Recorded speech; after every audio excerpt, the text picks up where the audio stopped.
Welcome to Hojo Radio. Our next radio drama is about a fabulous freelance insurance investigator with the action-packed expense account.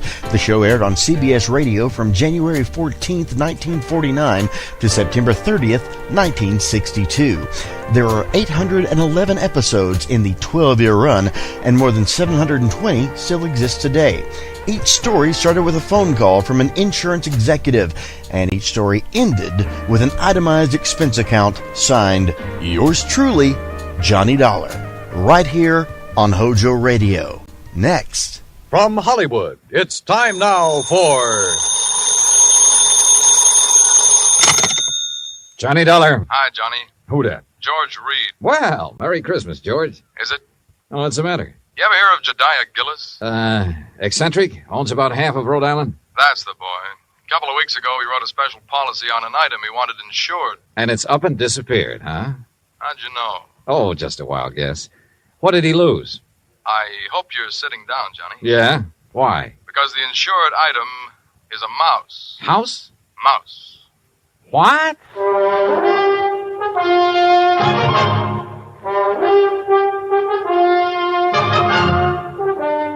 Bob Bailey in the exciting adventures of the man with the action-packed expense account. America's fabulous freelance insurance investigator. Yours truly, Johnny Dollar.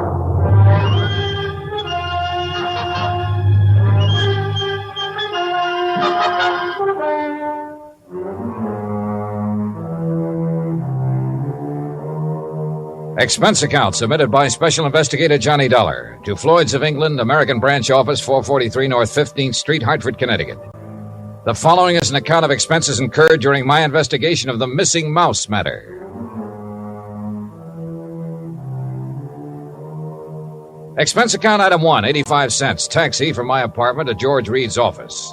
He was on his feet waiting for me. His Ivy League suit looked as though it had been slept in, and he needed to shave. Close the door, Johnny. Yeah, sure. Johnny, I'm going to level with you. This thing has me going. Well, it serves you right. Anybody who'd insure a mouse deserves what he gets. Yeah, but it isn't an ordinary mouse, Johnny. No? Not according to Mr. Gillis's original application. Yeah, take a look. Item to be insured. One unusually talented grayish-brown mouse. Unusually talented? Like how? I don't know. What? I tried to find out, but Gillis wouldn't tell me. And still you issued the policy. You know our company, Johnny. We have a reputation for insuring almost anything, but we have to draw the line occasionally, and we would have here, except for one thing. What's that? And believe me, it better be good. It is. Gillis carries all of his insurance with us. Yeah, but even so. Just one of his several policies is a straight life for $350,000. Wow-wee. King-size premiums, huh? Exactly. So when he called asking us to insure this fellow's mouse for a few weeks... Wait a minute. Gillis doesn't own it? No. Well, who does? It belongs to a friend of his, a man named Glazer. He's spending the holidays with Gillis. Gillis didn't want to be responsible if something happened to Glazer's mouse while he's there, so he asked us to write the policy. How much did you insure it for? All the company would allow, $5,000. Oh, now, George, you think I want to get all worked up over a lousy $5,000 loss? What kind of a commission can I possibly make on that? Look, give me a chance to finish, will you? All right, but only because it's Christmas. All right. Late last night, I received a call from Gillis. He wanted to know whom we considered the best investigator in this part of the country. When I told him, he told me about the mouse and insisted I send you up to help look for it. No, George, I'm sorry, but I'm going to pass. I've handled some screwy cases in my time, but this is... Please wait till I finish, will you? I told Gillis you wouldn't be interested. That's when he started putting on the squeeze. Squeeze? How do you mean? He said if I didn't get you, he'd cancel his policy. Oh, come on. You don't believe that, do you? I don't know what to believe. Gillis is a screwball of the first water. We've known that for a long time, and frankly, I'd rather not take a chance. Well, you've got to. Maybe not. I've received an okay from upstairs. On this one, you can write your own ticket. Well, why didn't you say so in the first place? You didn't give me a chance. Look, there's a train for Providence at 3:30. Here's Gillis's address. He wants you to stay with him. That'll cost more, Georgie. It figures. Merry Christmas, Johnny. Same to you, Santa Claus.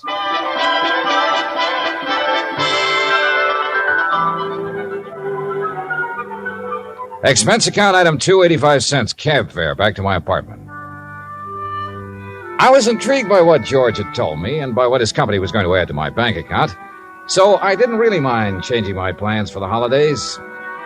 Expense account item 3, $18.90. Transportation, including a round-trip ticket, Hartford to Providence, and cab fare out to the Gillis residence. Palace would be a better word for it. It stood in the middle of a large wooded park. Must have been half a dozen acres, all of it surrounded by an old-fashioned iron fence. I dismissed the cab and had started toward the front door when it opened. And standing against the light, watching me, was a tall, beautiful girl. Careful of the steps. What? The steps, they're icy. Oh, thanks. We've been expecting you, Mr. Dollar. Hi. Well, hi. Mr. Glazer and Father are in the library.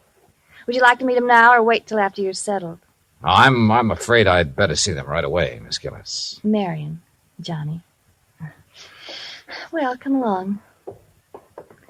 You know, for the first time, I'm glad I came home for the holidays. Home from where? New York. Here we are. You'll have to come visit me, Johnny. Maybe I'll do something drastic, like losing a mouse to guarantee it.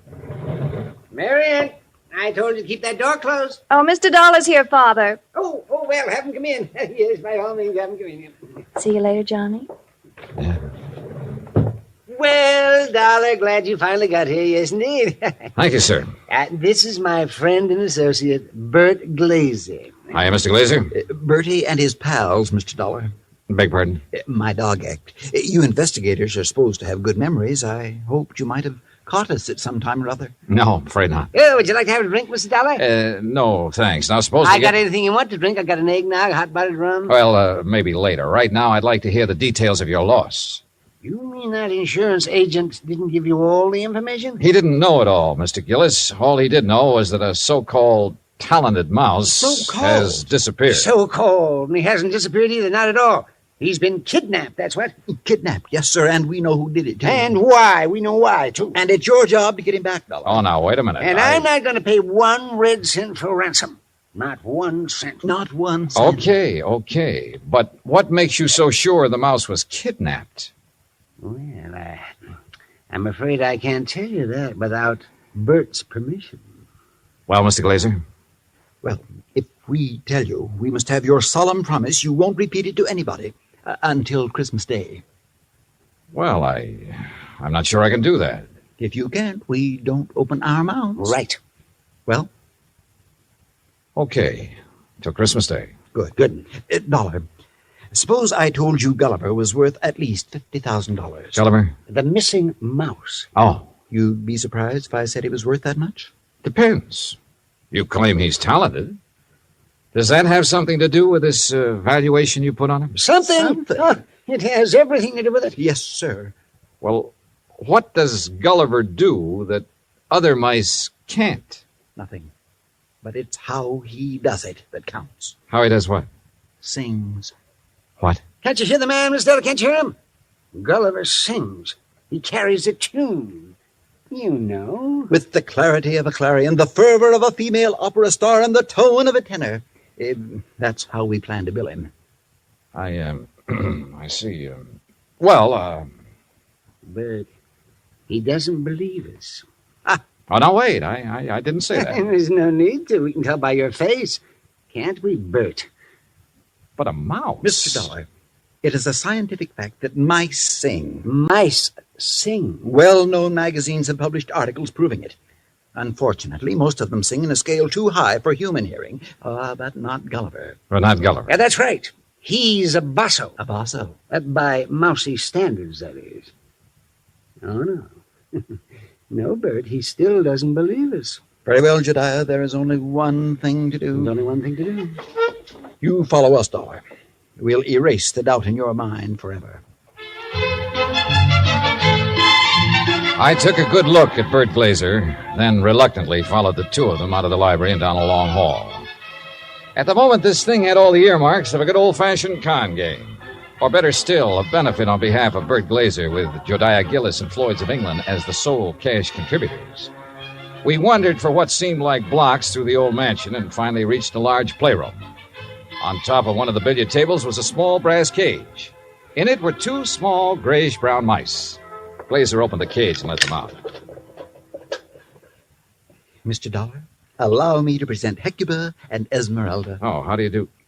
I mean, I suppose they sing, too. Oh, they certainly do. but not nearly as well as Gulliver. Just don't have the instrument, you know. Instrument? The voice, Dollar, the voice, the vocal cords. Oh, yeah, I see. But, now, where did you keep Gulliver? In here with the others. Bert didn't want to separate them. That's right. I originally started to make the three of them into a singing, trio, like the Andrews sisters. But Gulliver advanced so rapidly, I decided he should be a soloist. Oh, sure. You aren't afraid of mice, Mr. Danner? No. No, well, that's fine. They sense it if you are, you know. It upsets them. Upsets them. All right, now, Hecuba, move over a bit. Give Esmeralda some room. That's it. Now, up on your haunches. Up, Esmeralda. There we are. Now, what would you like to hear, Mr. Dollar? Oh, anything at all? Oh, Bert, how about my favorite, Over the Waves. Good. Yeah, da. You got it, Esmeralda? Over the Waves. That's it, Hecuba. All ready then? Good. That'll be fine. Ready now? 1, 2, 3. 1, 2, 3. Oh, that's it. Oh, beautiful, Esmeralda. Beautiful. Yeah.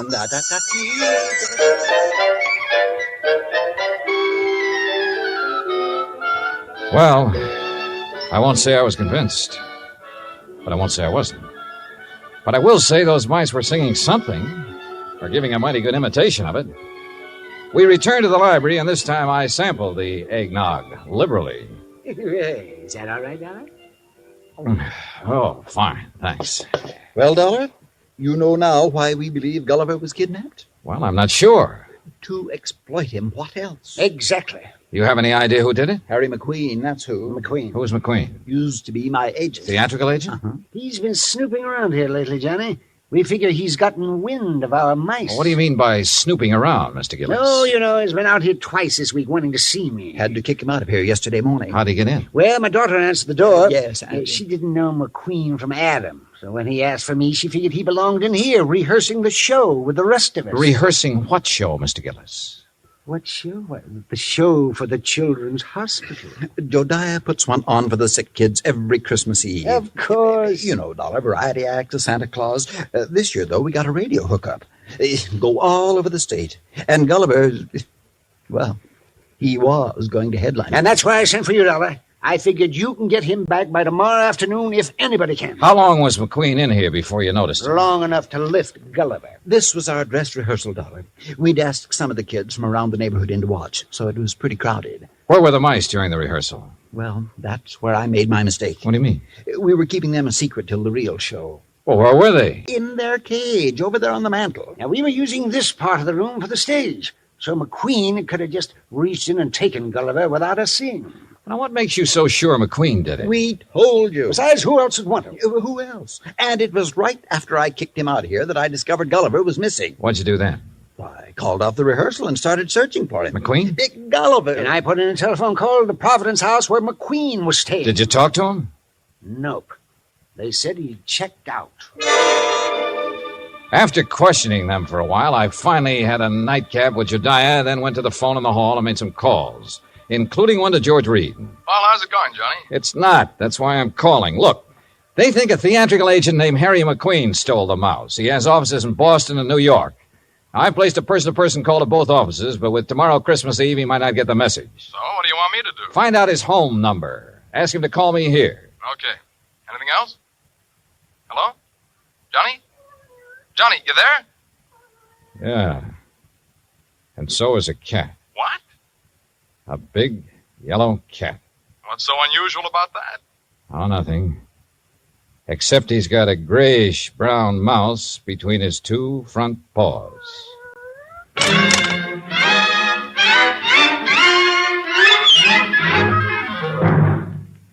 Act 2 of yours truly, Johnny Dollar, in just a moment. You can't buy happiness by the pound or the yard, but you can have it by the hour with no strings attached every Monday through Friday evening and each Saturday in the daytime when the Robert Q. Lewis Show is on the air. Join him and his fun-loving gang 5 nights a week and Saturdays in the daytime on most of these same stations. Now, Act 2 of yours truly, Johnny Dollar, and the Missing Mouse Matter.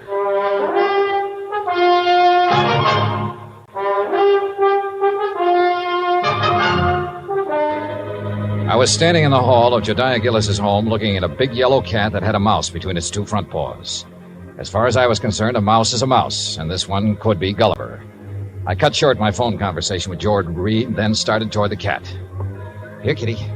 Here, kitty, kitty. Nice, kitty. Kitty, kitty. Mama, Here, kitty. Mama, where are you? Here, kitty, kitty. That's a good kitty. Now, kitty, let me have the little mouse. Mama, you naughty cat. Where? Oh, This cannibal belonged to you, Marion? yes, I promised Father I'd... What do you mean, cannibal? Take a look. Oh, no. Oh, yes. And he's very, very dead. Oh, you don't think it's Gulliver, do you? Well, Mr. Glazer will have to identify him. And if he is, well, that's that. Oh, no, Johnny. What do you mean? Oh, Johnny, please, you don't have to tell him, do you? Well, sure. If it's Gulliver, this thing's cleared up. If it's not, your Rama gets a reward for being a good mouser. Oh, Johnny, please. Dad almost had a fit when I arrived here with Rama. He made me promise to keep him in my room. This the only time he's been out? Well, no. Oh. He was out for a little while yesterday while they were rehearsing. I didn't notice he was gone till after lunch. Then the corpse could be Gulliver's. Oh, Johnny, if it is, there's nothing we can do about it now. And if you tell my father, besides making him angry, it'll break his heart. All right. I won't say anything until tomorrow night. Oh, thanks, Johnny. Night. Good night.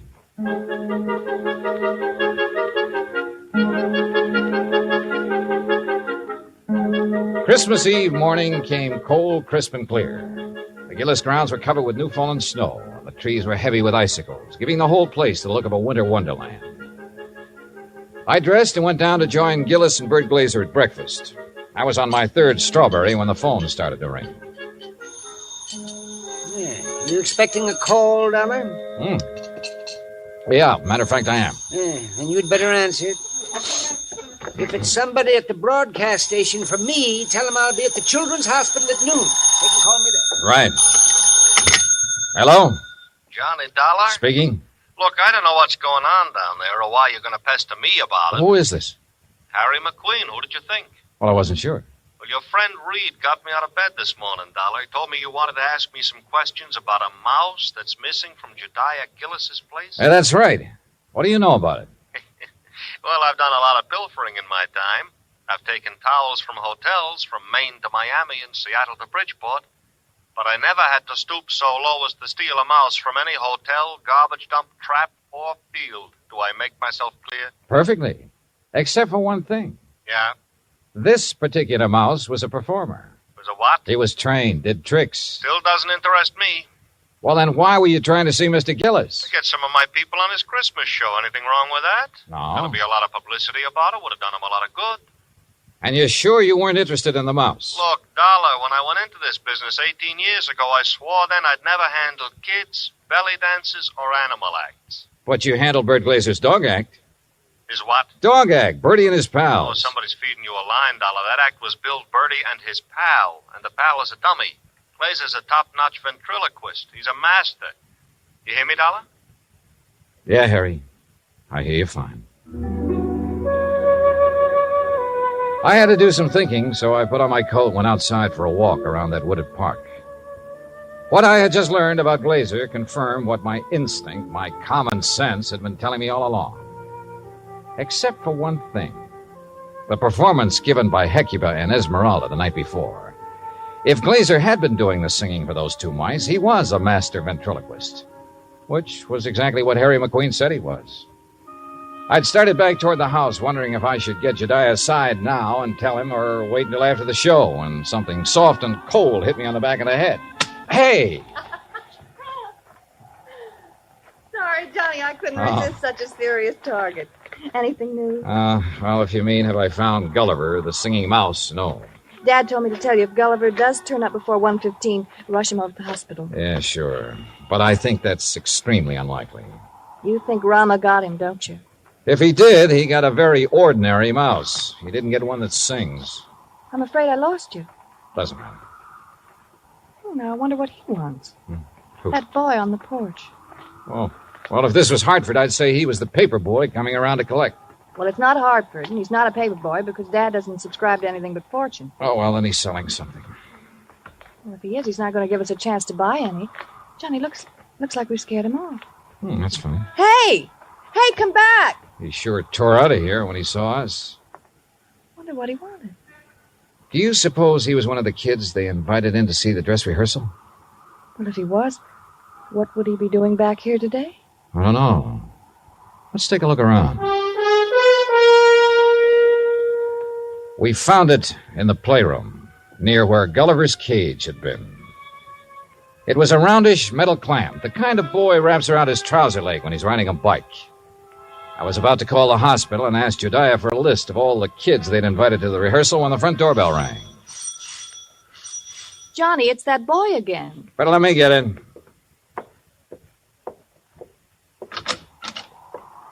Hi. Hi. I was over to see the show the other day. Oh? Yeah. You see it? No, I wasn't here then. Oh. Jeez, sure is cold. Yeah, sure is. Oh, why don't you come in and get warm? Oh, no, that's okay. No, come on. Nobody's here. No? Oh, okay. Yeah, sure, come on. I don't want to bother nobody, I was just riding by and I thought I'd stop and tell old man Gillis what a swell show they put on. You really liked it, huh? Yeah. All except for that Santa Claus. Oh? What was wrong with him? Nothing. Just that, well, who believes in all that smushy kid stuff? Kids, I guess. How old are you, Bobby Neves. How old are you, Bobby? Almost 11. Well, being that old, I can understand why you weren't impressed with the Santa Claus. All that other stuff, too. Like giving presents and singing those hymns and junk like that. You gotta cut it out when you start growing up. You sure do, boy. Yeah. You and my mom, you get along just fine. Oh? Yeah.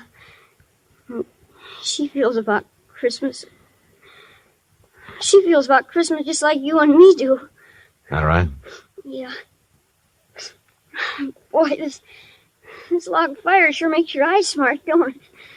Yeah, it sure does. Where do you live, Bobby? Across town, Scully Avenue. Well, how'd you happen to be over here the other day? Well, I was riding my bike when I saw this dog. Well, gee, he was... Anyhow, when I tried to catch him, he ran from me. I followed the silly mutt clear over here. You ever catch him? No. I was about to when this man hollered and asked me if I wanted to see a free show. So I came in. I see. Well, you must like dogs a lot, huh? Sure. You got one? Used to have one when my pop was with us, but we can't have no pets where we're living now. Oh, that's rough. Yeah. You know that poem? Which one? About all through the house not a creature was stirring, not even a mouse. Yeah? Well, that fits our place. Especially now. How do you mean? Well, I didn't think he'd miss it, man with a house as big as this one and all. So when I saw this cute little fella up in that cage, well, I didn't really mean to take him on holding me, but when he got under my sweater and was real quiet, like he liked me, well, you know what I mean. Yeah, Bobby. I know. But I got to thinking and decided to bring him back. So would you give me the old man, to Mr. Gillis for me, please? No, I think you'd better do that yourself. Oh, no, please. He might be awful mad at me by now. No, Bobby. In fact, you're going to get a reward. Yeah? Word of honor. Now, what do you say we go down where Mr. Gillis is putting on that Christmas show and see it? Okay? Oh, sure. Bobby. Yeah? Did you notice anything unusual about this mouse? Yeah, I sure did. What was it? He got some white on his right hind foot.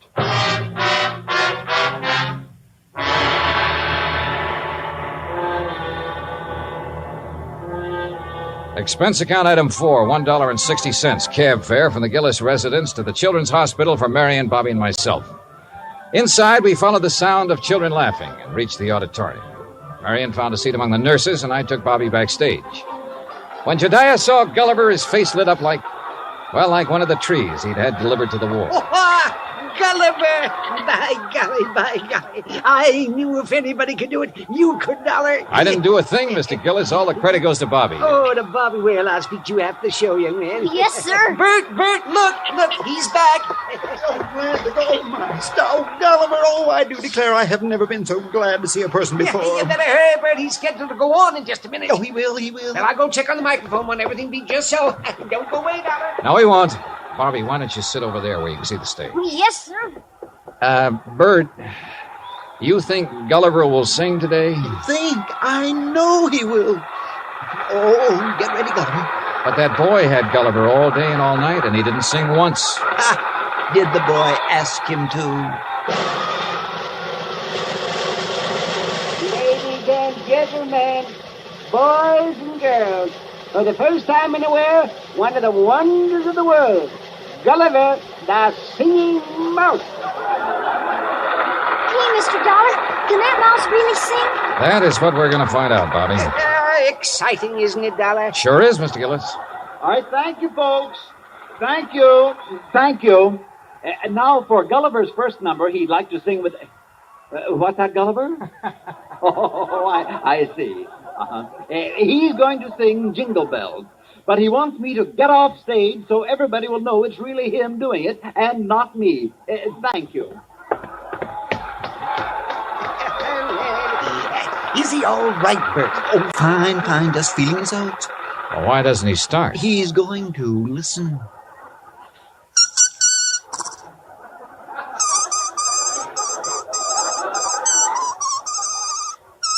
Well, Dollar. Now I have seen everything. Me too. Gee.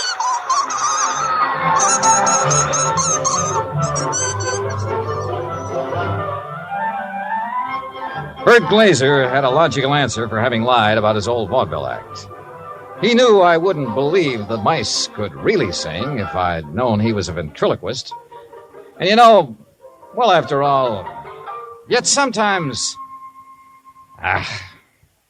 Expense account total, including cab fare, Hartford Station to my apartment, $38.20. As for my separate and additional fee, as agreed upon before I took this matter, well, there's a boy named Bobby Neves who lives on Scully Avenue over in Providence. See that he gets it, huh? Yours truly, Johnny Dollar.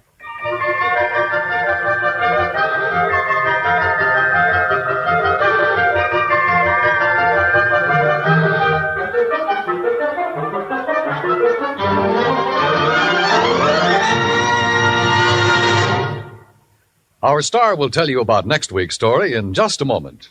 Meantime... Hey, Dan, I'll make a deal with you. Oh? Let me have the mic for a second, then you can tell them about next week's story. By all means, be my guest. All right. I just don't want to pass up a chance to do two things. First, well, Pam and Eric and Fran, Mr. and Mrs. Froelich, Helen, Will, Scotty, all the rest of you nice people who've written in to tell us how much you like the program. Thanks. I really appreciate hearing from you, and believe me, I'll answer your letters just as quickly as I can. Second, well, I'm sure you know what this is, and I want you to know it comes from the heart. Merry Christmas to you. God bless you. Now, next week. Next week, the case of a prize fighter who could win only by losing, because his life depended on it. Right. Join us, won't you? Yours truly, Johnny Dollar. Yours truly, Johnny Dollar, starring Bob Bailey, originates in Hollywood. It is written by Charles B. Smith and produced and directed by Jack Johnstone. Heard in our cast were Mary Jane Croft, Howard McNear, Parley Bear, G. Stanley Jones, Bill James, Lawrence Dobkin, and Richard Beals. Musical supervision is by Amerigo Marino. Be sure to join us next week, same time and station, for another exciting story of yours truly, Johnny Dollar. Dan Cubberly speaking.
Hojo Radio. We're your old-time radio headquarters. Stay tuned. From Hollywood, it's time now for Johnny Dollar. Pat McCracken, Johnny, Universal Adjustment. Oh, hi, Pat. What's on your mind? The sleek, lovely, beautiful Ellen Deere. On the strength of that description, I'll take her. And she's loaded.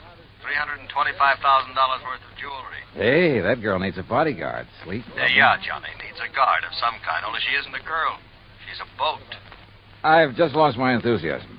What's the matter with the old tub? That's what I want you to find out, Johnny. That last crack suddenly got me interested again. Okay, Pat, I'll be right over.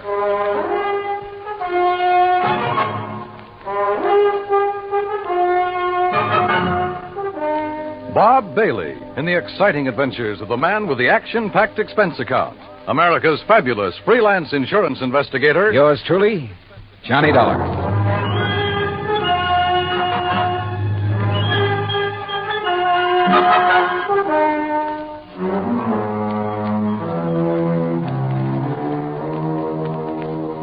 Expense account submitted by Special Investigator Johnny Dollar to the Western Maritime and Property Insurance Company, Los Angeles, California. Following is an account of expenses incurred during my investigation of the Ellen Deere matter. Expense account item 190 taxi from my apartment to the offices of Universal Adjustment Bureau in Hartford. Pat McCracken's usual smile was noticeably missing when I walked in on him. Come in, Johnny, and sit down. Thanks. Oh, and you're to bill Western Maritime and Property on this one instead of us. Okay, but how are you involved? We handle all their claims that are of any size. Story. You ever hear of Randolph Berman? I know of a jeweler down in New York. That's the one. And if you know him, Johnny, you've been putting too much gravy in your expense account. I said no of him. Didn't he bring in the Star of Cape Town and the Kathmandu Emerald? That's right. Everybody seems to think he's a crook, and yet somehow he manages to handle some of the finest jewels in the world. How could an honest man afford it? Yeah. This time it's the Bettenhaus collection. It's out of Hungary. Oh, yeah, I read about that. Only I thought somebody down in Mexico owned it. Yeah, a fellow named Rigo Mariani, down in Guadalajara. He's the one who sold it to Randolph Berman. Okay, now. Is this Ellen Deere you mentioned, Berman's wife? No. Former wife. He's on about his fifth. All beautiful, dumb dolls. But more important, it's the name of his 72-foot motor cruiser. And the Bermans have been traveling around in it, down the coast, through the canal, along the coast of Central America, and so on. Anyhow, when he got word that the Bettenhaus collection could be had, he wasted no time in getting to Guadalajara. And that's where Western Maritime and Property comes in. Right. They had already written a policy on the boat for $52,000. Their main office in Los Angeles was close at hand, so he had them write the policy on the jewels. Is that where Berman is now, in Los Angeles? Oh, no. He's still in Mexico. Didn't want to move with those priceless rocks until he was certain of the insurance. And before Western would write it, of course, they wanted the collection appraised. Naturally. But who in Mexico? Jacques Jean-Pierre, the famous gemologist, was right there in Guadalajara, to look over the collection himself. So he made the appraisal. The policy has been issued. $325,000. I still don't see anything wrong with the whole deal, Pat. There isn't anything wrong with it yet. But in spite of Berman's standing in the profession, his reputation, it isn't everything it might be. Yeah, come to think of it, wasn't there a killing or two involved in this acquisition of the Star of Cape Town? There have been several things like that. He's been involved in attempts to smuggle in some valuable pieces. He always managed somehow to come out smelling like a rose. Legally, perfectly clean, you understand? But you still don't trust him? Oh, no. And with his planning to carry that load of stuff around in his yacht. Yeah, I see what you mean. If anything happened to those rocks or the boat, over $300,000 right out the window. Exactly. Now, belatedly, Western is worried about it. And they'll pay good money to have you assuage their worries. You have a Mexican tourist card? Sure, from my last fishing trip down there. And I think you better go down and guard that collection until Berman gets it safely up into the States. He's considered quite the host. He'll probably be perfectly willing to have you aboard. Now, this is the kind of assignment I like. Yachting in the Blue Pacific. But surely he hasn't got his boat parked in Guadalajara. That's over 100 miles inland. No, it's at Mazatlan. And from what I've been able to learn, it's surrounded by armed guards day and night while he has some engine work done. But as soon as that's finished, he'll head north to the States. So he says. Got a branch office in Los Angeles. He'll probably deliver the collection there. I just want to be sure he gets there, Johnny. Okay, Pat. You can wire the boys at Weston that I'm on my way. Item 2, 191.40, plane fare and incidentals, Hartford to Mazatlan via Los Angeles. The first leg of the flight to L.A. was uneventful, except for a good-looking young blonde from Santa Barbara, whom I promised to look up as soon as this case is... Well, that's not for the expense account. When we arrived at the Los Angeles International Airport, I learned that I'd have a three-quarter-hour wait for my plane to Mazatlan. So I grabbed a magazine, that's item 3, 35 cents, when I heard my name being called on the PA system. Johnny Dollar, report to Pan American Airways desk. With the thought in mind that perhaps my little friend from the plane might have decided to stay over in L.A. Her name was Rita, by the way. I lost no time in getting over to the Pan Am desk. Mr. Dollar? Yeah? Johnny Dollar? That's right. I'm Arthur, Western Maritime and Property Insurance Company. Oh, yeah, how do, Mr. Arthur? Planning to go on down to Mazatlan with me? No. But meet Monsieur Jacques Jean-Pierre. Monsieur Dollar, I am honored. How are you, Mr. Jean-Pierre? This is the gentleman who appraised the Bettenhouse collection for us. Oh, yes. I am an they could expert. issue the policy on it to Mr. Berman. Oh, yes. Yes, he's done this sort of thing for us many times. Oh, I don't know now, how I'm many... afraid that he's brought us rather bad news. Something's already happened to the collection? Well, not exactly. Not for the whole collection. No, not the whole... please. That is, I'm not quite sure. What I mean is... Yeah, just what do you mean, Mr. Arthur? Perhaps I should explain to Monsieur Dollar, eh? Well, I think somebody better. Yes, you go ahead, Jacques. Yeah, very well. And while you're doing it, I'll cancel the rest of Mr. Dollar's reservation to Mazatlan. Yes, I'll do that. Oh, clerk... Oh, no, wait a minute. First, let me find out what this is all about. Oui. Oh, very well. Jacques here was in Guadalajara when the Bettenhouse collection became available for purchase. Yes, Monsieur Dollar. I had gone there in the hope that some of the pieces might be purchased separately. So? Alas, such was not the case. The Mariani firm decided to dispose of the collection only as a whole. I see. Well, what's this bad news you have? I am getting to that. Yes, you see, it's this way. Please. Well, then go ahead, Jacques. Thank you. Monsieur Dollar, interested as I was, I looked over the collection very carefully, each individual piece. And you must believe me, to an expert like myself, every facet of every gem has a character all its own. A precious stone is like a face to me, always to be remembered. Yeah. Well, go on, please. I simply wish to make it clear to you, monsieur, that every item in the Bettenhouse collection is completely familiar to me. Oh, it is? As are many other important gems throughout the world. You know, each is like a friend. And each stone in them is like a face to you. Precisely. Always to be remembered. Yes. Hello. Well, The collection is purchased by Monsieur Randolph Berman. Yes, Mr. Berman. Please. He wishes to insure it in Monsieur Arthur's company. Yeah, I know all that. Well, Monsieur Arthur requests by telephone that I appraise it. $325,000. Then you know. I know. So I stay at Guadalajara a few days to wait Monsieur Arthur's check for my service. You want to be sure the check please. I visit some of my old friends among the jewel setters. And then, on the third day, what do you think happens? You tell me. Johnny, this is it. In the shop... No, please, Monsieur I'm sorry.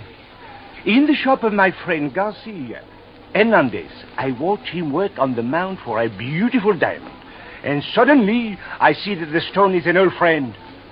One from the Bettenhouse collection? Oui. The Calabar diamond that was supposedly in the possession of Monsieur Berman. You're sure of the identity of that stone, Mr. Jean-Pierre? Oh, please. As I told you, monsieur, a precious stone to me. Yeah, it's like a face to you. So what you figure, Arthur, is that you've insured a boatload of $300,000 worth of gems on the way to the USA, and maybe they're not on board. Exactly. Unless, of course... Mr. Jean-Pierre, did you tell Mr. Berman about this one stone? Oh, I went immediately to Mazatlan, where I knew he had his boat, the Ellen Deere. Well, what did he say? Alas, he had sailed away. Did you learn his destination? Oh, yes. Los Angeles, Johnny, right here. He has a branch office. Well, has he had time to get here yet? I don't think so. Have you tried radioing to his yacht? No, I've done nothing. You see, I didn't learn about this until Mr. Jean-Pierre arrived just a few hours ago. Yes, I came up on the aeroplane, the better to arrive and speak with Monsieur Arthur before Monsieur Berman would arrive. Do you know where Berman plans to dock his boat? Well, I'll tell you. Probably the port in San Pedro, if he is coming here. But who can be sure? Usually on vacation trips, he docks down the coast at Balboa, the yacht club. Or who knows, he might even... Yeah. He might have no intention of coming up to the States at all. He might not even have the jewels with him. Arthur, do you know where his branch office is? Oh, yes, it's in Los Angeles. Well, actually, it's in Beverly Hills. Got a car? Yeah. Then let's go. Though he couldn't quite put his finger on it, Arthur was convinced that Randolph Berman was up to something and that his insurance company was going to have to take the rap. On the way into Berman's Beverly Hills office, we dropped Jean-Pierre at the Beverly Hilton and told him to sit tight in case we needed him again. Berman's office was in a nice modern building on South Beverly Drive, tastefully furnished with pictures of various famous jewels on the walls, but with nothing of particular value in evidence.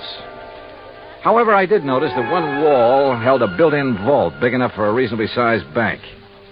We were approached by a hand-rubbing, obsequious little character dressed in striped pants and cutaway coat and wearing thick glasses. Good morning, gentlemen. Is there any way I may be of service to you? Yeah, I think there is. Are you the... Mr. Arthur, forgive me. I didn't recognize you for a moment. Mr. Corello, this is Mr. Johnny Dollar. Hi. How do you do?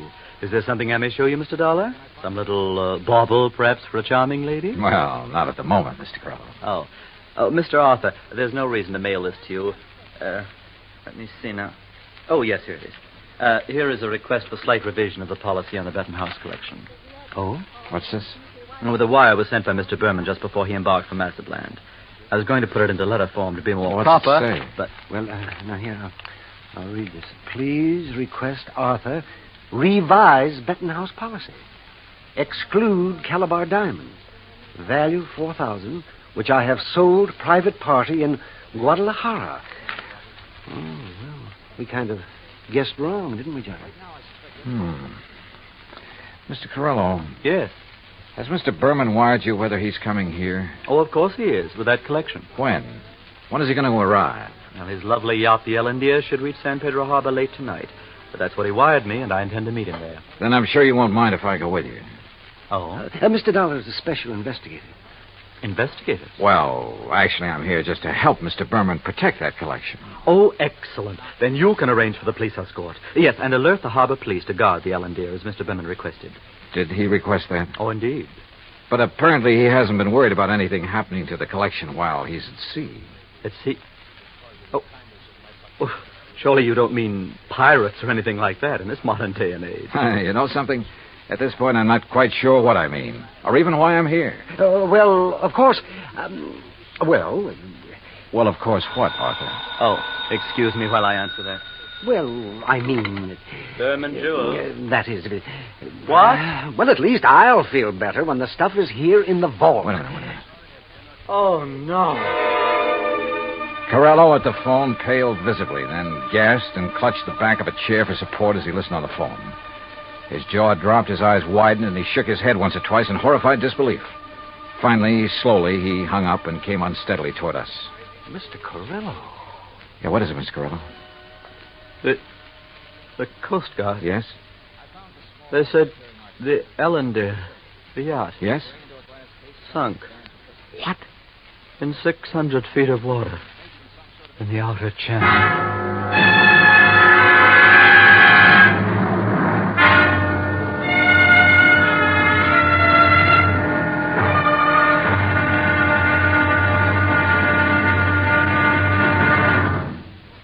Act Two of yours truly, Johnny Dollar, in just a moment.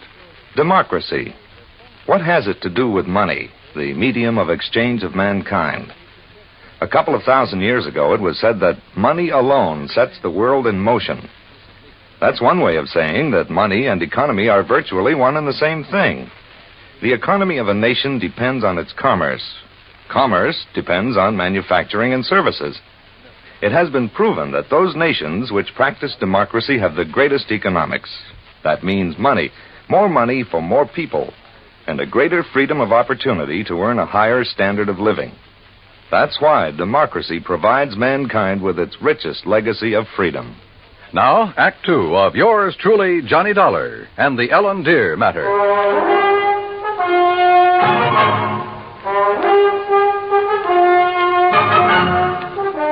Expense account item 4, $7 even for a fast taxi ride to Coast Guard headquarters in San Pedro, which is really the port of Los Angeles. By dint of elbowing my way in, I got directly to Captain Barney Thorson. I'm afraid you got only half the story, Mr. Dollar. All I know, Captain, is that the Ellen Deere went down in some 600 feet of water in the outer channel. Total loss. That's correct. However, what you don't know is that the passengers, Mr. and Mrs. Berman, and the crew were picked up and brought in here. Oh? Outside of a little soaking and a little scare, they were perfectly all right. You see, the Ellen Deere had apparently had some engine trouble before she left Mazatlan. Yes, so I understand. Mexican authorities, with whom we fully cooperate, notified us we'd better keep an eye out for her. So when she reached the channel, we weren't surprised to get a radio call from her asking us to stand by that Universal joint was kicking up. Is that what happened? By the time one of our cutters got within hailing distance, she was on the way down. That propeller shaft had whipped loose, torn through the hull, and the Ellen Deere was sinking fast. Ask me, that boat was overpowered, Dolly. How do you mean? Well, it must have been because sheer torque tore the whole engine loose from its mountings. And it plowed through the bottom along with everything else on board that was heavy. There was a big safe, for instance, anchored amidships. There was a what? A safe, you know, a small, heavy steel vault. Yeah, I know. That went down, too? With the engine. It was all our boys could do to keep the owner from diving over after it. It was crying like a baby. You'd think he'd had the crown jewels in it. Maybe you're not too wrong at that. What? Not the crown jewels, perhaps, but a collection worth something over $300,000. Now, what about salvage? Salvage operations in 600 feet of water in that channel? Oh, yeah. No, Dolly. Salvage, even if it were possible, it'd cost a couple of times the worth of that stuff at least. The only passengers were the Bermans, huh? That's right. Crew of 3. And they weren't able to save anything? Nothing. Not of any consequence, that is. One of the crew didn't even have his shoes and shirt on. What about Berman and his wife? It's funny what people will do in an emergency sometimes. What do you mean? Well, you've heard about the man whose house catches fire. He gets panicky, throws all the china and the glassware out the window, and carries out the mattress. What are you getting at, Captain? The only thing that Berman saved in his excitement was 2 beat-up old hats and a fishing rod. Oh, yeah, I see what you mean. And all his wife brought along was a handful of nylon stockings. She was hanging on to them for dear life. Oh, yeah, a big hat box with an evening dress half hanging out of it. And that's all? That's all. Hey, you know, that Mrs. Berman's quite a dish. Not too bright, but a real looker. Where are they now, Captain? They're headed for Beverly Hills. Beverly, Wilshire was the hotel, I think. In any event, Dollar, I'm afraid your company is going to have a big, fat claim to pay. On the yacht, yes. What's that mean? What do you think? Item 5, 320, long-distance call to the police in Mazatlan. I wanted to be sure that the Benton House collection had been on board the Ellen Deere when she left port down there. Inspector Romulo assured me it had, that he'd checked the safe on the boat himself before allowing it to sail. Furthermore, he had insisted his own maritime service keep tabs on it up to the point where it made contact with the U.S. Coast Guard. In other words, the loot couldn't very well have been passed to someone else at sea. Item 6, 580 cab fare to Beverly Hills, where I dropped in at Berman's office. No, Mr. Dollar. He and Mrs. Berman are at the Beverly Wilshire. I'm sure you understand it's been necessary for them to buy a lot of clothes and things. Yeah, but he will come here. Oh, yes, indeed. From his last phone call, I'd say he'll be here within the hour. All right, then I'll come back. Please ask him to stick around and wait for me if he doesn't mind. Of course, Mr. Dollar, I shall be glad to. Oh, incidentally, he has had me phone Mr. Arthur and ask that claim forms for both the Benton House collection and the loss of the cruiser be brought here to the office just as quickly as possible. Yeah, I'd figured as much.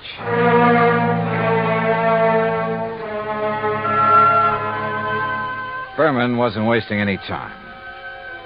Oh, I know there still wasn't any concrete evidence that Berman was trying to pull a fast one. Ostensibly, the only reason for my trip out here was to watch over that fabulous jewel collection. A lot of good I'd been. He'd lost the collection and his boat, and the company'd have to pay. Then a wild idea hit me. I suddenly remembered something that had happened months ago. Last July, to be exact, when a big passenger liner, the Andrea Doria, had sunk off the Atlantic coast. According to the papers, when the survivors were brought into the port, the usual customs inspection was waived. And it occurred to me at the time that every one of those people could have easily smuggled in anything he could carry or conceal in his clothing. I'm not saying it did happen. I'm sure it didn't. But it could have. And if such an idea occurred to me, why not to a man like Berman, who was already pretty well known for his tricks to evade customs? Item 6, 20 cents, phone call to the Coast Guard and Captain Thorson. Thorson speaking. Johnny Dollar, Captain. Answer me just one question, will you? Sure, what? When you brought them in, were the Bermans required to pass through customs? Well, no, of course not. There'd hardly be any reason to... Thank you very much.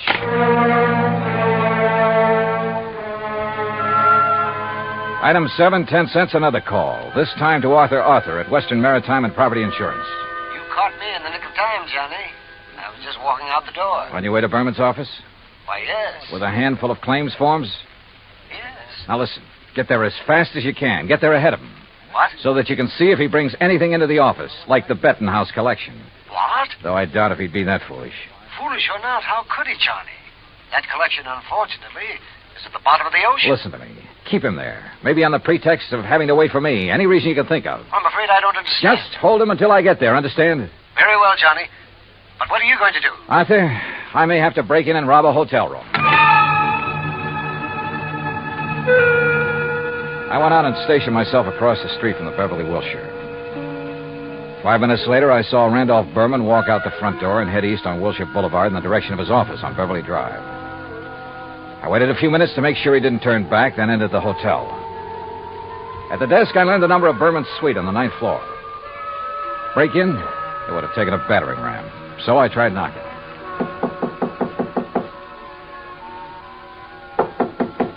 All right. You don't have to bust down the door.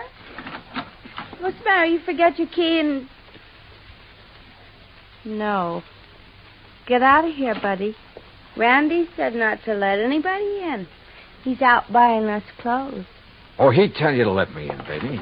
Hey, who are you? Hernandez sent me up here from Guadalajara. Oh, well, then come in. Oh, you are in? Yeah. Well, have a drink then. No, thanks. A girl's entitled to a couple of drinks after that dousing in the ocean, and you might as well... What about Hernandez? Your husband sold him the wrong stone from that collection. Sold? Oh, he gave it to him. Oh, then you know about it. Oh, sure. So he could make a legit-looking change in the insurance and convince everybody he was on the up and... You sure you're from Hernandez? You kidding? How else would I know about the whole deal? I don't know. Hey, Randy said not to let anybody in here or he'd kill me. Dumb blonde, he called me. You? A smart, beautiful girl like you? Oh, hey, you're okay. My name's Vi. Come on, let's have a drink. No, thanks. Listen, Vi. I've got to get the right stone from that collection, the caliber diamond.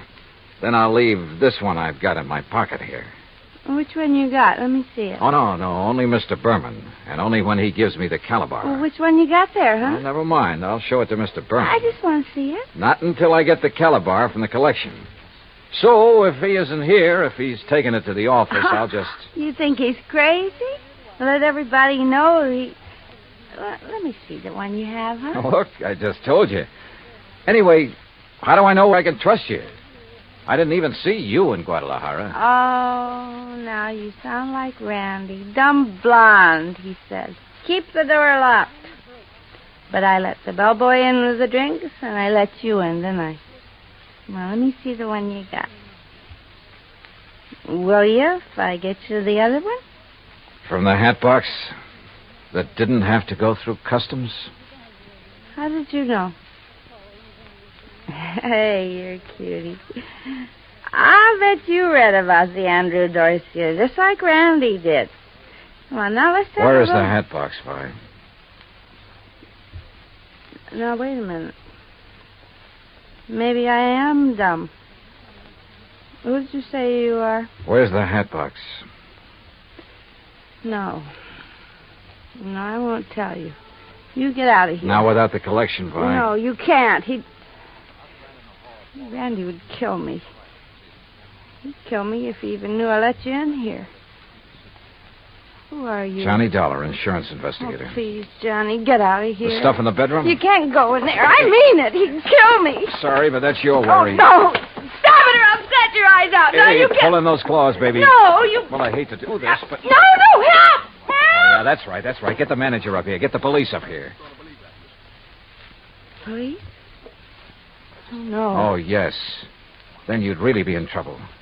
You'd be better off if Berman tried to kill you. Now, where's the stuff? It's in the closet, on the floor, in the hat box. Thanks.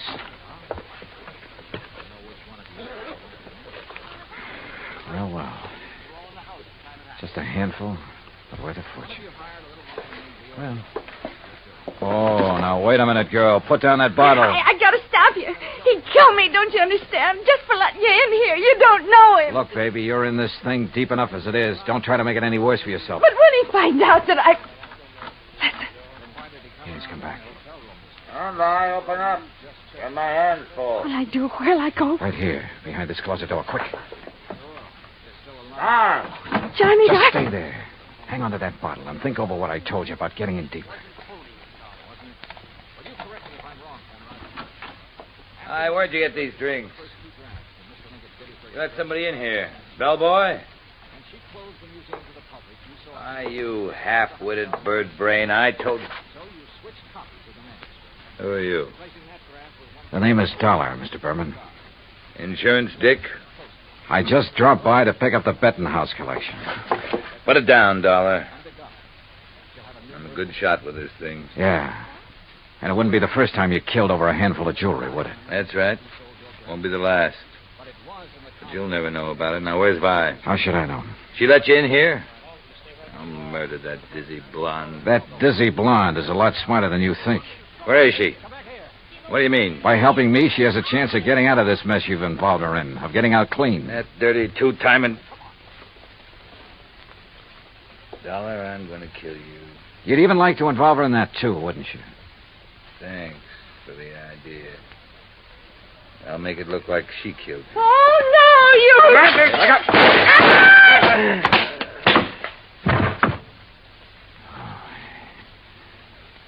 Nice work with that bottle, Vi. Sorry he missed you. Please, you won't let him... No, don't worry, baby. He won't bother anybody. Not for a long, long time.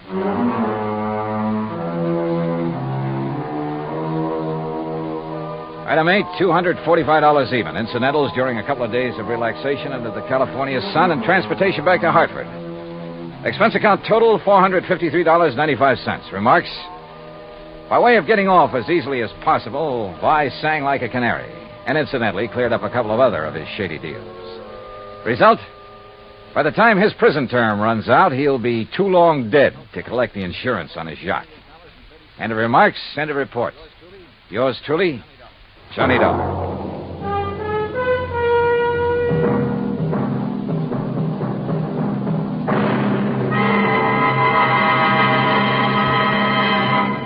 Now, here is our star to tell you about next week's story. Next week, the DeSalle matter, and I promise you a double-barrel thrill in it.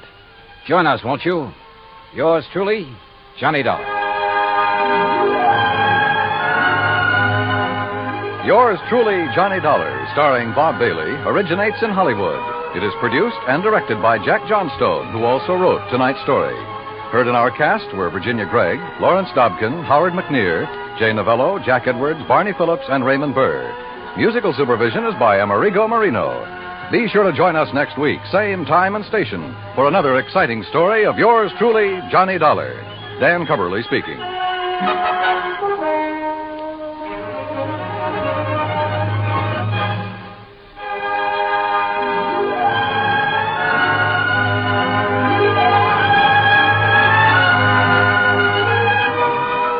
Johnny Dollar has come to you through the worldwide facilities of the United States Armed Forces Radio and Television Service.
next broadcast is a mutual radio drama based on the tales of a fictional private detective from Street and Smith's dime novels and pulp magazines. It first came to radio as The Return of Nick Carter, a reference to the character's pulp origins, but the title was soon changed to Nick Carter, Master Detective, right here on Hojo Radio. What's the matter? What is it? Another case for Nick Carter, Master Detective.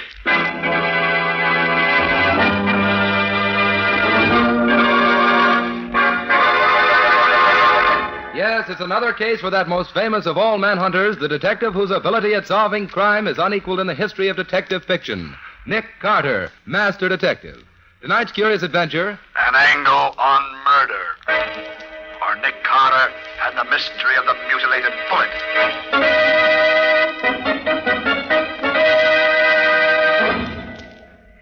Then I grabbed her, and I wound my fingers around her throat. And I squeezed her windpipe tight. Tighter and tighter. What's the matter, Patsy? Oh, Nick, put the lights on. All right. And I said I wanted to hear the recorded confession you made of that mad murderer who killed his wife. I didn't think I'd have to listen to it in the dark. Well, that's the way we got him to confess in the first place. Oh, I'll take it, Patsy. Okay, Nick. Nick Carter's office. I'd like to talk to Mr. Nicholas Carter. This is Nick Carter speaking. Oh, hello, Nick. This is John Hamill of the Bankers Associates. Oh, hello, John. How have you been? Nick, I'm in trouble. I can't discuss it over the phone. How soon can you meet me? Where? On West Street, around the corner from the Greystone building where my offices are. Please get there as fast as you can. All right, John. I'll be there in 10 minutes. Thank you.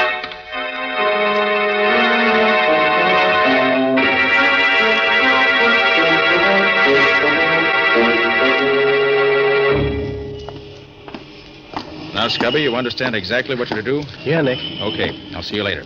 I've got a date in this corner. Okay, Nick. I'll be seeing you. Hey, look at that car coming up the street, would you?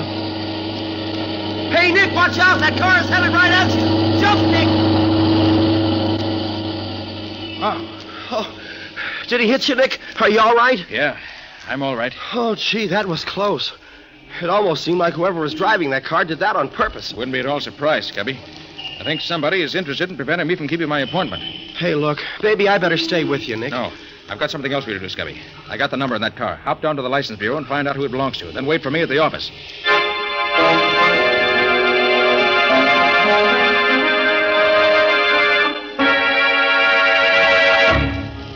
Nick. Sorry I'm so late. Oh, hello, John. I've been on this corner waiting for you for 20 minutes. Where have you been? Trying to get here without anyone seeing me. Well, why all the mystery? What's up? Wait a minute, Nick. Here, get back in this doorway, quick. Don't let him see us. Well, who was that? Somebody trailing you? I don't know. I never saw him before. Well, then why'd you want to dodge him? You haven't done anything wrong, have you? No, Nick. Absolutely nothing. Now listen. I don't want the police in on this just yet, if I can help it.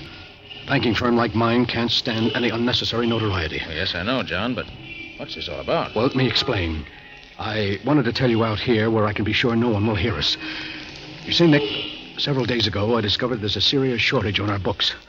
Somebody has been taking money from the accounts, and I'm almost sure I know who it is. I've called a meeting of my 4 partners. They're upstairs in my office waiting for me right now to have a showdown before the stockholders find out. That's why I ask you to come over here, Nick. You may have to make an arrest tonight. Well, you don't want a detective, John. You want a cop. No, you're wrong, Nick. I want you. Please come along. Well, perhaps you better wait down the lobby while I go up and see if everything's all right. That is safe for you to come on. No, Nick. There's no need for that. All right, I want to be in on the showdown. Come on. Anything you say. And if you really feel that something dangerous is in the wind, I think I should go up there first and look around. Then if everything's okay, let you know. No. I want to go up now and get it over with. Well, you insist. I do, Nick. Oh, I know it's pretty late, but I waited purposely till the offices were closed to avoid any publicity. This whole business requires the greatest secrecy.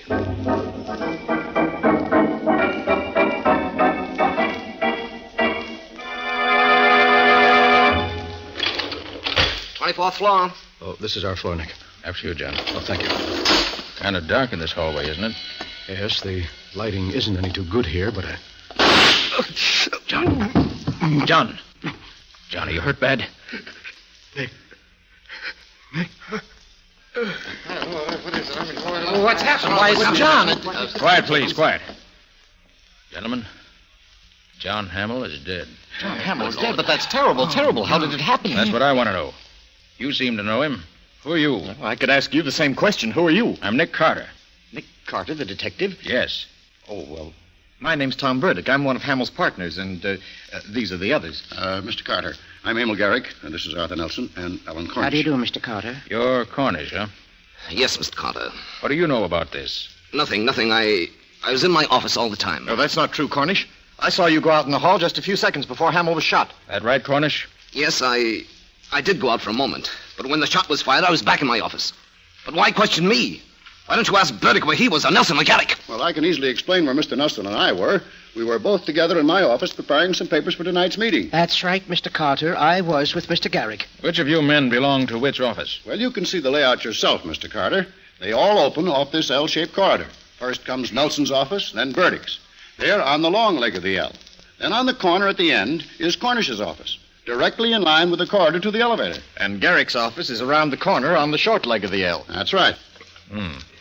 That's out of sight of the elevator completely, isn't it? Sure, you can't even see the corridor from my office. So I see. Then, Cornish, your office is the only one which faces the corridor. I'd like to have a look at it. All right. This way. This is my office, Mr. Carter. Peculiar order, yeah? Let's see. Well, what have we here in this umbrella stand? A gun. Of what? And it's been fired very recently. I should say, gentlemen, this was the murder weapon. That's Mr. Cornish's umbrella stand. What do you know about this, Cornish? I don't know anything about it. But that gun belongs to Mr. Cornish. That's right, Mr. Carter. I've seen it in his desk many times. I recognize that fancy handle. Say, what are you fellows trying to do? Well, sure, it's my gun, but I haven't seen it for 3 days. Someone stole it out of my desk, Mr. Carter. Why didn't you report it to the police? Because I didn't carry a permit for it. I was afraid of getting in trouble. Cornish, I regret that appearances are against you.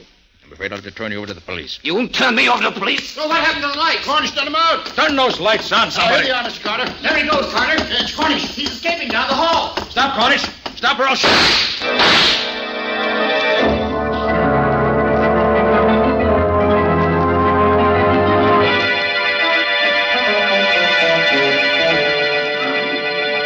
'But you see, Patsy, I was right with Hamill when he was murdered. What I can't figure out was how he was shot when there was no one else in the hall with us. Don't ask me, Nick. And here's something else. I heard only one shot fired. But Cornish's gun had 3 empty shells. And to top it all off, here's the bullet that killed Hamill. The coroner gave it to me. Notice how it's all banged up? Yes, how did that happen? I wish I knew. Patsy, if I knew the answer to that, I think I know the answer to this whole case. Until we find Cornish. Oh, I'll get it. Hello, Carter? Yes, this is Nick Carter. Oh, this is Alan Cornish. I suppose I'm a fool for calling you up, Carter, but I need help. I'm desperate and I can't go to the police. You've got to help me prove I didn't kill Hamill. Why'd you run away, Cornish? Because I was scared. Lucky for me, you didn't hit me. Don't worry, Cornish. If I'd really wanted to hit you, I would have. Where are you now? I'll tell you, but you've got to promise to come alone. If you don't, The only thing I'll promise you is that I won't do anything till after I've talked to you. Now, what's the address? 1813 Oak Street. Come right over. I'll be waiting for you. Okay, sit tight. I'll be there. You mean we'll be there? I'm sick of sitting around here. I'm going with you.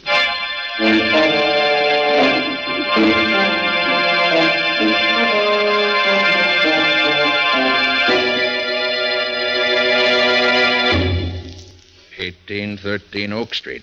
This is it, Betsy." Gosh, what a creepy-looking place. Certainly not very attractive. Oh, come on, let's go in.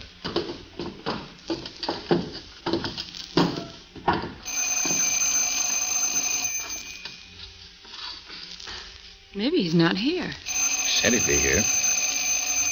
Wonder if... Well, the door's open. Should we go in? We can't keep our date with Cornish if we don't.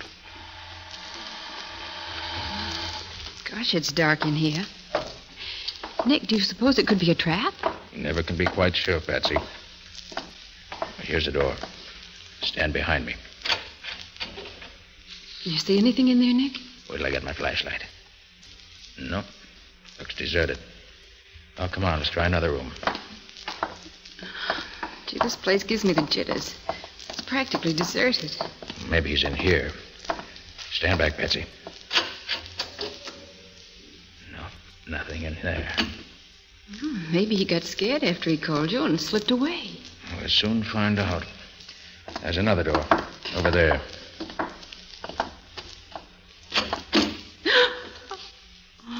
Look, Nick. Is that... Yes. He's hanged himself.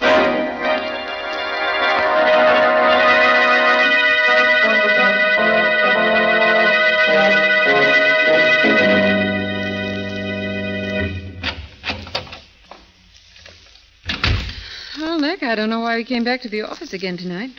Cornish is dead. I guess that closes the case. Patsy, I'm not satisfied. When I talked to him on the phone, he certainly didn't sound like a man who was going to kill himself. When a man wants to prove himself innocent, he doesn't commit suicide.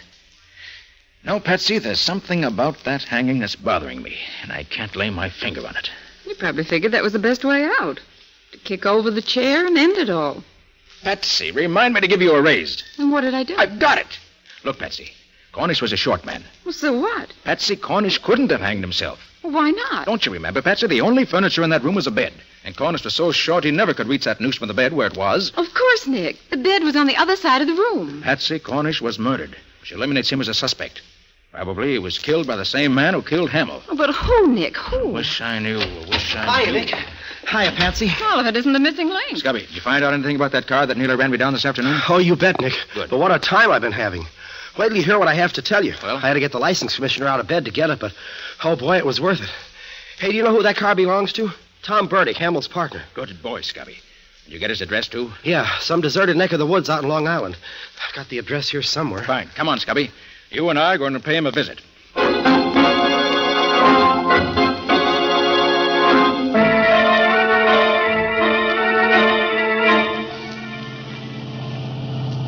You know, Scubby, the more I think of it, the more it looks as if Tom Burdick might be mixed up in this somewhere. Oh, I hope so, Nick. Otherwise, we're using up a lot of gas in this jalopy mine for nothing. Hey, have you noticed anything funny, Nick? You mean that car that's been trailing us for the last few minutes? That's it. What do you make of it, Nick? I don't know, Scubby. But I think we'll be finding out quickly enough. They're overtaking us. Better step on it. Okay, Nick. Here we go. How are we doing? Not so good, Scubby. They're still gaining on us. Can you give her any more gas? I'll try. There. They still coming up? Yes, Scubby. And fast. Duck, Scubby. They're shooting at us.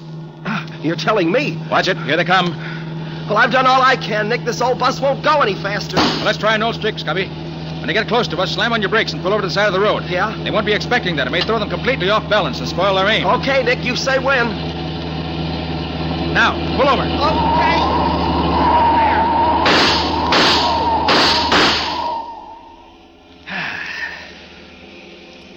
Oh, boy. That was a close one. Are you all right, Nick? Yeah. Well, we won't see them anymore for a while. Get going, Scubby. We got to make up for lost time.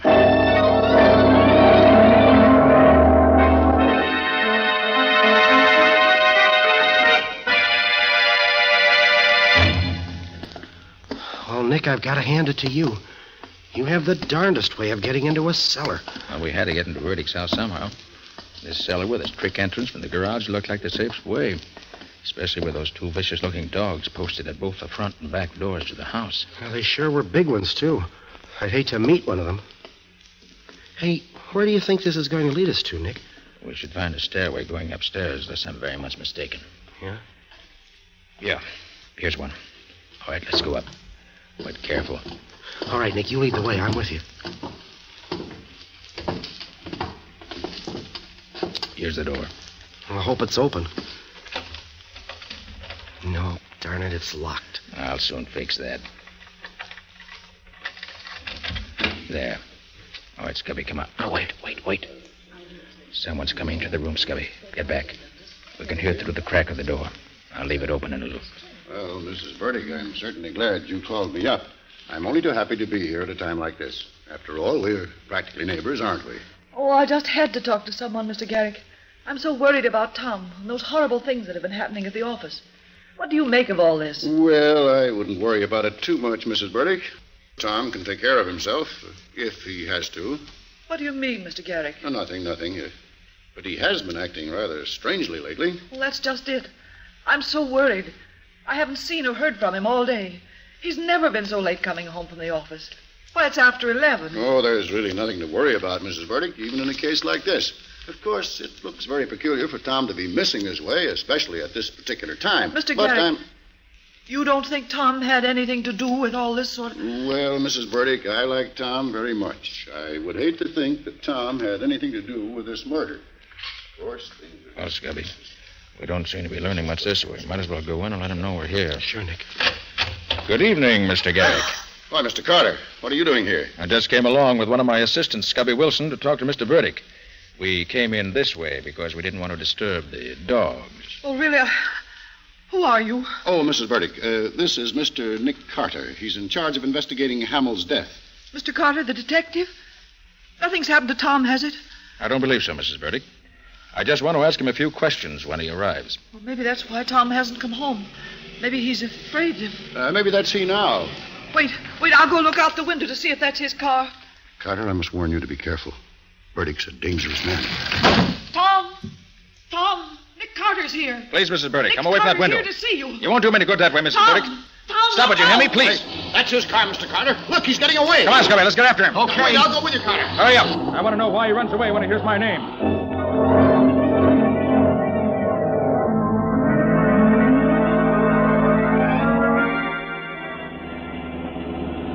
I hope this car of yours stays on the road, Carter. Don't worry about it, Mr. Garrick. Carter, I didn't want to say too much in front of Mrs. Burdick, but we've all been afraid of Burdick. All right. Scubby, just keep your foot on that throttle and keep after him. Oh, boy, we sure made that one on two wheels. Nick, I'm pushing this crate as fast as she'll go, but we don't seem to be getting any closer. That car of Burdick's can sure step. As long as we hang on and don't lose him, I'll be satisfied. Hey, watch it. We're coming to a railroad crossing. So I see. Well, maybe we can head him off now. If Burdick tries to beat that limiter to the crossing, he's crazy. Look, Carter, I think he's going to try to make it. He can't do it. He'll be killed.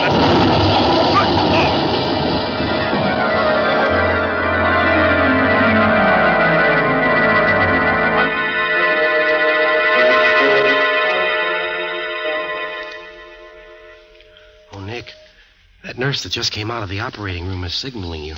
Oh, yes. She wants me to go into Burdick. You wait for me here, Scubby. Okay, Nick.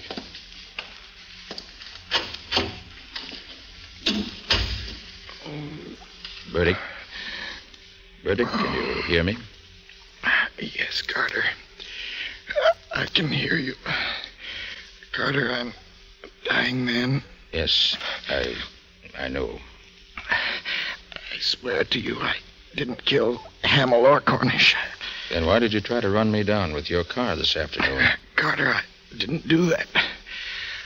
All I know is that for several hours this afternoon, my car was mysteriously missing.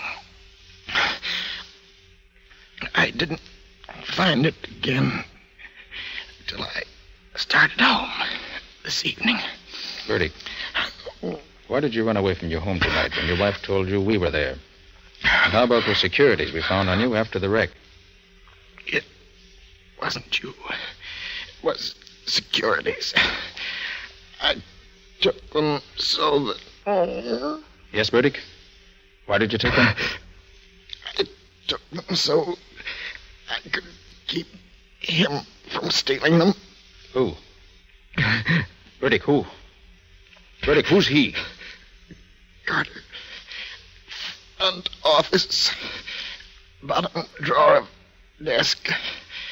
Something will lead you to murder. Yes, Burdick? Who's the murderer? He's... Oh. Burdick. Burdick. Oh, poor chap. If you'd spoken sooner, you might have lived longer.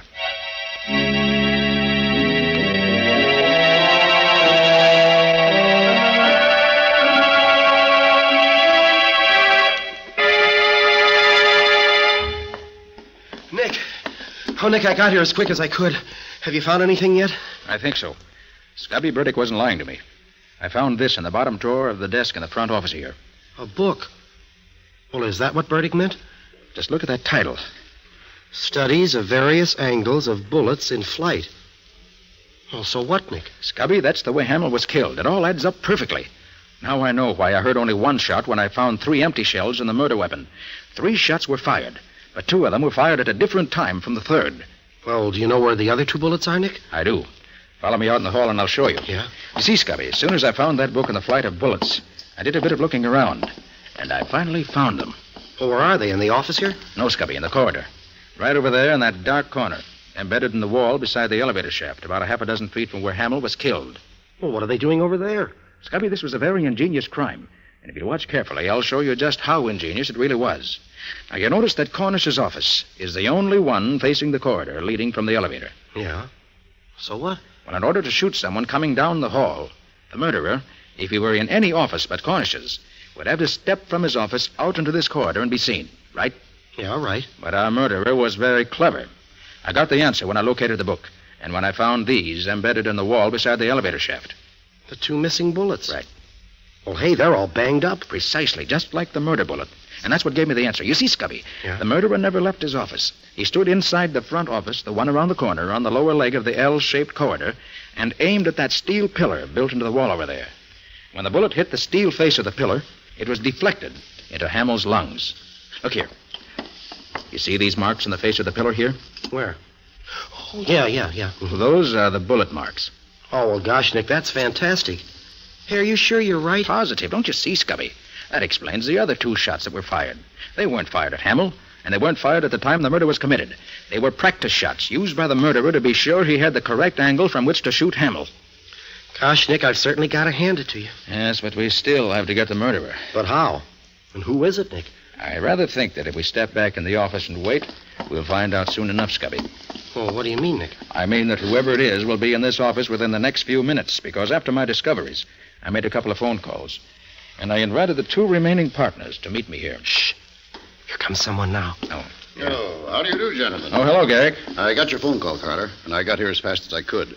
Garrick, have you seen this book before? Studies of various angles of bullets in flight. Why, yes, now that I think of it, I think I have. Does it belong to you? No, it doesn't. But I remember that one day when I was with Mr. Nelson, he stopped in front of a bookshop and looked at it. Rather closely now that I think of it. Yes, I'm sure it was Nelson. Very interesting. Now tell me, Mr. Garrick, when the murder was committed, are you positive that you and Mr. Nelson were in this office together? That's right, Mr. Carter. Can you show me exactly where each of you stood at the time the shot was fired? Well, now let me see.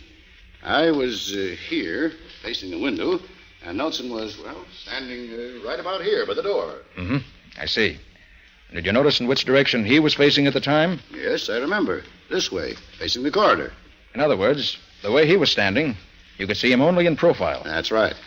Well, there's no question but that's how it was done, Scubby. The murderer planted himself in this office so that he could establish a strong alibi.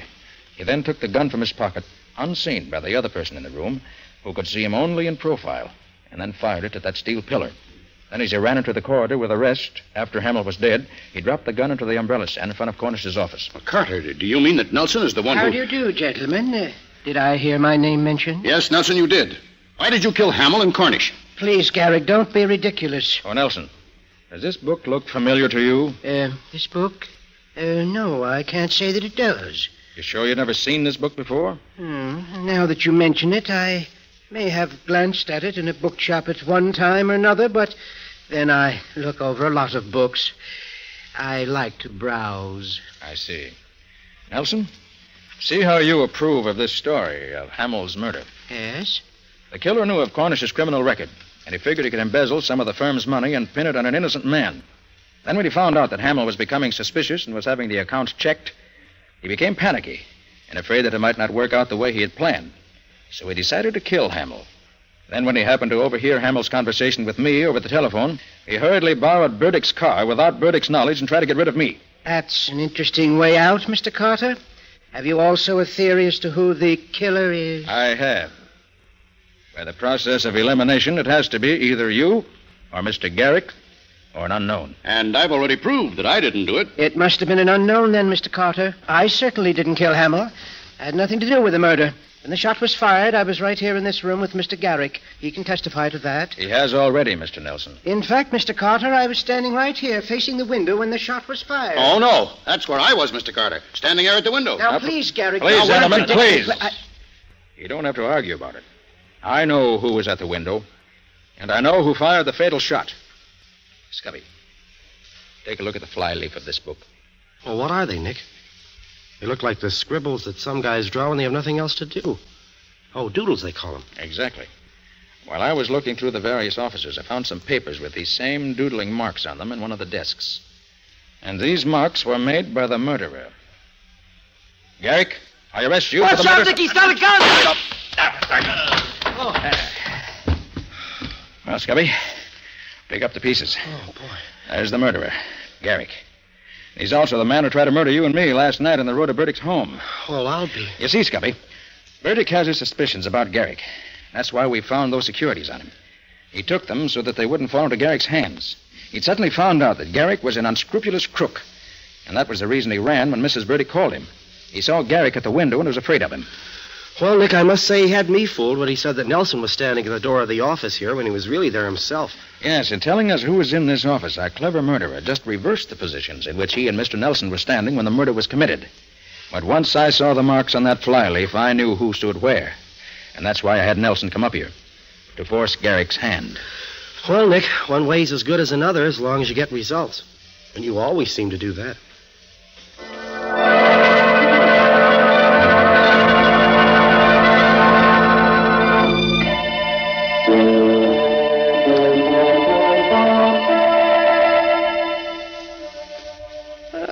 So you finally decided to come back, did you? Yes, Patsy, it's all over. Well, I think you can go home now. Why, Mr. Carter, are you sure you can spare me? Why not?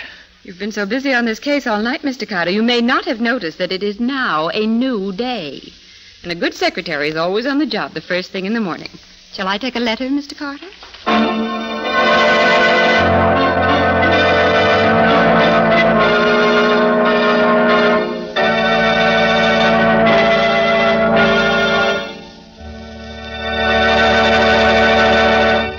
This was another strange experience of Nick Carter, Master Detective, called An Angle on Murder, or Nick Carter and the Mystery of the Mutilated Bullet. Another of the curious adventures of Nick Carter, which are brought to you by WOR Mutual. And now, Nick, what's next week's story all about? Well, when this case was first brought to me, it seemed so routine and uninteresting that I practically turned it down. But it was far from routine once you got into it, wasn't it, Nick? Yes, indeed. So far from it that I almost got myself bumped off investigating it. It's really the story of a man who thought he was so much cleverer than Nick that he could outwit him every time. I don't suppose he got away with it. No, he found he wasn't really so clever after all.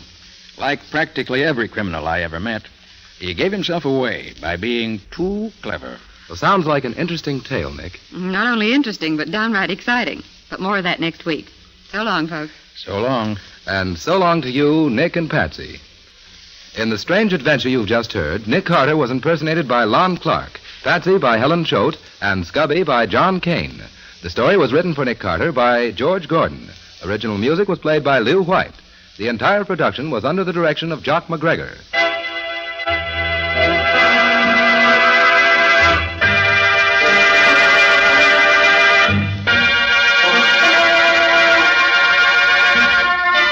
Next week, listen to another curious experience of Nick Carter entitled The Body on the Slab, or Nick Carter and the Mystery of the Missing Husband.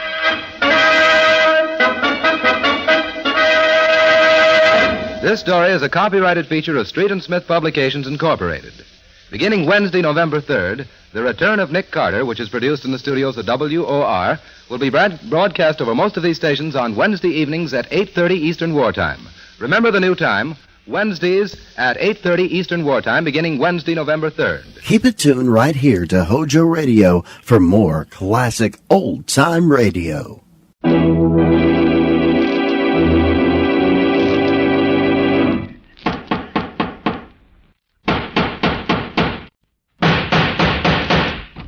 What's the matter? What is it? Another case for Nick Carter, Master Detective.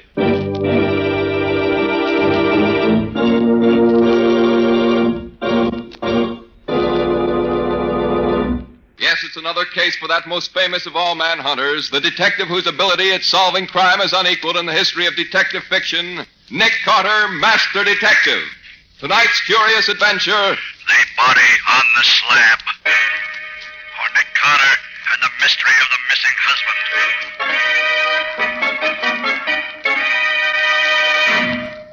But, Mrs. Wallace, people disappear every day in a big city like this. Such things are really no concern of mine. They're a matter for the police. But, Mr. Carter, it isn't just anybody who's disappeared. It's my husband. I'll pay you anything to find him. Well, I suppose it can do no harm to listen to the story. All right, Mr. Burnett. Where was the last place you saw him? In a sort of saloon gambling house on West Street, down by the waterfront. A two-story house. Very run down. Wait a minute, Burnett. That wouldn't be the place that's run by a one-legged soldier they call Bill. Oh, so you know it, do you? Certainly do. By reputation, at least. Here. I want you to look at this picture. You recognize it? Yes, that's the place I'm talking about. I thought so. Mrs. Wallace, I'll take the case. Oh, Mr. Carter, I knew you would. Yes, I have a score to settle with that old rat with a wooden leg, and this may be my chance to do it. All right, Mr. Burnett. Let me have all the details. Well, Vernon, that's Vernon Wallace, my friend. Vernon and I had been making a night of it, and we ended up at this Bill's place. How did you happen to go there? Well, Vernon had heard that it was a great place for a fast poker game, and he was determined to try it. I'd heard it was a pretty tough place, and I attempted to talk him out of it, but I couldn't do it. So about 1:30 or 2 o'clock this morning, we went down there. We were the only ones there. To make a long story short, Vernon and that old guy who owns the place got into a game, and no matter what the old guy did, Vernon won. I was afraid for him in a dive like that, and I tried to get him to quit and go home with me. But he refused. He told me to get out and leave him alone. And Vernon hasn't been home since then. And he hasn't been seen anywhere since then. Afraid that he never left that place alive. Well, I see. The place to start looking for clues is certainly the old soldier's tavern. I'm going down there tonight. I know enough tricks with cards so that I can be sure of winning. And maybe old Pegleg will try to treat me as he treated Vernon Wallace.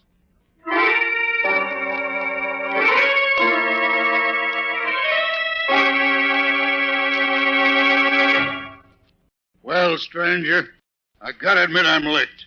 You broke the bank. Yes, luck's been with me ever since I sat down here. Well, it's getting late. I've got to be getting home. How about a drink before you go, stranger? You'll not refuse me that. Why, no. I'll have a drink with you. But only one. Sure. One'll be okay. Hey, Mike, 2 beers and make it snappy. Yeah, coming up. You won all my money tonight, stranger, but I don't harbor no ill feelings. Nice of you. You won fair and square, and that's all there is to it. Here's your beer. Here you are, stranger. Drink hearty. Excuse me, stranger. I'll be back before you can shake a stick. Well, that's all right. I'll enjoy my drink while you're gone.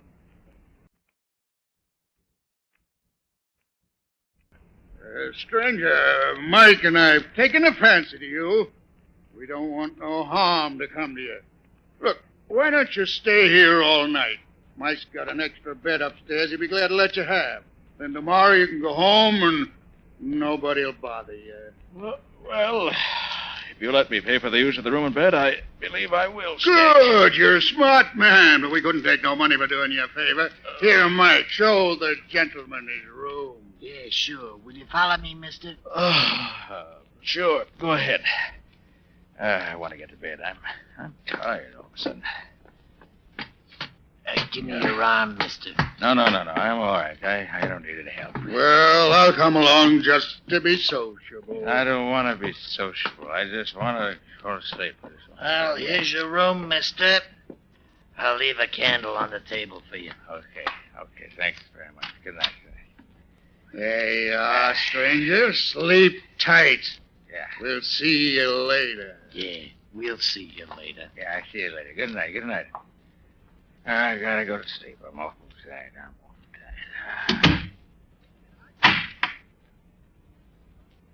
Well, got myself into this easy enough.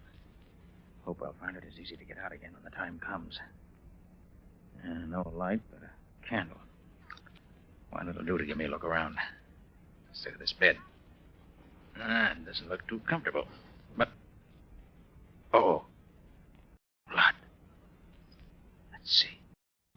The man were lying on this bed. That blood is just about where a dagger would go through his heart. The man were drunk enough or had been drugged, he'd never know what hit him. Well, let's look around here. I wonder what's in this closet. Uh-huh. Locked. Well, that won't keep me out long. Not as long as I still have my keys with me. Try this one. No. This one does it. Well, this is interesting. Old clothes. Here's a vest with blood on it. And here's a shirt and a jacket. Both of them bloody. Unquestionably, these came from some of the victims. Well, nothing to do now but wait for that one-legged scoundrel and his pal to make the next move. And I guess I'll be safe if I merely sit on the edge of the bed now. Oh, yes, I won't need this candle anymore either.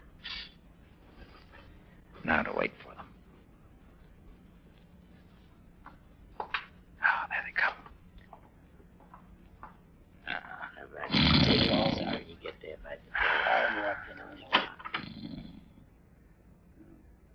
He's asleep, all right. I can hear him snoring. Well, with the slug I put in his beard, he'd have to be either sleeping or dead. All right. Easy does it. Is he still asleep? Yeah. You hold this light while I... Get your hands up, both of you. Well, I'll be... And drop that knife you got in your hand, Bill. How can you be awake when we... Really very simple, Bill. Keep those hands up. I just poured that drink you gave me on the floor instead of down my throat. What are you going to do with us? I'm going to turn you over to the police. The evidence of the bloody clothes in the closet and what other evidence they'll undoubtedly find when they search this place, you both should have an interesting time of it. Why don't you kill us now and be done with it? Because I want some information first. Why should we tell you anything? Because if you do, I shall probably be able to get your sentence reduced somewhat. If you don't... I got you. What do you want to know? Last night, a young man won all your money. He hasn't been seen since. You mean that fellow with the little mustache? I do. You murder him the way you tried to murder me? I didn't do nothing with him. Maybe I wanted to, but I didn't. Isn't it a fact that this chap's friend tried to get him to leave you and go home? Yeah. And when he wouldn't go, the friend finally went off without him? Oh, that's a lie. They left here together. What? You trying to tell me one of them didn't leave before the other? No, they went out together. You know where they went? How should I know? There was a taxi waiting right outside the door here. Seemed to be waiting for them to come out. Then the guy with the money gets inside, and his friend sits in front with the driver. Oh, his friend sat in front with the driver, huh? But you know that cab if you saw it again? Sure, it had a big dent in the back of the body. Painted with red lead. I've seen them around this part of the city before. I see. Well, Bill, as soon as I can turn you and your pal over to the law, I'll have Penny find that taxi with the dent in the back. Trail seems to lead direct to him.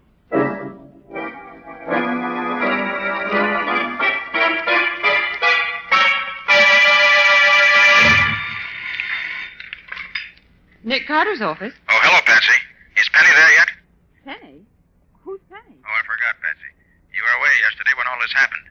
Scubby got a rush assignment to cover the Balkan campaign for his paper and had to leave in a boat that sailed last night. Scubby gone without saying goodbye to me? Well, he couldn't, Patsy. You weren't here. He asked me to do it for him. Oh, Nick, I'm going to miss Scubby. Of course, Patsy, we'll both miss him. But while he's away, I'm having Penny Eagles work on my cases with me in Scubby's place. Who's this Penny Eagles? I never heard of him. Oh, he's an old friend of mine. Very clever fellow. When he was younger, he was an expert forger. How did you happen to get mixed up with him? Well, he was accused of a murder he had nothing to do with, and he had me get clear. Then he got interested in law enforcement, turned over a new leaf, and has gone straight ever since. You like him, Patsy? I hope so. Well, she'll be in a minute now. As soon as he shows up, have him call me at Shermore 3-1222. Shermore 3-1222. Right. I'll wait here for his call.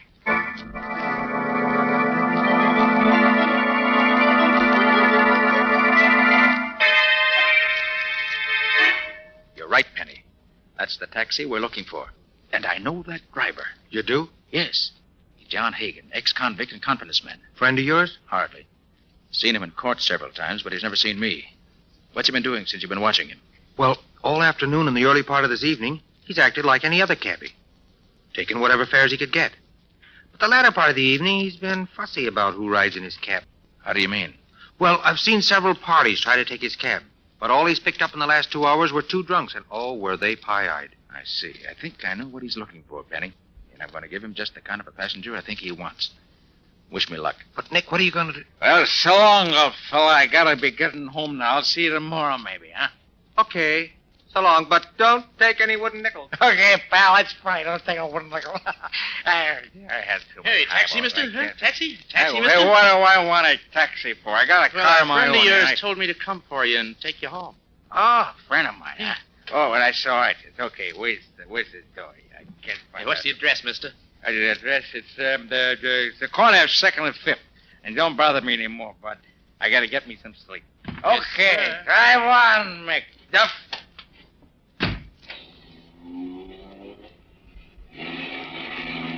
And now where? I'll wager it won't be toward 2nd and 5th. Wait a minute. What's that smell? Perfume? I know. That's ether. So that's the stunt. Picks up drunks who are too far gone to know what's happening, then doses them with just enough ether to put them soundly asleep. Well, it won't happen to me. If I open one of these windows a little bit, that'll keep the air clear. There. Now, Mr. Hagen, the next move is up to you.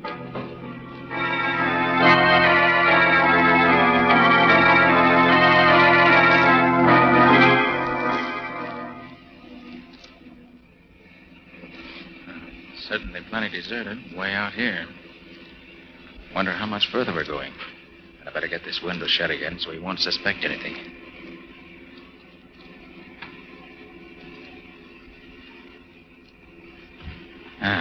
So we're near the end of our journey, huh? Very well, Mr. Hagen. I'm ready for you.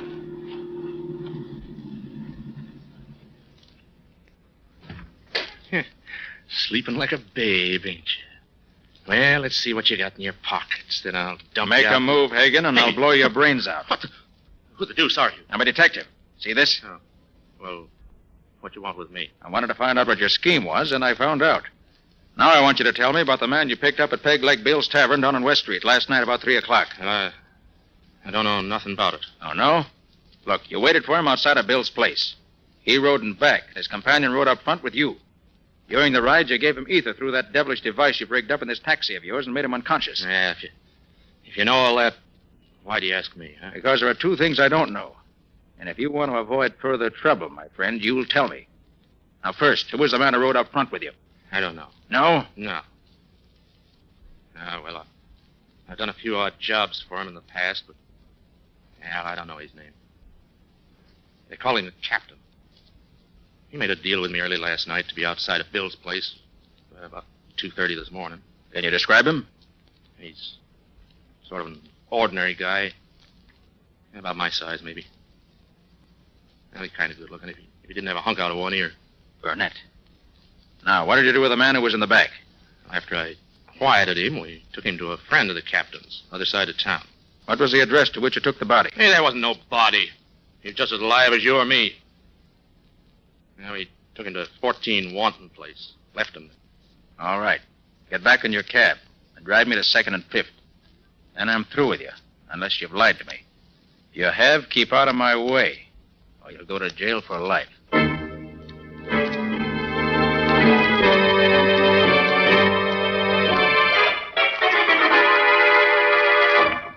This is where Mrs. Wallace lives, Patsy. Well, I hope she's home. But, Nick, what do you expect to find out here? I don't know, Patsy. The thing that puzzles me about this case is why Burnett wanted to do away with Wallace.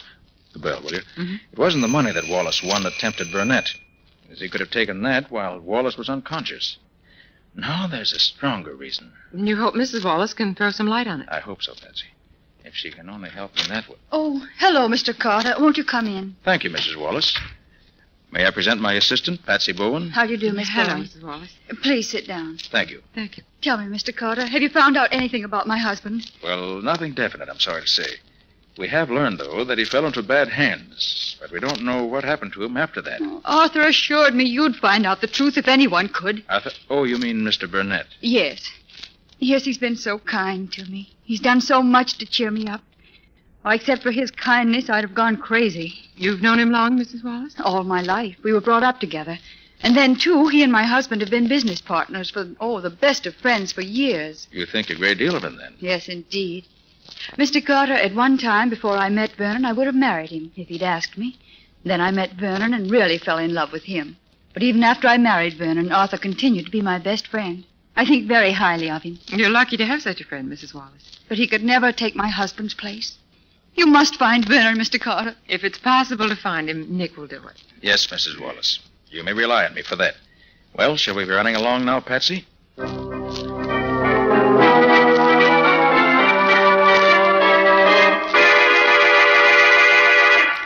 Where did you say you're calling from, Penny? I'm at a pay station near the house where Hagen left Wallace that night.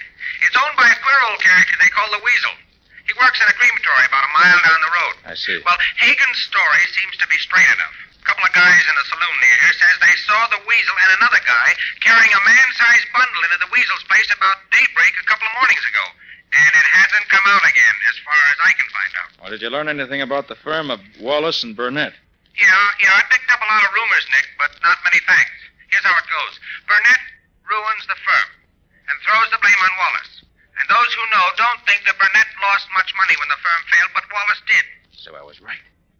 What else? Well, Burnett was the one who started Wallace gambling and drinking. Wallace is a nice guy, but he seems to be the weak sister.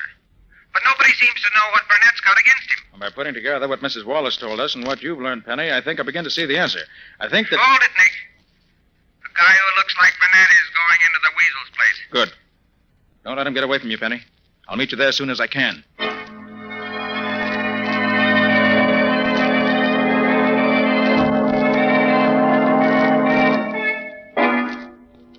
Yep. You're right. You're right, Nick. They did bring that casket here to the crematory. I thought they would. But I wish I could get closer and see what they did with it after they carried it inside. Look, Nick. That window over there is open a little. Huh? Maybe we could hear something from there. Good idea, Penny. Come on. But quiet. Yeah. But, Weasel, are you sure they won't be suspicious? Not a chance, Captain. That's why we're doing this tonight. The owners of the crematory are going to make a test of a new heating fixture tomorrow morning. And they told me to have the ovens hot by 10 o'clock. I'm just getting them hot a little ahead of time. What do you use when you make a test like that? Well, they sent me the body of a dead calf. It's over there in the closet. Yeah, but the test we're going to make tonight will be even better, eh, Captain? Yes. How does this thing work? Oh, simple. The body's laid here on this slab and strapped down the way you saw me fix this fella. In the next room, there's a lever attached to the slab. When the lever's pulled, the slab slides into the oven. The door closes behind it, and the destruction of the body begins. Do we have to watch it burn? You can't see the slab nor the ovens from the room where the lever is. How long does it take to reduce the body to ashes? 6 or 8 hours. It'll be all over by daylight. Even if the body isn't... You mean even if the body ain't dead yet? Yes, that's what I mean. And Wallace is still alive. Well, it's a little unusual to cremate a live body, but it works just the same. You'll never know what happened. It'll be all over in an instant. Well, we got nothing more to do here. Might as well go in the next room and wait for the ovens to get hot enough. Then you can pull the lever and slide the body. You mean I have to pull the lever that sends him into... Sure. He's your friend, ain't he? Come on, Penny. There's no time to waste. We have to work fast.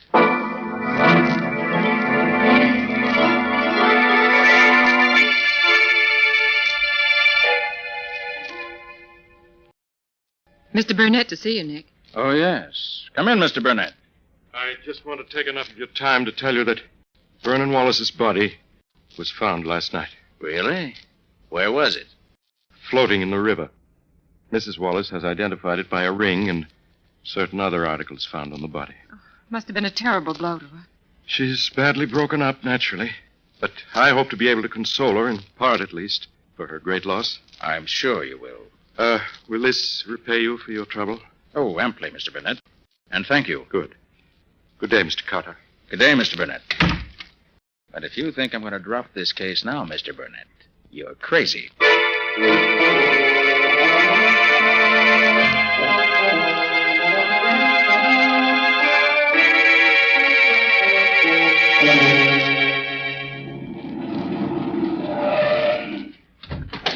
Nick, here I am. Over here. I got here as soon as I could after I got your call, Penny. Brought my new helper, too, as you see. Yeah, so I see. Hi there, helper. Hello, Penny. I hope I'm going to be able to help you and Nick. You'll do all right. Now, in this case. Now, what's the dope, Penny? Well, a couple of hours ago, a taxi pulls up in front of Mrs. Wallace's house. Mm-hmm. The driver goes into the house. About 15 minutes later, he comes out again with Mrs. Wallace and her maid.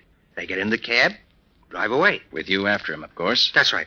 Well, they drive around and finally end up way out here.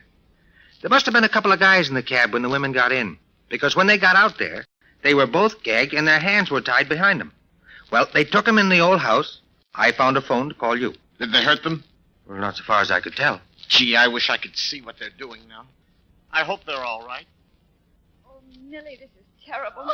My mouth is still sore from that dirty old cloth they used for a gag. Where do you suppose we are? Oh, I don't know, Mrs. Wallace.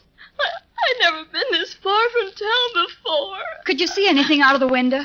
Oh, nothing I recognize. Oh, I should have known better than to be fooled by such a simple trick. I might have known that old Mrs. Parker couldn't be so sick she had to see us at once. Why, I saw her only the day before yesterday. No, fooled me all right. I thought... I hope you're comfortable, ladies. We are not. We certainly are not. What's the idea of bringing us here? Well, I'll tell you. The chap says as how he's going to collect some big dough from you two. You mean we're being held for ransom? Yep. Well, how much money do you want? Well, the chap says he won't take less than $50,000. Oh, Mrs. Wallace, we'll never get out of here. Nonsense.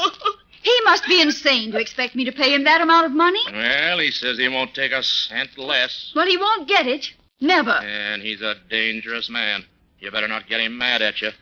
I'll be back at 8 o'clock tonight for your answer. Oh, he'll kill us. I know he will. Be quiet, Millie. He won't kill us as long as he thinks there's any chance of getting the money out of us. But what if we get... A man at the window. It's Mr. Burnett. Oh, Arthur, I hoped you'd come. Are you safe, Louise? Have they hurt you? No, Arthur, we're both safe. But how did you ever find us? I just climbed up the porch to the roof, then over to your window. Have they told you why they brought you here? Yes, they want ransom. $50,000. And they'll kill us if you don't save us. Not while I'm here. I'll see that no harm comes to you. But what can you do? You're only one against the two of them, and they're both vicious criminals, I know. Do be careful, Arthur.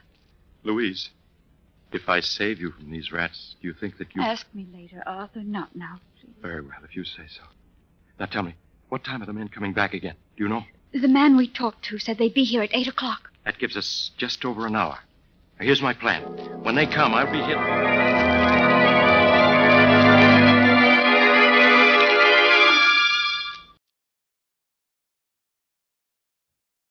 Now, you each know what you're supposed to do, don't you? Sure, Nicky, sure. You know, this ought to be fun. I haven't played cops and robbers since I was a kid. Same here. This should be good. Well, I hope you two aren't disappointed. But you can't tell about these things. So watch your step, both of you.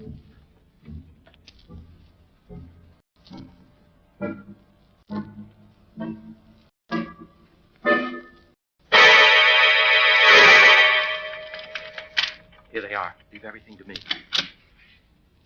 Well, you made up your mind to pay the ransom the cap wants? We'll pay you nothing. Not a cent. You know what that means, don't you? It means that you better get your hands up, all three of you, if you want to live. Who are you? I'm here to save these two ladies from you and your gang. Oh, yeah? Let him have it, fella. Oh, I warned you.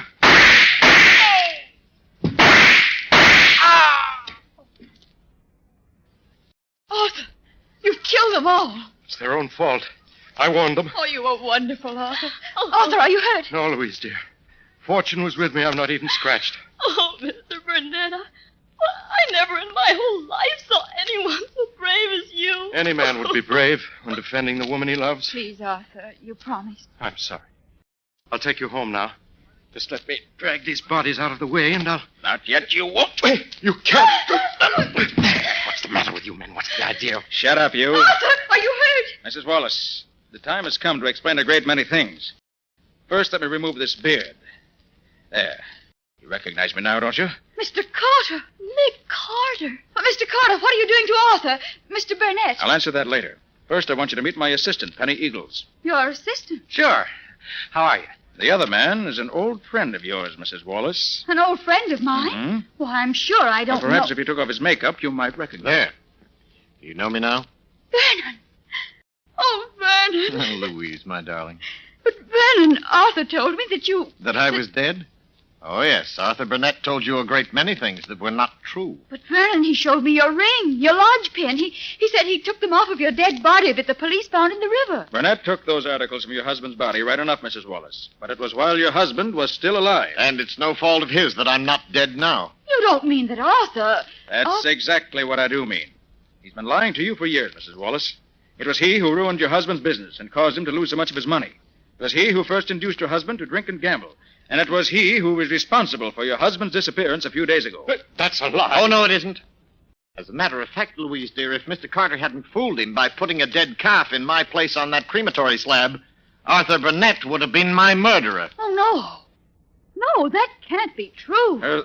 Furthermore, it was Burnett who arranged for your kidnapping this afternoon. Oh, but... He did it so that he could suddenly appear and rescue you from the members of the kidnap gang, who were in reality men in his employ. But why should he do all these horrible things? Because he's been in love with you ever since he first met you. And ever since your marriage to Wallace, he's been insanely jealous of him. Everything Burnett's done has been to make you despise your husband and turn instead to him. That's a lie, Carter. Oh, no, it isn't, Burnett. I can easily prove it. Penny, let me have the gun with which Burnett shot us during the battle a few minutes ago. Sure, Nick. Here you are. Thanks. Now, look here, Mrs. Wallace. This pistol has 8 shells in it. Burnett fired 5 shots at us, but there are still 3 shells left. And here they are. Why, those are blanks. They couldn't hurt anybody. Exactly, Mrs. Wallace. And the shells in the pistols that his men were to use in the fights were blanks also. And if I were a beautiful woman in distress and a man came to my rescue with his pistol loaded with blanks, I think I should find it extremely difficult to believe that he was being on the level with me.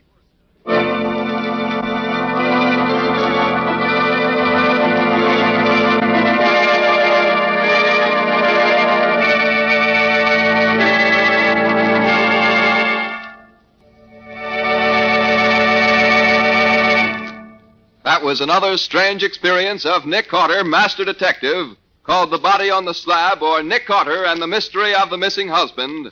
Another of the curious adventures of Nick Carter, which are brought to you regularly at the same time by WOR Mutual.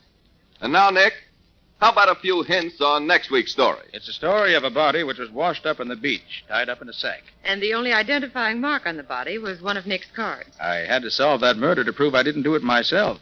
And I found that the real culprit was the killer who used a clue that pointed directly to him to prove that he couldn't have done it. And the killer tried to drown both Nick and myself when the chase got too warm for comfort. But as you can easily see, he didn't succeed. So long until next week. So long, folks. And so long to you and Nick for now, Patsy. In the strange adventure you have just heard, Nick Carter was impersonated by Lon Clark, Patsy by Helen Choate. Original music was played by Lou White. The entire production was written and directed by Jock McGregor.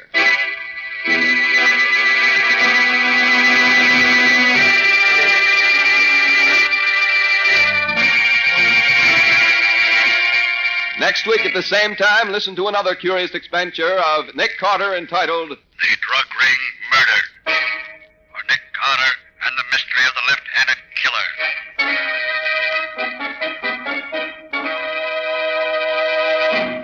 This story is a copyrighted feature of Street and Smith Publications, Incorporated. The Return of Nick Carter is produced in the studios of WOR and is broadcast over most of these stations every Wednesday evening at 8:30 Eastern War Time.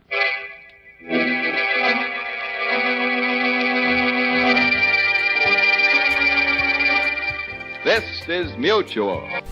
Our next broadcast was a radio series that was loosely based on a private detective character created by writer Dashiell Hammett for the Maltese Falcon.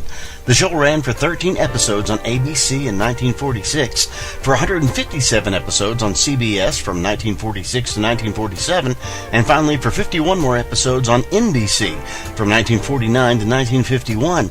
The series starred Howard Duff as the titular character and Lauren Tuttle as his secretary Effie.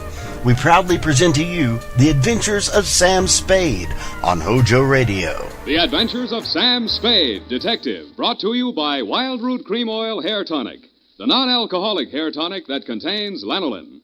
Wild Root Cream Oil, again and again the choice of men who put good grooming first.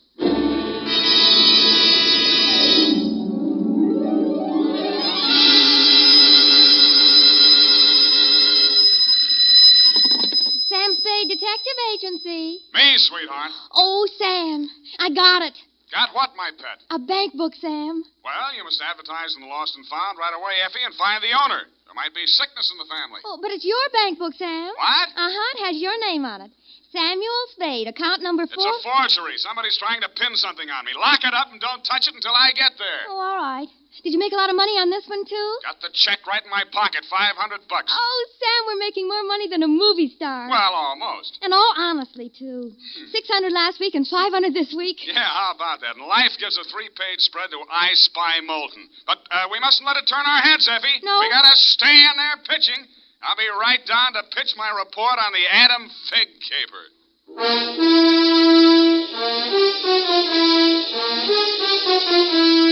Dashiell Hammett, America's leading detective fiction writer and creator of Sam Spade, the hard-boiled private eye, and William Spear, radio's outstanding producer-director of mystery and crime drama, join their talents to make your hair stand on end with the adventures of Sam Spade. Presented by the makers of Wild Root Cream Oil for the hair. You've heard the saying, you never know until you try. Well, you'll never know how handsome your hair can look until you try Wild Root Cream Oil. See for yourself how neatly and naturally Wild Root Cream Oil grooms your hair. Note how effectively it relieves annoying dryness and removes loose, ugly dandruff. You can get Wild Root Cream Oil Hair Tonic in either the big economy-sized bottle or the handy tube. Or you can ask your barber to use it on your hair. But by all means, try it. Don't delay. Get it today. Wild Root Cream Oil. Again and again, the choice of men who put good grooming first.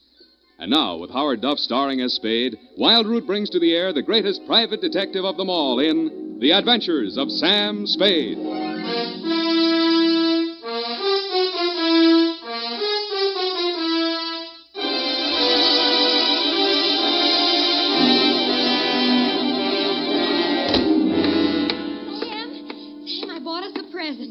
Oh, you're going to love it. Well, we gotta watch these expenses, Effie. There's always something. Yes, but this will be saving. It saves confusion. It saves fretting. Now, this gadget here, what is it? It's a Minorobot. A what-a-bot? It's for busy men like yourself, Sam, so you don't have to burden your mind with petty details. You see, it has this dial on it, right here. And you drop these little cards in this slot. You don't have to worry about that. That's for me to take care of. Oh, good. Then, when you come into the office, and supposing you have an appointment with Mr. Jones at 2 o'clock, and you forgot about it, you just dial 2 o'clock, and the little card pops out. And it says Mr. Jones on it. How do I remember to dial 2 o'clock? Oh. Well, maybe it's in the instruction book. But anyway, now go ahead, Sam, please. The card's right in there. Now, dial 2 o'clock. Go on, Sam. Let's see. Just like a telephone, Sam. Now what do I do? Well, give it time, Sam. It's thinking. Must have forgotten. Jones. Mr. Jones. Effie, do you think it's dead? Oh, Sam, I don't understand it. It was working perfectly. Well, I'll take it straight back first thing in the morning. You'll have to. It'll never find the way itself. You got your book, sweetheart? Yes, Sam, I don't understand. It was working perfectly. Well, that's all right, honey. It doesn't matter. Date October 5, 1947, to Hillary Exon, Esquire, from Samuel Spade, license number 137596. Oh, honey, it's only a memo robot. Subject, the Adam Fig Caper. Dear Mr. Exon, October 2nd in San Francisco was one of those days that you see blown off the calendar by a gust of wind in the movies to denote the time is passing. It was a day for scraping off the minutes with a fingernail file and wondering whether the display ad I'd paid for in the classified section of the phone book wasn't just a waste of money. It certainly wasn't the day I'd expect a leprechaun to walk into my office. He said his name was Adam Fig. He said he was the butler at Exon Manor in Los Nidos. The limousine, Mr. Spade, is waiting to take you away. We mustn't keep them waiting, must we? Of course we mustn't. Who mustn't we? Why, Mr. Hillary, of course, sir. Oh, Mr. Hillary. And old Mr. Exon. The old gentleman is very ill. Dr. Feige's office is down the hall. Turn to your right, second door. Well, I assure you, sir, that Mr. Exon is the best of medical care. Your duty will be simple, to prevent his death. Do I donate blood or just frighten away the evil spirits? Oh, it isn't quite that, sir. Someone is trying to kill Mr. Exon. He's a very sick man, and I'm sure he'd prefer dying from natural causes. I get $25 a day in expenses. Here is an ample amount in advance.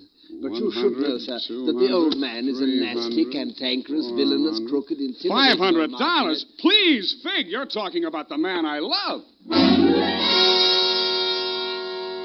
Los Nidos was at least an overnight caper, so on my way out, my lovely and charming secretary, Miss Perrine, handed me a brown paper bag which contained A, 1 pair of socks, darned, B, 1 shirt, ironed, and C, the apple which she always polishes for me the night before. We arrived at your large Southern-style mansion 2 hours later. Fig! Oh, Fig, where the devil have you been? To the city, sir. I can't find the keys to the liquor closet. Where are all the maids? What happened to that cook we hired yesterday? Who is this man, and why is he wearing that necktie? This is Mr. Spade, sir, the detective. Oh, I'm Hillary, Exon. Come in, please. Go on upstairs, Fig. See what that girl is doing to my father. I don't believe she's in this at all. Very good, sir. In here, Mr. Spade. Pardon the condition of the house. The old man has been firing the servants again. Your father, you mean? Yes. Every time he gets shot at, he fires all the servants. He gets shot at pretty often? About once a year. In the fall. You always hire a detective? No. Oh, dear. I'm not keeping you up, am I? No, excuse me, please. It's much worse this time. I can't get any sleep. Guns going off in the middle of the night. The whole household disturbed. When and where was he last shot at? Yesterday morning at about 1:30. I dug the bullet out of the woodwork myself, a .38 caliber, embedded in the door frame that leads to Miss Kaywood's room. That's his nurse. Was she with him at the time? No, Dad sleeps like a baby, full of sedatives. She sees to that. Shot come from outside? Yes, but we found nobody on the grounds. No traces of anybody. I don't know whether Dad knows who shot at him or not. He's such a closed-mouthed old devil. You don't care very much for your father, do you? To be frank, Mr. Spade, if hating weren't such an effort, I would despise him. He is without a doubt... Well, listen. Get out of here! There, that's just a sample. Well, come on. Let's see what's eating him now. Get out! Talk to me like that. I tell you I won't stand for it. Well, you don't have to stand for it. Take that silly painted face out of my sight. Don't you dare to. Get out! I'm quitting. I'm quitting, Mr. Exon. I can't stand it another minute. Yelling, screaming, throwing things at You must have done something to set him off. But I didn't, I tell you. I didn't. This is Mr. Spade, Miss Kaywood. Oh, a detective? Will it make you happier to know that I'm a private detective, Miss Kaywood? Well, Mr. Spade, I only hope you can prevent a murder. If there's any way at all that I can help, Thanks. I'll see you downstairs after I've talked to the old man. You'd better go in alone, Spade. Oh, Miss Kaywood, do you have a throat spray downstairs? I seem to be congested. Oh, go away. Go away! Oh, well, wasting ammunition. Who are you? If you're a total stranger, come on in. Well, don't be afraid, son. Come on over where I can look at you. It's hard to keep my eyes open. Oh, I mustn't do that. Oh, so you're the detective, eh? That's right, Pop. If you want to take a little nap or something, I'll come back later. What did I say just now? Come back later? No. There's no reason for you to come back later. I'll say everything I have to say right now. The shot woke me. I didn't see anything. I don't know anything. I've got a million enemies. I can't remember the names of any of them. Why don't you try to remember? I could have them checked. You're wasting your time, Sonny. In my day, I've wiped out 100 men, and I'll outlive anybody who's gunning for me now. You must be proud of your past, huh? Proud? Sonny, a past like mine is the finest thing an old man can have. I've swindled my partners and betrayed my friends. I've turned state's evidence just to see my associate get sent up for 20 years. And they say my wife died under peculiar circumstances, and I got rich off her insurance. Now I'm done talking. Do me a favor, son, please. I've got to get a half hour, 20 minutes sleep alone. You'll keep them out, everybody. Please, will you? Sure, Pop. Go ahead. Go on, sleep. Oh, thank you.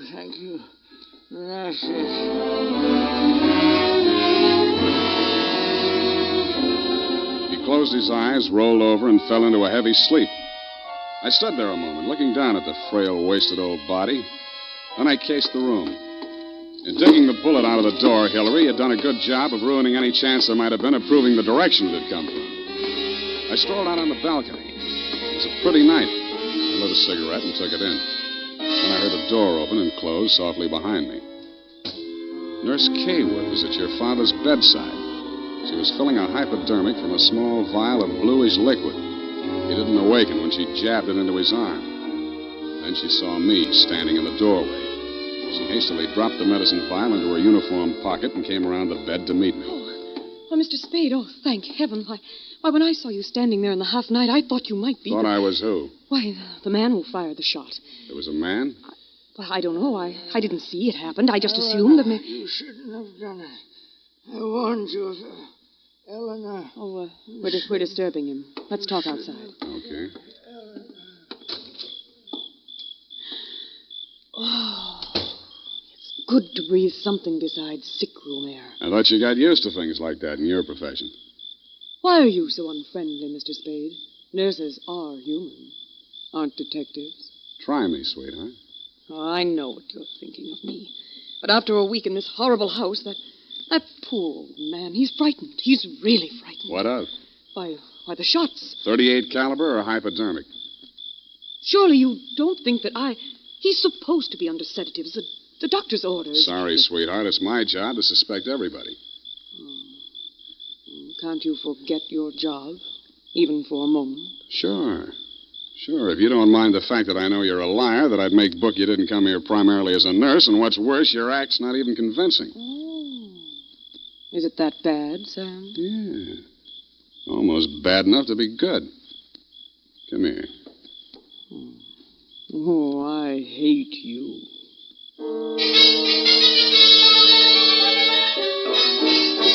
It was a very satisfactory love scene for both of us. For reasons of her own, Barbara wanted to keep me out of that sick room for a while, and she did. For reasons of my own, I wanted to get that medicine vial out of her uniform pocket, and I did. Then, as suddenly as we had fallen into love, we fell out again. After she'd gone to her room, I went back to my sentry duty around the house. Under a light on the front veranda, I examined the bottle from which Barbara had taken the injection for your father. It was labeled sodium thanatol and had been dispensed by a firm called Ibis Chemicals Limited in Cairo, Egypt. The scream filled the house, high and frenzied. I started running toward Barbara Kaywood's room. I slammed the terrace door open and found the light switch. Barbara was sitting upright in the center of a bed. Her face jerked up so abruptly that it seemed her neck had snapped. She clutched both hands to her chest and fell face down among the bedclothes, staining them with her blood.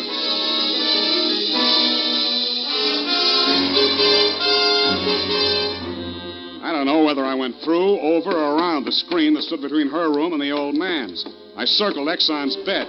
He lay on the floor on his side facing the window. I went outside. A .38 automatic lay on the ground a few yards away from the building. I put that into my pocket and listened. No shadows moving. Nothing. Then he was on me before I could be sure he wasn't a medium-sized tree.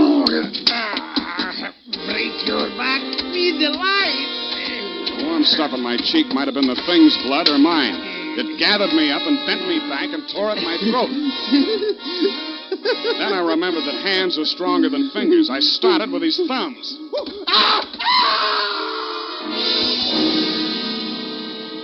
He lay there for a moment, then his huge body began to twitch. He was holding his fingers and sobbing like a baby. I pulled him up to his feet, poked him in the back with the flat of my hand. I followed him through an opening in the hedges and down a long, pitch-dark lane toward the lights of a squat brick house set on the top of a slight rise. As we approached it, a door opened and light streamed out onto the porch. The tall man framed in the doorway was the last person in the world I expected to see. Ah, Marcus, you brought him. Oh, master, very delightful service, but have much pain in fingers. Always complaining, Marcus. Welcome, Mr. Spade. Come in, my dear fellow. Come in. I've been expecting you. Family fortune by blackmailing me. And if you don't remit, Exon could have you booked for forgery, blackmail, definition of character. Oh, my dear fellow, please. This is most painful. But if I had but the original letter, I could destroy it and go back to the felt. Ah, the felt. What happened to it? That fig, that stinker stole it. He burgled my home. Are you taking pot shots at old Exon? Well, don't be a fool, man. I want Exon to stay alive. I must find out some part of his life which will have an exchange value that will cancel out what he has on me. By the way, old thing, You met Miss Kaywood. Mm-hmm. At the present moment, she's milking me for $150 a day. Oh? She's supposed to goad the old man, by whatever means necessary, into talking about his past. And that information she is to bring to me. Well, that ought to be easy. Exon brags about his past. Now, so far, I've learned that Hillary Exon stole 2 heifers at a livestock show in Abilene in 1906. I feel for you, Captain. That wouldn't get much on the current market, would it? My dear fellow, I've a proposition to make to you.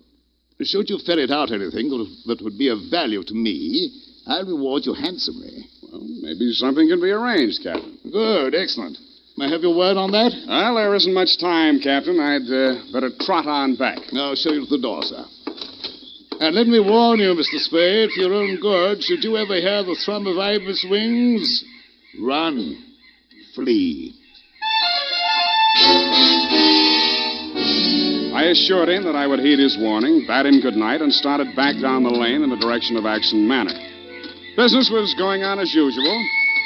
There were no shots this time, only the scream. When I got to Barbara's room, you and Adam were standing at her bedside trying to quiet her down. Well, Mr. Spade, is this the way you guard the house against intruders? Where have you been? Ask Adam. What does he mean by that, Fig? I'm sure I don't know, sir. I've not left the house, sir. What happened here? Oh, she woke up screaming. She said someone had come into the room and torn off her bandages. A nightmare, of course.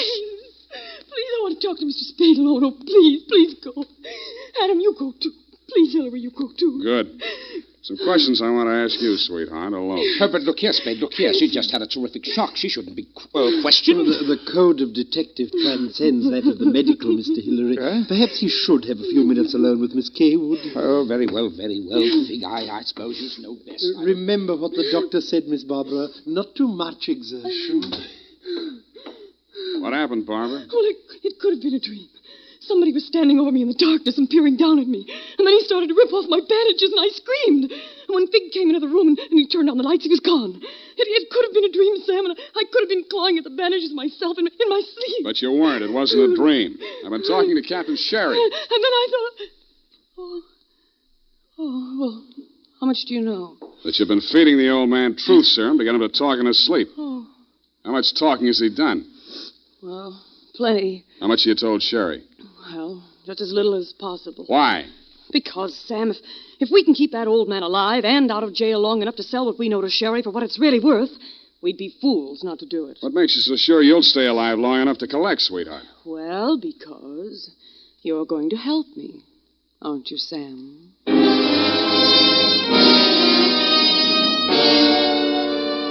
So I helped her, but not for the reason she thought. I made a lot of noise leaving her room and going to mine. Going back, I didn't wear any shoes. I slipped into a clothes press in her room so quietly that even she didn't hear me. I left the door slightly ajar and waited. Time passed, and I was stiff from standing still. It happened at about 3 a.m.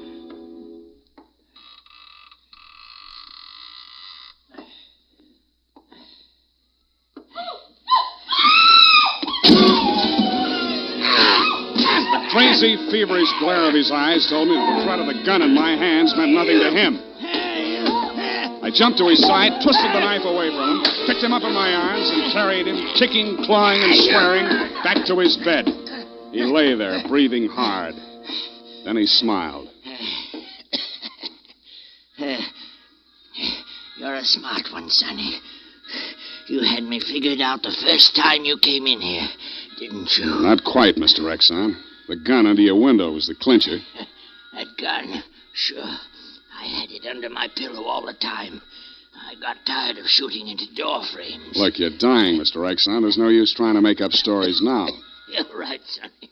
I knew that nurse would sit up in bed after I fired tonight.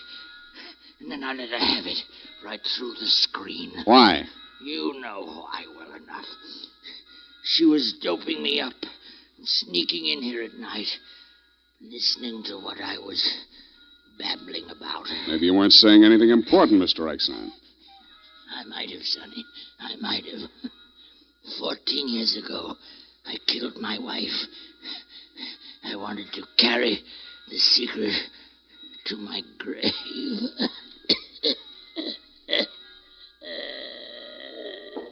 You nearly made it at that. Mr. Spade! What's happened? Is he dead? He's dead. Did he say anything, sir? Did he confess anything? You must tell me if he said anything. I didn't hear him say a word. Ah, well. Yeah, Mr. Spade. Charged with a certain texture, a significant quality. There's a certain smell, yes. Ah, and omen. You can inhale it, sir. Journey thou to Nairobi on the veldt. Tarry 7 days, and you will collect the fabulous golden skull of Wizami, king of the Bojamas. Aha! Marcus! Yes, master. Unhook the hooker. Pack the marmalade. We are off to the veldt.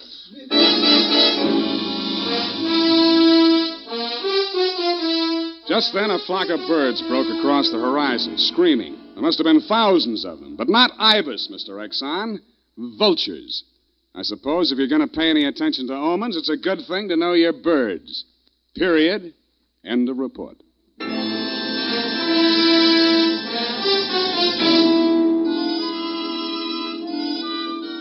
Right now, I have something to say to every man who doesn't use a hair tonic, to every man who says I don't believe in it or I don't need it. That all depends on what you mean when you say hair tonic. If you mean the old-fashioned greasy kind that leaves your hair smelling like a perfume factory, you're absolutely right. But remember, Wild Root Cream Oil Hair Tonic is nothing like that. Wild Root Cream Oil is an entirely new kind of hair grooming preparation. There's not a drop of alcohol in Wild Root Cream Oil, and it contains soothing lanolin that's like the oil of your skin. Most important, Wild Root Cream Oil grooms your hair the right way, neatly and naturally, never leaves your hair sticky or greasy. Get the big economy-size bottle and the handy new tube that's economical, easy to pack when you travel, and grand for the bathroom cabinet. Don't delay, get it today. Wild Root Cream Oil Hair Tonic. Again and again, the choice of men who put good grooming first.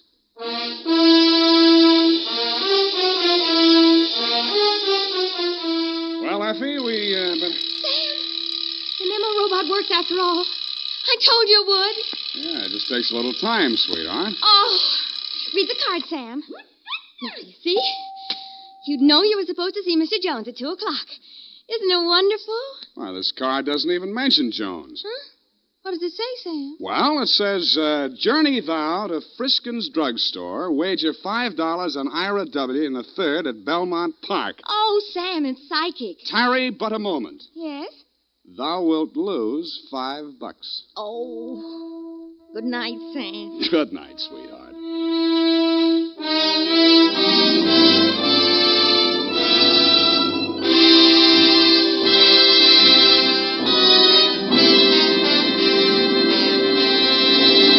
The Adventures of Sam Spade, Dashiell Hammett's famous private detective, are produced and directed by William Spear. Sam Spade is played by Howard Duff. Lorene Tuttle is Effie. The Adventures of Sam Spade are written for radio by Bob Tallman and Gil Dowd, with musical direction by Lud Gluskin.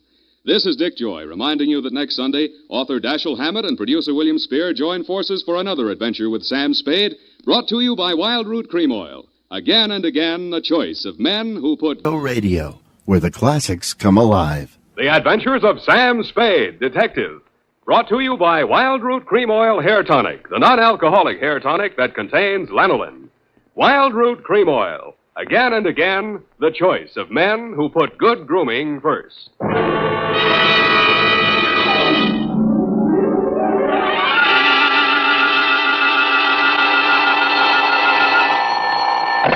Sam Spade Detective Agency. Hello, sweetheart. It's only me. Oh, Sam. Why so modest? Women, Effie. Age cannot weather nor custom stale their infinite variety. Huh? Against their incalculable wiles, mere man is a leaf in the wind. Oh, Sam, do you really... Oh. Who was she and how windy was it? Cyclonic, Effie. We had to close every window in the house. But If you will just contain your natural feminine curiosity for a few moments, I'll be right down to dictate my report on the bow window caper.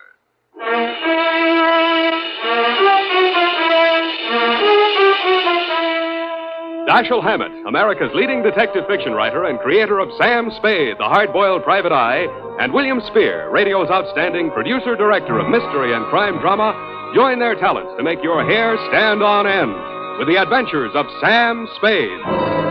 Presented by the makers of Wild Root Cream Oil for the hair. To every man who says, I don't use a hair tonic or I don't believe in a hair tonic, I say this. Decide for yourself, but don't decide until you've tried Wild Root Cream Oil, the entirely different hair tonic. There's not a drop of alcohol in Wild Root Cream Oil, and it contains soothing lanolin. What's more, it grooms your hair the right way, neatly and naturally. So get the big economy-size bottle and the handy new tube at your drug or toilet goods counter. Wild Root Cream Oil Hair Tonic. Again and again, the choice of men who put good grooming first. And now, with Howard Duff starring as Spade, Wild Root brings to the air the greatest private detective of them all in The Adventures of Sam Spade.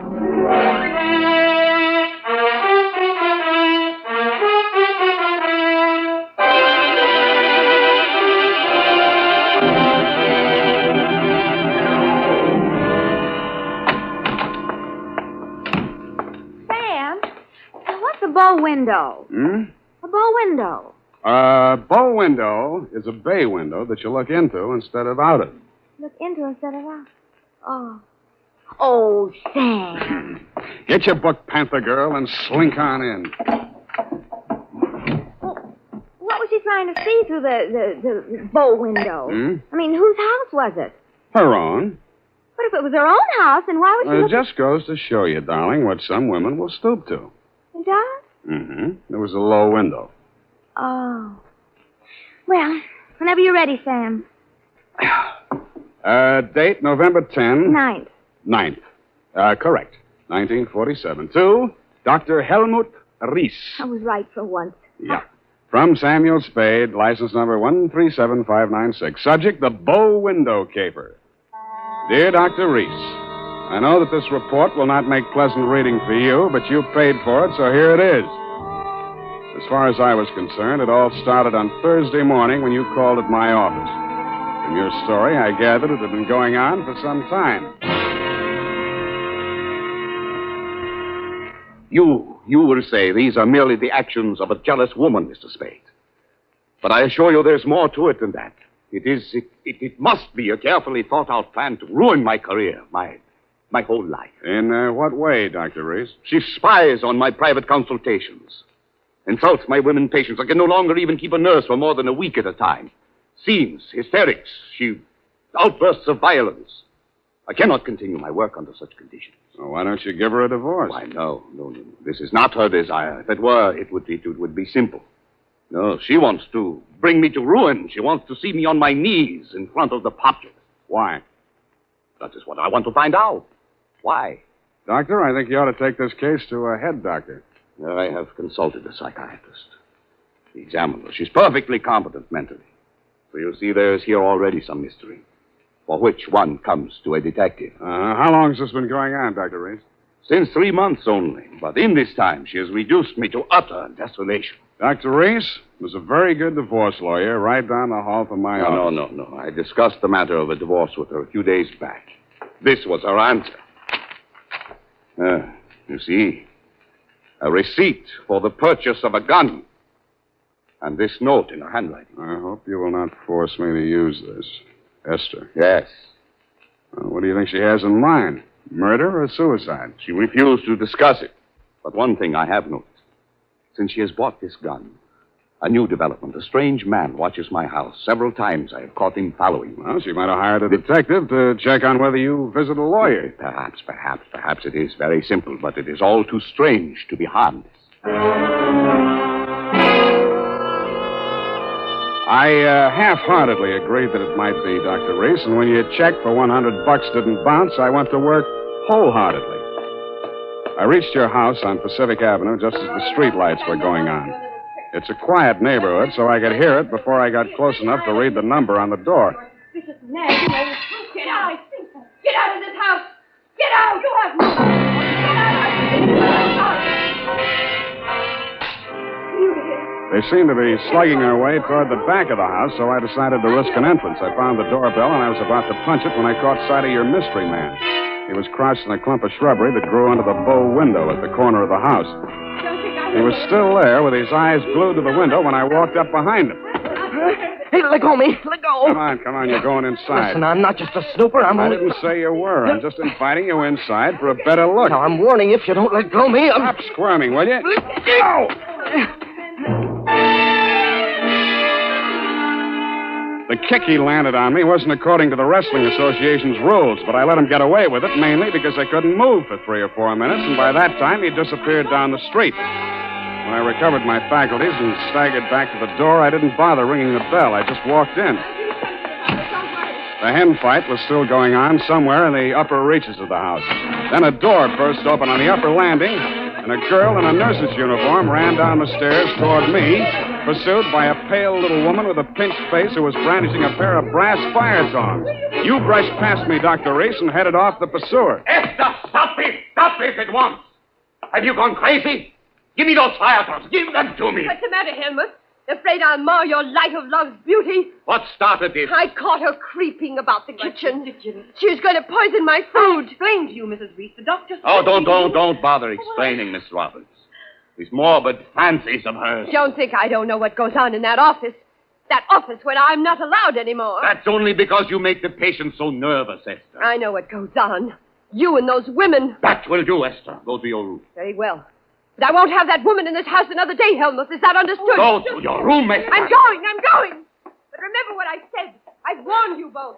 I can't. There, Miss Roberts. Now don't. There. I can't stand anymore, Doctor. I tell you, it's making me a nervous wreck. I just... Dr. Reese. Huh? Oh, Mr. Spade. You saw, you heard? Yeah. Come into my office. We'll talk. I think we'd better. Doctor, there's still one more patient waiting to see you, Doctor. Well, have her wait a little longer. Yeah. This way, Mr. Spade. Nurse, how much longer? Well, the doctor will see you just as soon as he possibly can. Have you been feeling any better, Mrs. Campbell? Sit down, Mr. Spade. Thanks, but I can say what I have to say standing. Your wife's a very tragic woman, Doctor. I wish I could help her. I wish I could help you, too, but I can't. You heard her threat against Miss Robbins. Was that a joke? There's nothing funny about jealousy. But there is this man who watches the house. And the gun she bought. I collared him outside just now. Oh, well, did you get him to talk? No, but I wouldn't worry about him if I were you. And about that gun. The Constitution says every citizen shall have the right to bear arms. Even Parnell Thomas can't do that. Mr. Spade, I've not yet told you all. Oh, Doctor, I'm sorry Yes. to interrupt, but this patient, she's been waiting for more than an hour. Well, who is she? Mrs. Kavanaugh. Kavanaugh. Kavanaugh, who? Well, has she been here before? Of course, last week. Here's her card. Oh, yes. I'd better get it over. Send her in. Yes, Doctor, and Doctor, I'm resigning. I'll finish the day, of course, and then I'm through. I'm sorry. Yes, well. Very well, Miss Robbins. I can't say that I blame you. Good luck. Goodbye, Doctor. Well, I'll be going along myself now, Doctor. No. You must hear me out, Mr. Spade. I've not yet told all. If you'll just wait until I have seen this patient, please, Mr. Spade, please. Okay, I'll wait outside. Oh, I beg your pardon. I beg yours. Come on in, Mrs. So, you're leaving the doctor's employ, nurse? I am. Well, Mr. Spade, how does it look from the grandstand? Messy? Mm-hmm. You don't mind if I finish cleaning out his desk? Go right ahead. Thank you. What's the matter with Esther, anyway? I could sum the whole thing up in a single 5-letter word, shall I? You have. Are you going to walk out on him? Aren't you? Yes, I am. Oh, but Esther isn't jealous of your type, if you don't mind my mentioning it. I feel heartened to think that you noticed I was different. Oh, I did, Mr. Spade. I really did. You don't seem particularly nursey to me, either. I'm not. My, you have a fast pulse, Mr. Spade. Yes, I've been feeling very weak the last few minutes. I need care. Oh, you don't eat enough apples, Mr. Spade. Well, I guess I've finished. Oh, there's that old contract. I wonder... Mr. Spade, will you tell the doctor I've left? And thank him for me again. Aren't you going to see him before you go? No, I'm not. He'd only begged me to stay, and it's simply out of the question. Oh, the poor guy. I just don't know what I'd do if I were in his place. For you, Mr. Spade.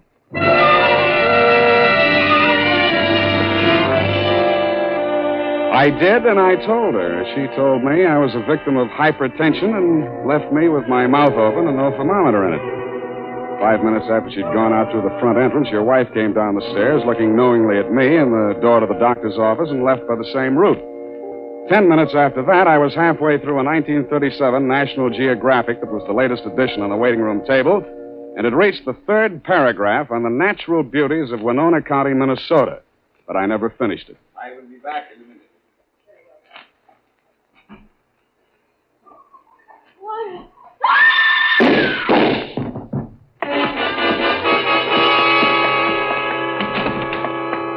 The first thing I saw when I entered the room was Mrs. Kavanaugh, your patient. Why?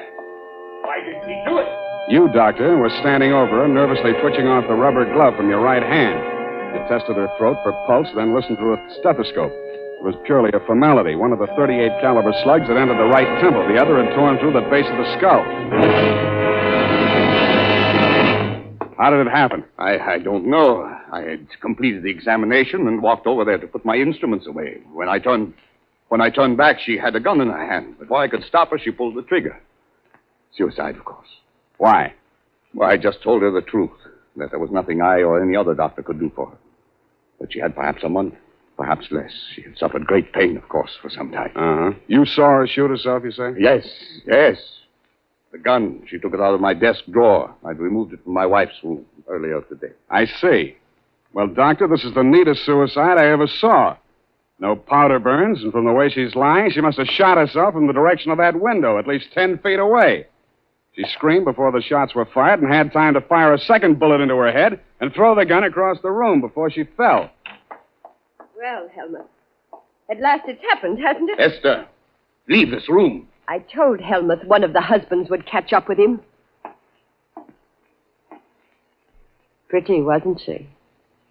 I don't remember this one.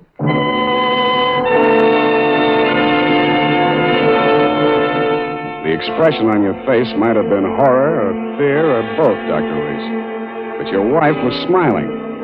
When my eyes left her face, I noticed a leaf clinging to the hem of her coat. It might have come from the shrub that grew up against the house.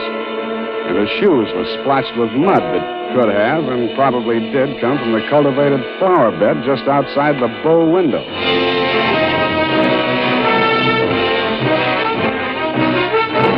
The makers of Wild Root Cream Oil are presenting the weekly Sunday adventure of Dashiell Hammett's famous private detective, Sam Spade.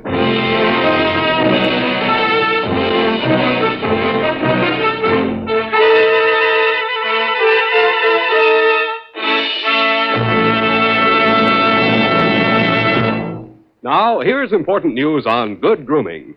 Better than 4 out of 5 users of Wild Root Cream Oil say they prefer Wild Root Cream Oil to all other hair tonics. Here is new and even more conclusive evidence that Wild Root Cream Oil is again and again the choice of men who put good grooming first. So if you want the well-groomed look that helps you get ahead socially and on the job, listen.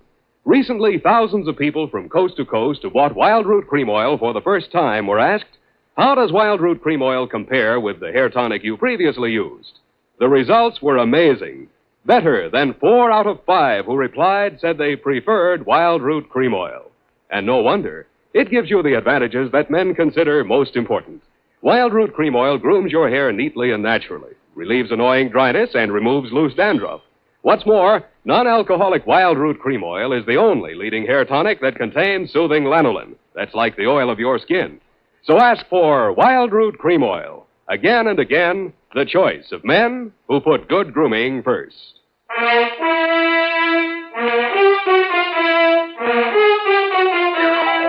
And now, back to the bow window caper. Tonight's adventure with Sam Spade.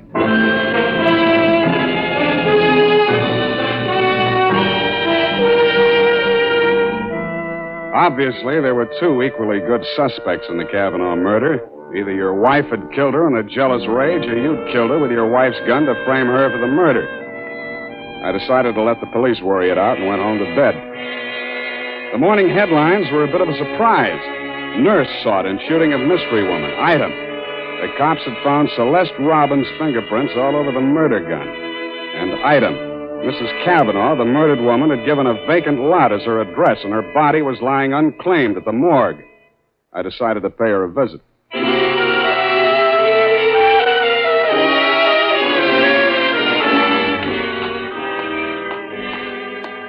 Maxie, hey, Maxie.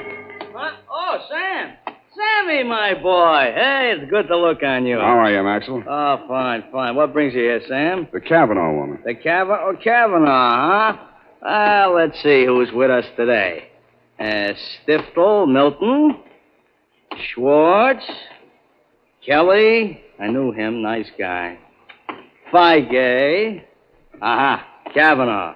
Rose. Hello, Rose. Hey, Sam, don't you want to look at Rose? No, I've seen her. Ah. Yeah, just checked her back in. Autopsy. Say, you do collect queer ones, Sam. Now, you take her. Why would anybody in the world knock her off? In her condition, all he needed to do was wait. A month. Couple of weeks. Bad as that, huh? Worse. Anybody claim her yet? Well, Hello. Something we can do for you? My name is Kavanaugh. I've come for my wife. He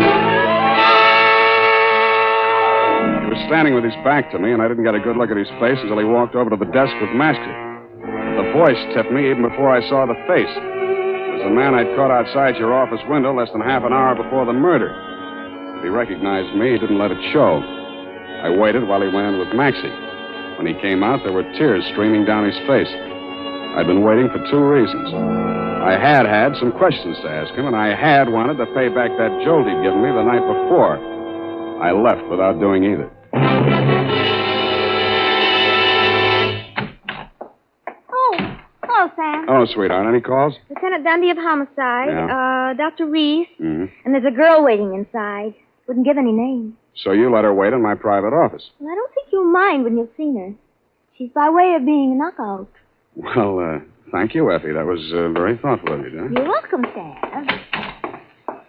Sam, please don't be angry with me for coming here. I had to talk to somebody. What you need is a good criminal lawyer, Nurse Robin. Oh, no. Oh, no. Do you think I killed that woman? How did your prints get on that gun? And don't tell me she threatened you with it and you grabbed it out of her hand. No, I didn't. I did nothing at all. Take it easy, Nurse. Take it easy. Would you like a drink or something? No, of course. Thank you anyway. I'll be all right. Well, she came in from shopping 3 days ago. Just as nice as pie. And she came creeping around. You know how she is. And she said, I bought something today. It's lovely. And with that, she hauled this gun out of her handbag. And so, to humor her, I took it and I looked at it. I was foolish. It certainly was foolish. Well, nickel-plated, ideal surface for fingerprints. And I remember she was wearing gloves. Struck me as peculiar at the time, but I'm so stupid. I didn't think of it until just now. Everything's a little peculiar about this caper. A woman who was dying anyway gets shot. Nobody even seems to know who she was. Doesn't make sense. No, it doesn't make much sense, does it? What should I do, Sam? Give myself up? I think you should.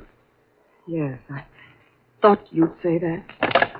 All right, phone the police. You got a lot of courage. Sure you don't want a drink? No, thank you. I'll be all right. I'll be all right. Homicide. Dundee. Dundee, Sam Spade. I got the Robbins girl here in my office. She wants to check in. Oh? Well, tell her to forget it, Sam. Reese's wife just made a full confession.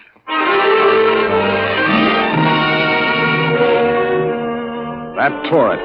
In my anxiety to see how you were bearing up under the shock, Doctor, I blew $1.50 of your money on a taxi all the way out to your address on Pacific Avenue.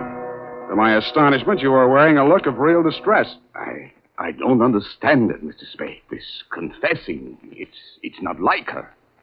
It's all too strange to be harmless. Dr. Reese, I'd like to talk to you alone. Do you mind, Mr. Spade? Go right ahead.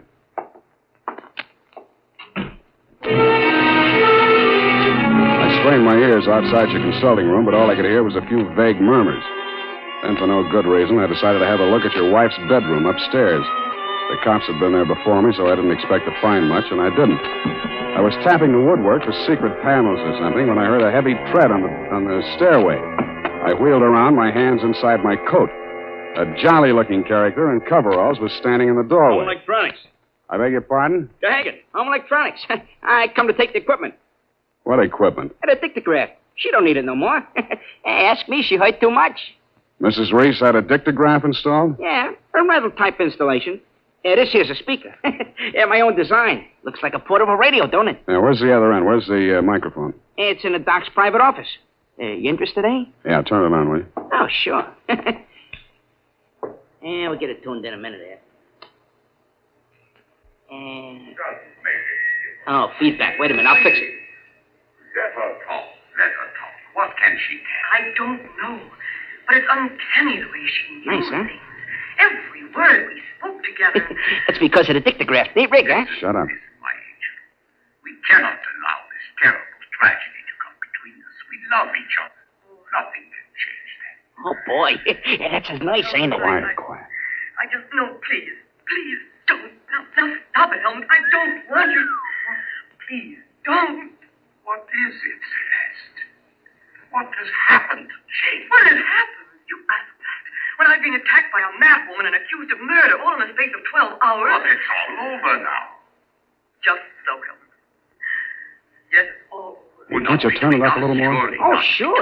Turn it up. Hold it. It's over. It's over. And I'm very, very ashamed. I suppose it was my usual thing. I always get sorry for a poor, weak man and get involved. But this time, I'm sorry for her. Celeste, please. When I was a kid, I liked it. It used to make me feel powerful and, well, to watch them squirm. But it's no fun anymore watching another woman in the agonies of jealousy. And you, I thought you were just weak. You're a brutal, unscrupulous murderer. What are you saying, Celeste? You killed Mrs. Kavanaugh.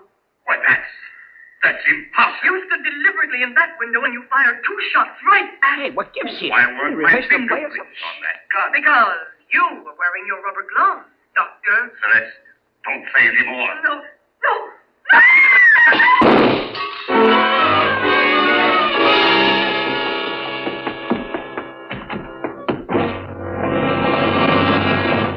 Here, help me. Help me get his shirt off, Mr. Spade. He's been shot. Who shot him, you? Through the window, the same man, the one who watched the house. Hold this tourniquet tight, please. It's nothing. A flesh wound. His aim was bad. Yeah, too bad. Kavanaugh, you still out there? You got nothing to worry about. He's still alive. I missed him. Give me a hand. Come on. That's it. I missed him. That was lucky. You're taking the rap for your wife's murder, too, if you're a better shot. He did it. He killed my wife. I was at the window. I saw him. What I don't understand is why his wife confessed. She loves him, Mr. Kavanaugh. You should understand that. I guess that's what happens to love when it gets crossed up. Why didn't you tell the police what you saw? They'd have hung it on me. She was a stranger to everyone else. I'd been quarreling with her, suspicious, acting like a maniac. She never told me. She must have been going to one doctor after another, trying to find one that would give her one ray of hope. In pain all the time, too, and never letting on. Never. Even after that first visit she made to Reese's office, I didn't tumble. I thought she was meeting him on the sly. And I followed her both times. That last time I carried a gun. I might have killed her if what I suspected had been true. I'm very sorry, Mr. Kavanaugh. I didn't realize. You're pretty late with your regrets, Doctor. I don't quite figure either. Maybe the prison psychiatrist can. Dundee homicide. Dundee, tear up Mrs. Reese's confession. Come on over and get the doctor. Dr. Reese? Yeah. By the way, he accidentally shot himself in the arm. Isn't that right, Doctor? What? Oh, yes. Accident. Why didn't she tell me? Why didn't she tell me? I don't know, Kavanaugh. Women. Sometimes they make too much sense, or we don't make enough, or maybe we're all crazy.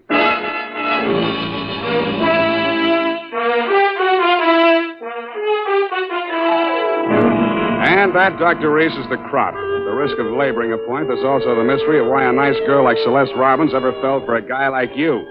You'll have plenty of free time to think it over between now and the trial. If you find the answer, drop me a line. Period. End of report. You know, Sam, that's Celeste. I like her. I wish we could do something for her. Well, I've already thought of that, Evie. Oh? What are you going to do, Sam? Type that up, sweetheart, and I'll write you a happy ending. Here's how you can find out whether the hair tonic you're using today is giving you what you ought to get in good grooming. Ask yourself, does my present hair tonic groom my hair neatly and naturally, or does it leave my hair sticky or greasy? And does it relieve dryness and remove loose dandruff too, or does it do just a halfway job? Unless you can honestly say that your present hair tonic does all that for your hair, you owe it to yourself to try Wild Root Cream Oil right away. Try Wild Root Cream Oil and see for yourself how it improves your appearance, grooms your hair neatly and naturally, relieves dryness, and removes loose dandruff. It's non-alcoholic and contains soothing lanolin.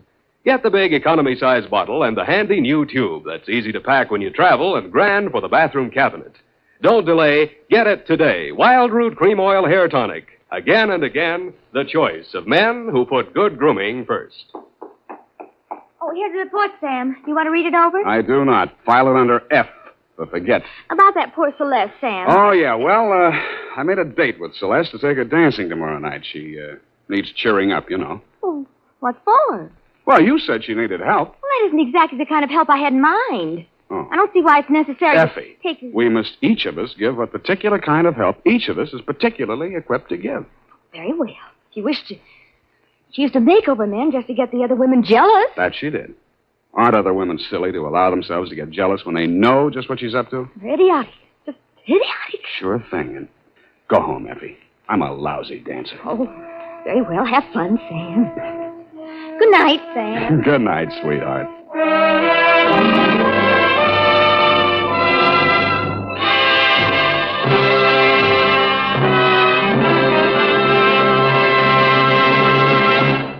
The Adventures of Sam Spade, Dashiell Hammett's famous private detective, are produced and directed by William Spear. Sam Spade is played by Howard Duff. Lorene Tuttle is Effie. The Adventures of Sam Spade are written for radio by Bob Tallman and Gil Dowd, with musical direction by Lud Gluskin. This is Dick Joy, reminding you that next Sunday, author Dashiell Hammett and producer William Spear join forces for another adventure with Sam Spade, brought to you by Wild Root Cream Oil. Again and again, the choice of men who put good grooming... Our next broadcast was a radio drama series which aired from 1939 to 1950. It ran for 374 episodes, with many of the later episodes considered lost media. The series was based on a character created by Sir Arthur Conan Doyle. We present to you The New Adventures of Sherlock Holmes, next on Hojo Radio. Pet-Free Wine brings you... Basil Rathbun and Nigel Bruce in The New Adventures of Sherlock Holmes.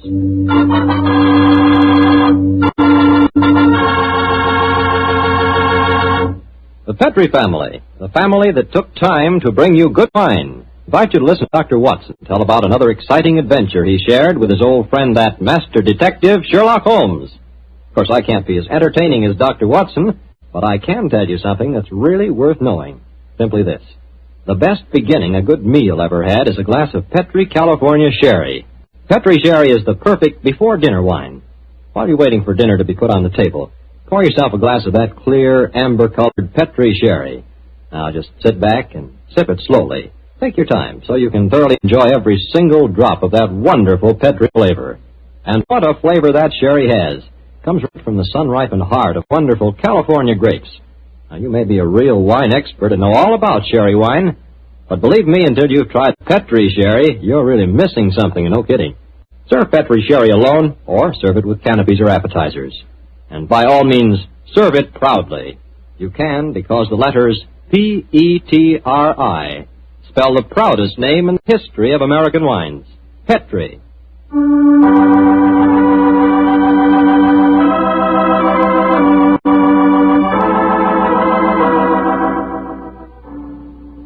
And now for our weekly visit with the good Dr. Watson. Let's see if he's expecting us.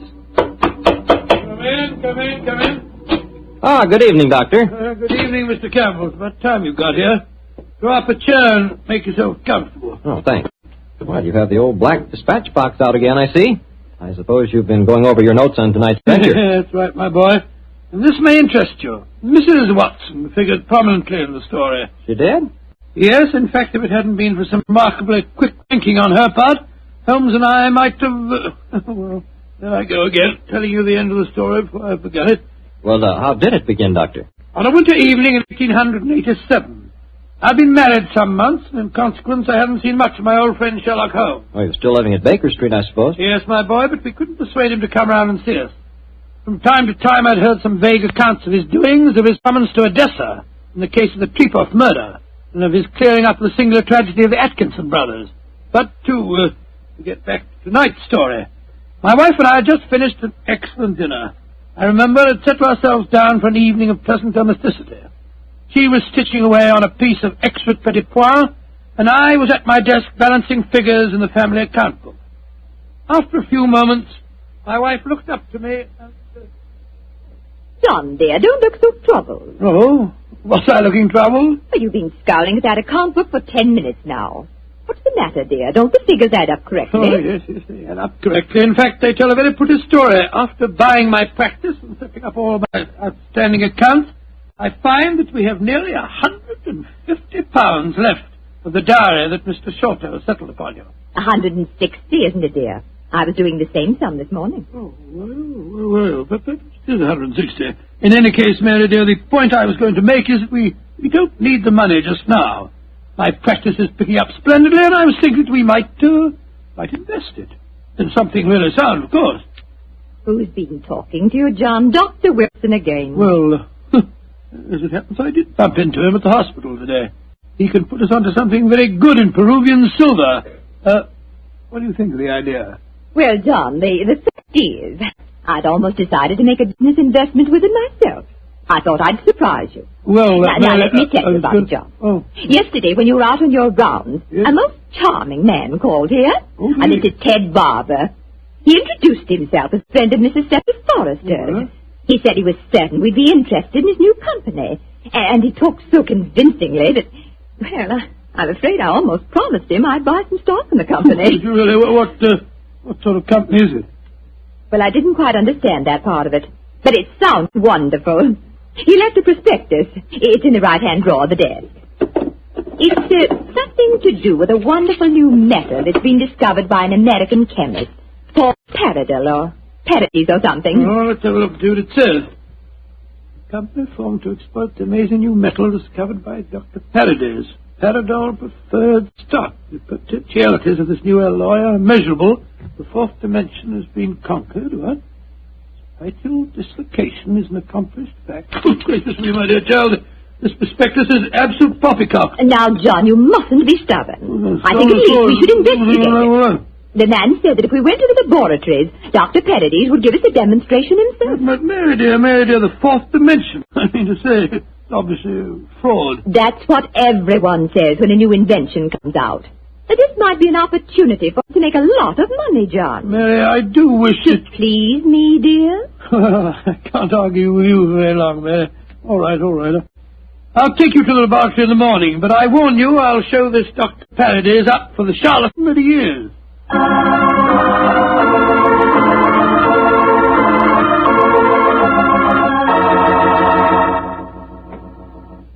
Dr. Paradise will be with you both in a moment. Thank you, my man. She's just concluding an experiment. She? Dr. Paradise is a woman, then? Oh, yes, madam, and a very brilliant one, too. Excuse me.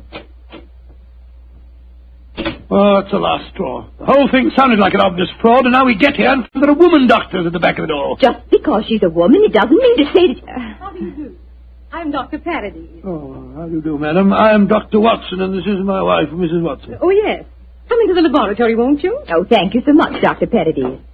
Well, we're just wasting your time. We're not really interested in this at all, you know. John, don't mutter. Mr. Barber told me that he had called on you, Mrs. Watson, and that you were very interested in my invention. Oh, yes, I am. That's why I persuaded my husband to come down with me and see a demonstration. I'll be most happy to show you everything I can. Here's a practical example of the application of my work. This chamber you see in front of you is made completely of my new alloy. Oh, what's the thing do? It's just a great metal box with a lot of dials and switches and things. Why is it so big? Do people get inside it? They can. What? Though if they do, they're liable to find themselves transported many miles from here. Come inside, won't you? Oh, what a lot of nonsense. Now, John. I want you both to see that there is no exit from inside this chamber. No trapdoors or anything. The only exit is the door we just came through. Yes, it's just like an airtight metal room. stuffy in here, isn't it? Now let's go outside again.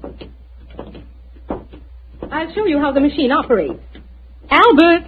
Yes, Dr. Paradise. I'm going to demonstrate the Paradol chamber to Dr. and Mrs. Watson. Oh, very well. The usual time? Yes, please, Albert. Now, my assistant goes inside the chamber. I close this metal door on him, so. What are you going to do with him? Within a matter of seconds, he will be 7 miles from here. Really, madam, you Please, can't Dr. expect us Watson, to believe. you're a scientific man. At least give me the opportunity of demonstrating my work. I'm sorry. Now, I adjust these dials, turn on the electrical generator, and...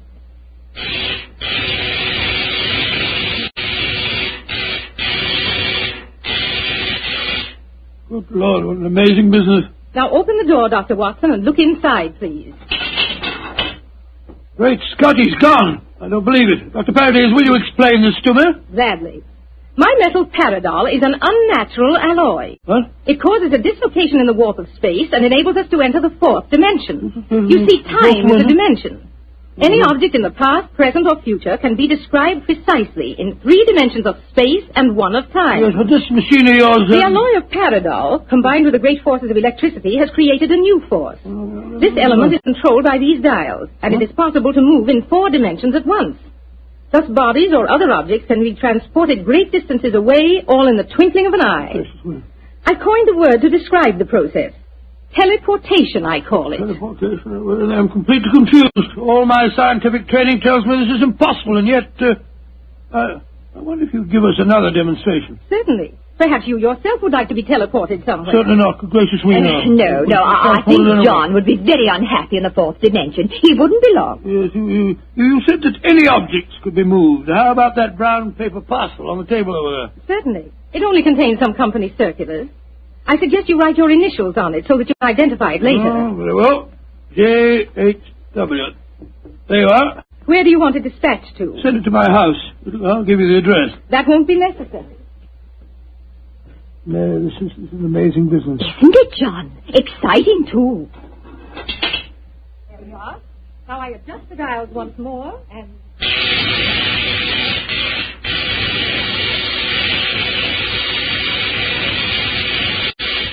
The parcel is already at your house. Oh, it's impossible. Come on there. Let's get a cab and race back there as fast as we can. Yes, goodbye, dear. Doctor. Goodbye, Doctor. Bye.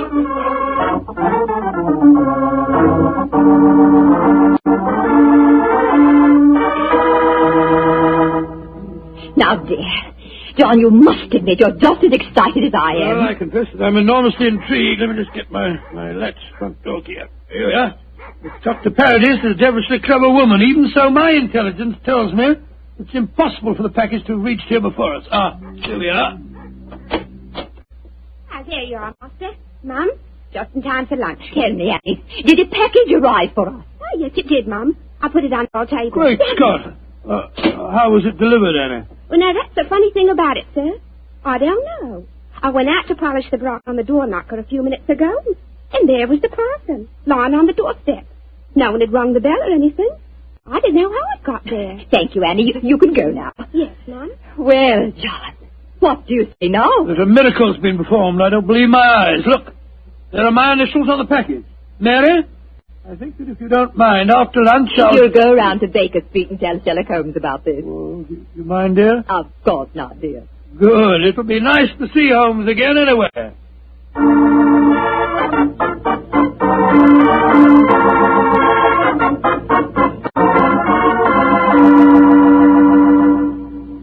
Dr. Watson, how nice to see you again. Hello, Mrs. Hudson. How are you, my dear? Oh, I'm just fine. Oh, you're looking grand, sir. Marriage agrees with you, if you don't mind my saying so. Oh, thank you, Mrs. Hudson. Is Mr. Holmes in? Aye, sir. And I'm very glad you're seeing him. He's no been acting like himself lately. Oh, really? Locking his door, and only unlocking it for me when I give him a password.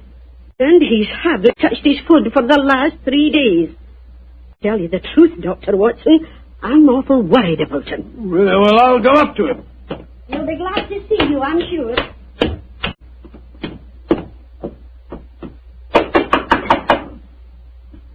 Yes?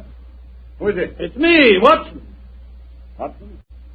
Oh, possibly. I'm not taking any chances. Holmes, this is ridiculous. Surely you know my voice after all these years? John H. Watson. Tell me what your middle initials stand for, and I'll let you in. It stands for Hamish. Watson, my dear fellow. How are you? I'm fine and delighted to see you again, Holmes. Incidentally, why all this rigmarole about locked doors and passwords? Well, Professor Moriarty has decided that it's high time to settle his score with me. There have been several attempts on my life lately. Twice I've been attacked in the streets, and only yesterday a shot was fired at me through the window you see broken there. Lord Holmes, you must be careful. I am being very careful. That's why I indulged in what you refer to as all this rigmarole. But, well, enough of my problems. What's on your mind? There's a sparkle in your eye and an air of excitement that tells me that you've some news to impart. Well, I must say there is something. Of course there is, my dear fellow. Come on, tell me about it. You ever hear of a new metal called Paradol and its inventor, Dr. Paradis? Oh, yes, indeed I have. I received a prospectus concerning it the other day. Well, what do you think of the idea? Oh, obviously it's rubbish designed to fool a gullible public into buying shares. Don't tell me that you were taking advice. Oh, no, of course not, Holmes. Naturally, as a scientific man, I knew it was rubbish. My wife, however, had got a little involved in the concern, and so today, to prove to her that the whole thing was a fraud, we went down to the laboratory and met this Dr. Paradis. Oh, did you indeed? The first place, let me tell you, this Dr. Paradis is a woman. Oh, a woman? As you can imagine, I didn't have any difficulty in discrediting her theories. In fact, I'm afraid I made her seem rather stupid. However, we did stay there long enough for her to give us a demonstration.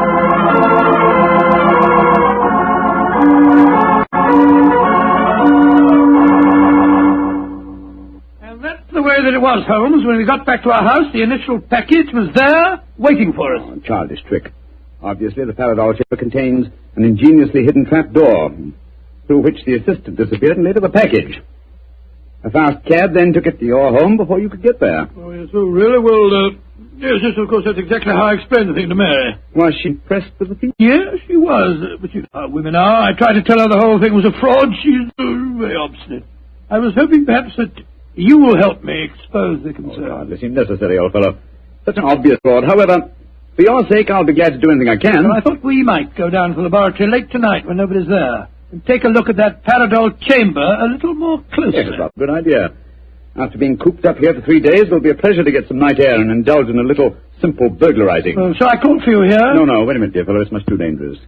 I'll be in a hansom cab outside your house about 11:30 tonight. How's that? Splendid. Quite like old times, isn't it, Holmes? Yes, 'tis, old chap, though I think that this time, for Mrs. Watson's sake, I must try and keep you out of trouble.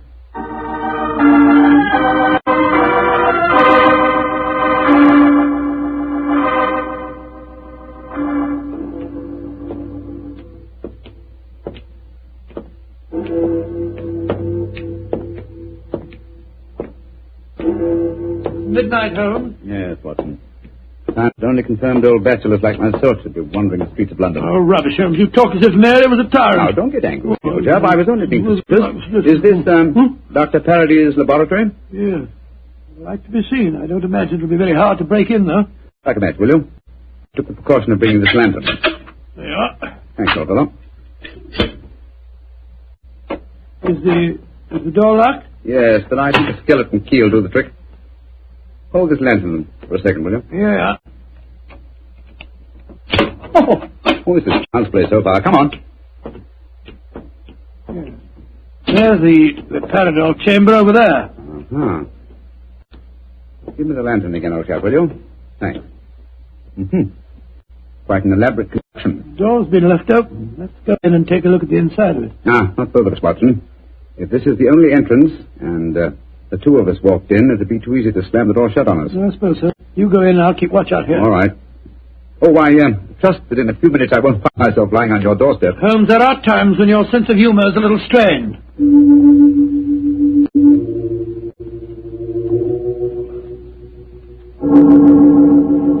Holmes, you all right? Watson! What is it, Holmes? The body of a dead woman. She's been shot. Unless I'm much mistaken. Let me come and look. 1001 is Dr. Paradis. Yes, it is. Watson, get out of here. Don't you either. Good Lord, someone has slammed the door shut on us. Yes, my dear fellow. We walked into a trap very neatly. I'm afraid that we're imprisoned in what appears to be an airtight metal chamber, and the only person who can help us to get out of it again is a corpse.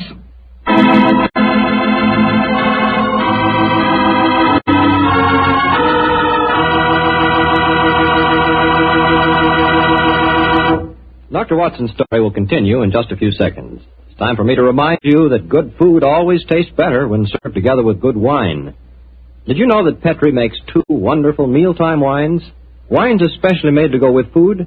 Well, they do. Petri California Burgundy and Petri California Sauterne. You want a rich, hearty red wine that's great with any meat or meat dish, you just try a Petri Burgundy. And if you want a wine that's perfect with chicken or fish, try a delicate golden-colored Petri Sauterne.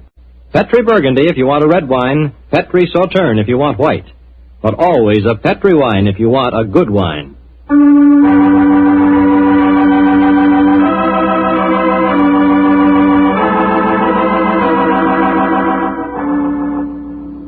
Now back to tonight's new Sherlock Holmes adventure. It is in the early hours of a winter's morning in 1887. The famous pair, while investigating the mysteries of a scientific laboratory in the East End of London, have been trapped in an airtight metal cabinet, their only companion being the dead body of a woman scientist.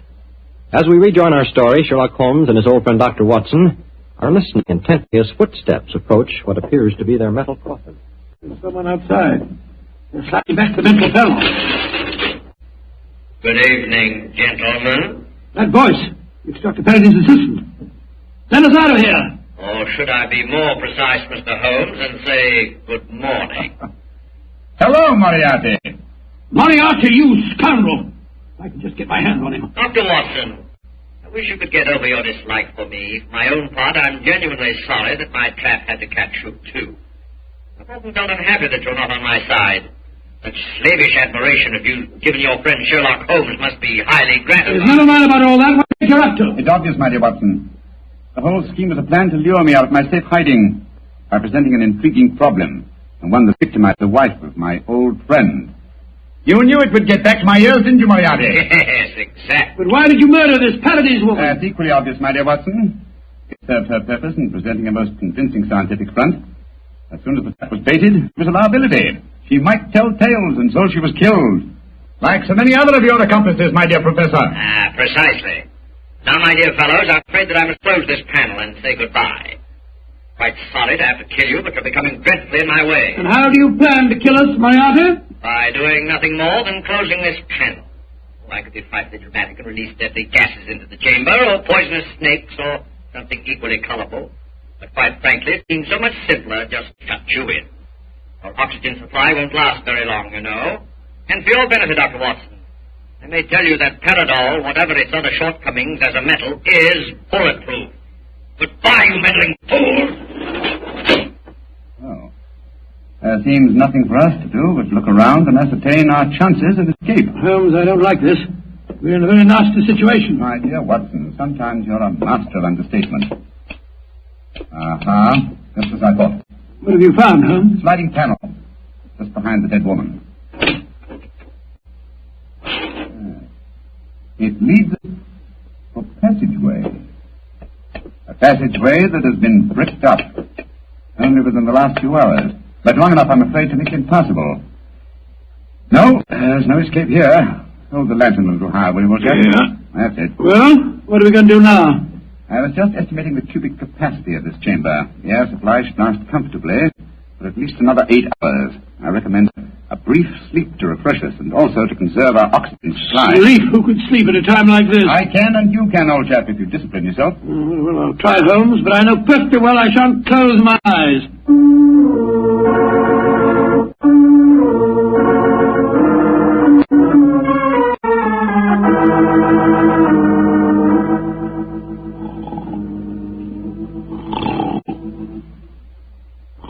Wake up, Watson, wake up. Yes, Mary dear. It's you. We're still in this infernal trap. I'm afraid so, old chap. What time is it? Just after 7 in the morning. How long did you estimate our oxygen supply would last? Probably about another hour. Well, it's just possible that some worker will come to the laboratory early and let us out. I shouldn't count too much on that if I were you. I suppose not. I say, Holmes, I'm famished. Yes, I thought you would be, my dear chap, so I saved you this half of a bar of chocolate. I ate my own share just before you awakened. Well, thanks, my dear fellow. Did you sleep too, Holmes? No, I didn't, Watson. I employed my time in conducting a minute examination of this chamber. I was trying to find some possible way of getting out. And you failed there? I'm afraid so. Holmes, this looks like the end, doesn't it? Well, if it is my time to die, I'm glad that we're together again. Although I blame myself entirely for letting you into the town. Come now, my dear fellow, don't take it as badly as that. But you admitted you're defeated, and that there's no possible way out of this distance. I meant that there's no way out from the inside. So my time worked. Good gracious me, what on earth? The stars, there you are. Mary! Mary, you dear little... You must have been frightened to death. Hello, Donald. Poor dear, you must have spent a miserable night. Well. Mr. Sherlock Holmes and Dr. Watson have been getting themselves in trouble again, eh? Sir, this is no time for your heavy-handed badinage. There's the body of a murdered woman inside that chamber. She was killed by Professor Moriarty. Professor Moriarty? If you did get my message sooner. Your message? Oh, bless myself, Holmes, I wish you'd tell me how you got your message to Scotland Yard. Well, ever since these recent attacks on my life, I've had my delightful band of ragamuffins, the Baker Street Irregulars, watching my house fixed watches, 2 at a time. I gave the boys instructions to follow me whenever I went out, and if ever I did not reappear within 3 hours, they were to report to our friend Lestrade at Scotland Yard. Holmes, you're amazing. You think of everything. Just a minute, gentlemen, just a minute. I didn't get no message from any of your Baker Street Irregulars. You didn't? No, sir. Though I did find a couple of the boys tied up when we came in here just now. If you didn't get a message from them, how did you come here so opportunely? That's an easy one. Because Mrs. Watson here came and fetched me. You did, Mary? But how on earth? Go on, Mom. Tell them. Well, it's really very simple. When John came back from seeing you yesterday, Mr. Holmes, he was over elaborately casual in his references to the Peridot chamber. So, of course, I knew at once the two of you were going to investigate the matter. I also caught him oiling his revolver after dinner. I didn't know that you slipped out last night, John. But as soon as I woke up this morning, I realized what had happened. So I went straight to Scotland Yard for Inspector Lestrade and brought him here with me. Why, Mary, you clever little thing. Isn't she a clever darling, Holmes? Mrs. Watson, this has been a salutary experience. Will you allow me to congratulate you on your deductive ability? Well, that's very nice of you, Mr. Holmes, but I really don't deserve any compliments, if you don't mind my saying so. It was elementary, my dear Mr. Holmes. Elementary.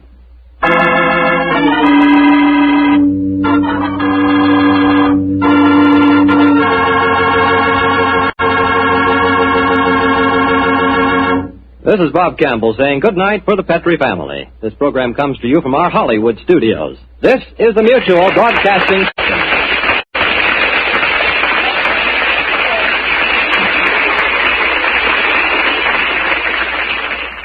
Stay tuned to Hojo Radio. Petrie Wine brings you Basil Rathbone and Nigel Bruce in the new adventures of Sherlock Holmes.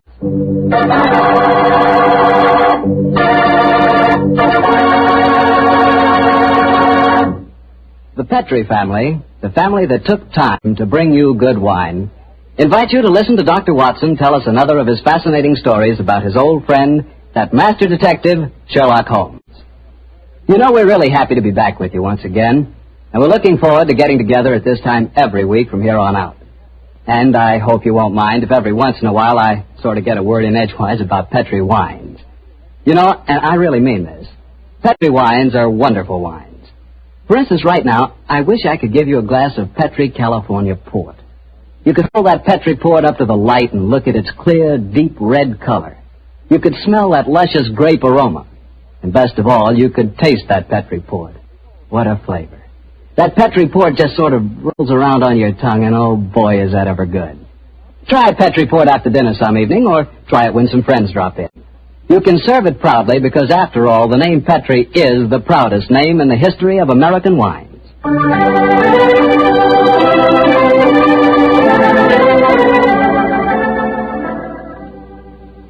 And now let's look in on our good friend Dr. Watson and see if he's expecting us. Come in, Mr. Bartell. You're just the man I've been expecting. How are you, Dr. Watson? It's good to see you again. Thank you, my boy. It's very nice to see you again, too. I've missed our Monday night visits during the last 3 months. Sit yourself down. Would you care to join me in a glass of port? Thanks, Doctor. That'd be nice. You know, it seems to me after our summer vacation, a toast to the great Sherlock Holmes would be in order. That's an excellent idea. Here you are, young fellow. Thanks. You propose the toast, Doctor. To Sherlock Holmes, master detective and loyal friend, whose adventures have brought considerable, shall we say, fame to a certain retired doctor now living in Northern California. I'll drink to that. Well, now, suppose I might as well get on with tonight's story. Which particular adventure have you selected, Doctor? One that I call The Limping Ghost. Sounds exciting. And, as usual, you find me saying, how did they begin? In Baker Street on a windy December evening at the turn of the century. A young, white-faced boy sat in front of our blazing fire. And as he told us his strange story, the flickering firelight danced weird patterns on the walls. The young man was Alexander McMorris, the 7th Earl of Lochnair. The Earl of Lochnair? Say, didn't I read in the papers the other day that the 8th Earl of Lochnair had been killed in an airplane accident? Quite right, my boy. Even in this day and age, the tragic history of violent death seems to dog the footsteps of the Lochnair family. But to return to my story. On that December night in 1900, we heard the whole history of the limping ghost of Lochnair. The first Earl had lost a foot at the Battle of Flodden Field in 1513. In spite of this terrible handicap, he fought on valiantly until he died on the battlefield from loss of blood. From then on, right until the time this story begins, the limping ghost, clad in a suit of armor, always appeared at Lochnair Castle before and after the death of the current Earl. Yes, Mr. Bartell, it was a strange story that Sherlock Holmes and I listened to that night. A story of death and horror over the centuries, punctuated by the limping clank of ghostly armor.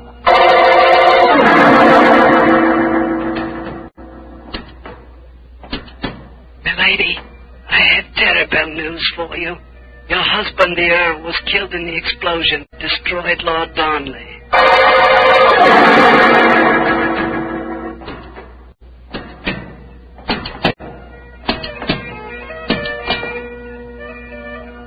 Milady, the Guy Fawkes plan to blow up the House of Parliament has failed. Your husband is in the Tower of London. They say he's to be hanged, drawn and quartered.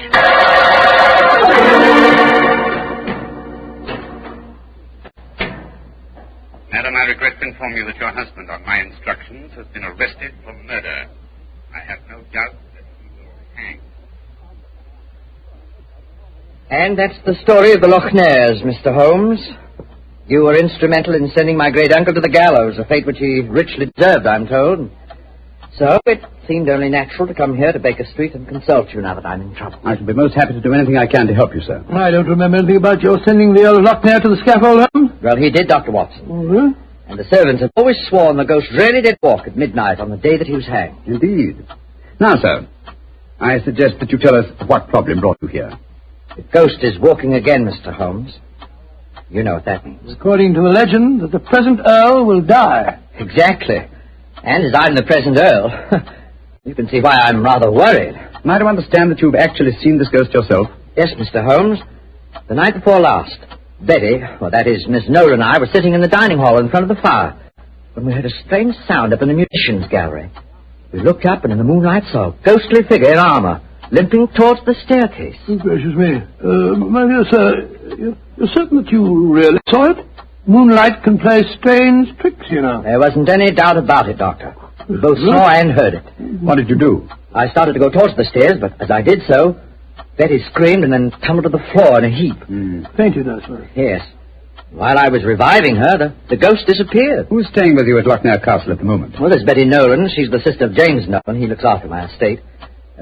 Betty and I are engaged to be married. Oh, yes, indeed. Anyone else staying with you? Yes, a distant cousin of mine, Jeremy K. McMorris, an American. He turned up in England a couple of months ago with his son Walter.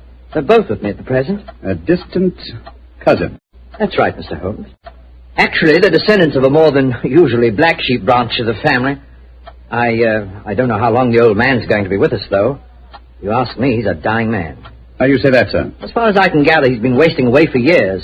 It's only a question of time before his strength fails him entirely. I was hoping perhaps you could take a look at him, Dr. Watson. That is, if I could persuade you and Mr. Holmes to come and stay at the castle for a few days. Well, what about it, Holmes? It's an intriguing problem, Watson. The current Earl of Lochnair would seem to be in danger. A cousin of his is dying of an obscure disease, and the ghost of Lochner Castle is walking again. Yes, it's an irresistible invitation. I see no reason why we can't leave on the Scotch Express tonight.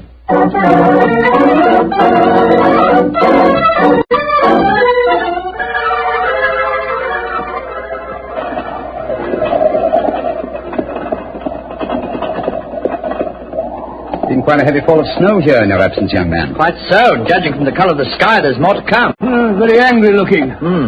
Well, now, as we round this bend, you'll be able to see the castle. Ah, yes. There you are, gentlemen. Magnificent. Yes, it's a fine place, all right, Doctor, though it cost me a great deal in upkeep. Matter of fact, I only have one wing open. It's always been something of a problem to get servants to come and live here. See, the local villagers have a great respect for the Lochner ghost, you know. What servants do you have at the castle at present? The cook housekeeper, Mrs. McClintock, fine old lady who's been with me for 6 years now. And then there's old Tammas. He served my family for as long as I can remember. As a matter of fact, he is now. Hello, Tammas. I'm glad to see you back, my lord, and that's a fact. Oh, thank you, Tammas. Oh, these gentlemen are Mr. Sherlock Holmes, Dr. Watson. Good day to you, gentlemen. How do you do? Good day, Thomas. Good day. Before I get the trap round to the stables, I may as well break the news to you. Yes? What's happened, Tammas? It's your cousin, my lord. Poor old Mr. McMorris. He's dead. What? Died early this morning. God rest his soul. Dead? I'm very sorry that I arrived too late to be of any help. Well, thank you for telling me, Tammas. Well, you may take the trap round now. Aye, sir. I'll bring the baggage. So he's dead. Well, I can't say it's unexpected, but it is a shock, nevertheless. I'm sure that it must be, particularly as you yourself told us you saw the ghost of Lochner the night before last. In which case... Watson, I think we may reasonably expect another visitation. Perhaps before the night is over. Shall we go in?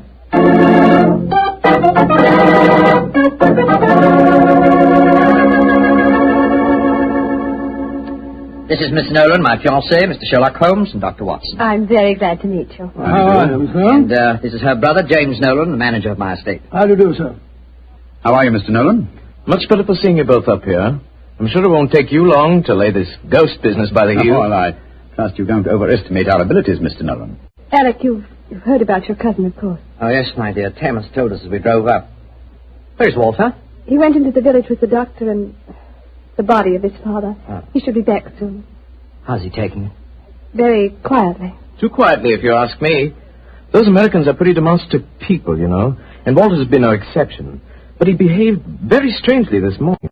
When the doctor told him his father was dead, he just said, now things will start to happen, and then shut up like an oyster. I can't make head or tail of the fellow. Yes, quite so, cousin. Mr. Holmes, I expect you and Dr. Watson would like to go to your room. Yes, I must be. I think first I'd like to take a look at the musicians' gallery, if you don't mind. Oh, yes, of course. Would you excuse us, darling? All right, Alec. It's in the dining hall here.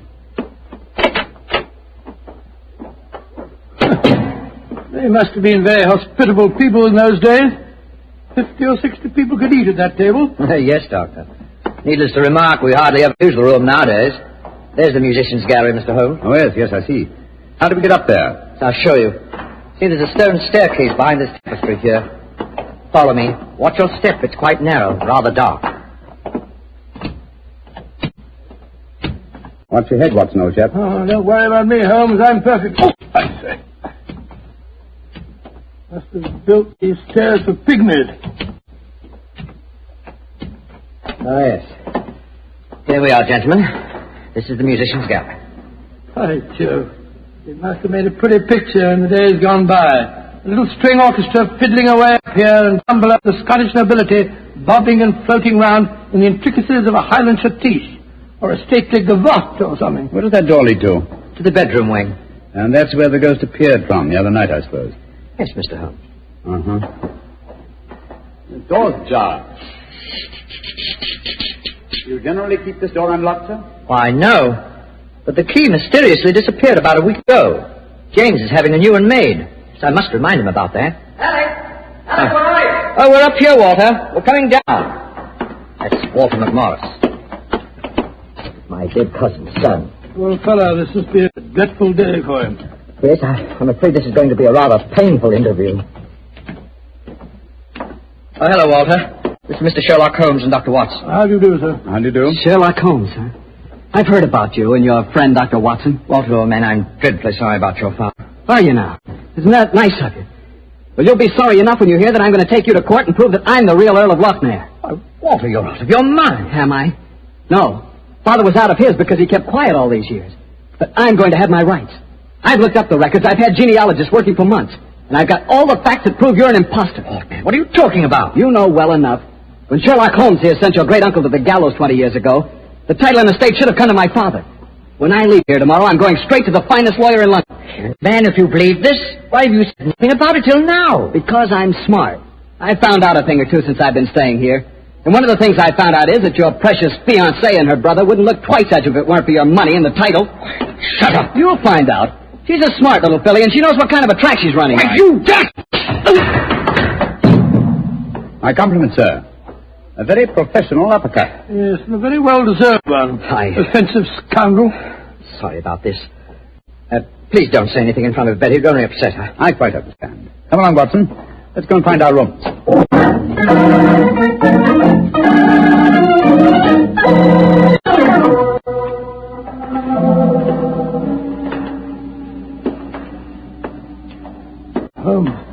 It's nearly dinner time. Why are we wandering about here in the dark instead of having a glass of sherry with the others in the library? I'm a conscientious practitioner, Watson. I like to earn my fees.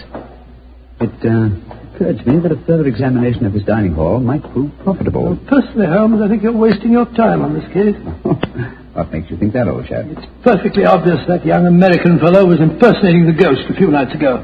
He knew his father was going to die, and he wanted to build up the legend so as to make his own claim seem more believable. Well, that's very sound reasoning, Watson. Though to be logical in his deception, he should repeat the performance now that his father is dead. Well, ghosts only walk at midnight, so why don't we go and have a glass of sherry? What is it, Holmes? Someone's coming in from the library. The lighted candle. Yes? Who is it? It's me, Mrs. McClintock, the hostess. Oh, gracious me, you gave me quite a start. I heard voices and I knew the candles were not alight in here, so I came in to see who it was. You're watching for the ghost, I suppose. Well, you'll no be disappointed, gentlemen, though you may see more than you bargained for. Those that meddle with ghostly things they do not comprehend are playing with something much more dangerous than fire. Fire burns, but the shades on dead people... Holmes! Look up there in the gallery. The door's opening. It's the ghost! Aye, here he comes, the poor body. See the armor on him, and the way he's dragging one leg behind him. Yes, it's really quite an effective impersonation. And the twilight provides most appropriate lighting for his play acting, too. You mean it's the young American? Of course. Look behind him. There's another figure. Yes. Dressed in the same kind of armor and carrying a sword. Change the foot, Watson. The ghost has seen him. He's turning. The second figure's raising his sword. Look out!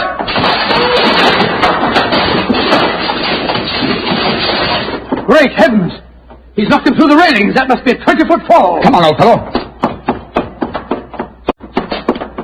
Help me open his visor. Just a minute. Yes. It's Walter McMorris, the American. Though from the angle of his head, I would suggest that it might be the late Walter McMorris, eh, Watson? He's dead, all right, Holmes.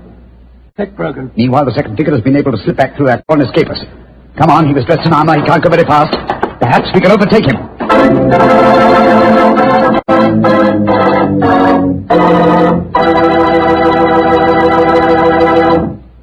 Dr. Watson's story will continue in just a few seconds, which is all the time I need to tell you about Petri California Muscatel.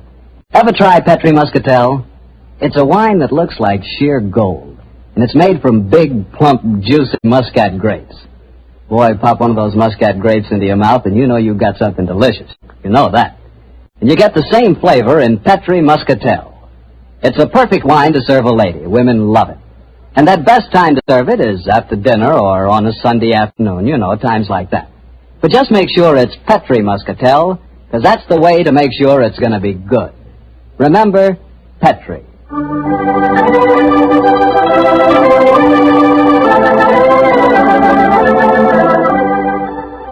And now back to tonight's new Sherlock Holmes adventure and the story of the limping ghost of Lochnair.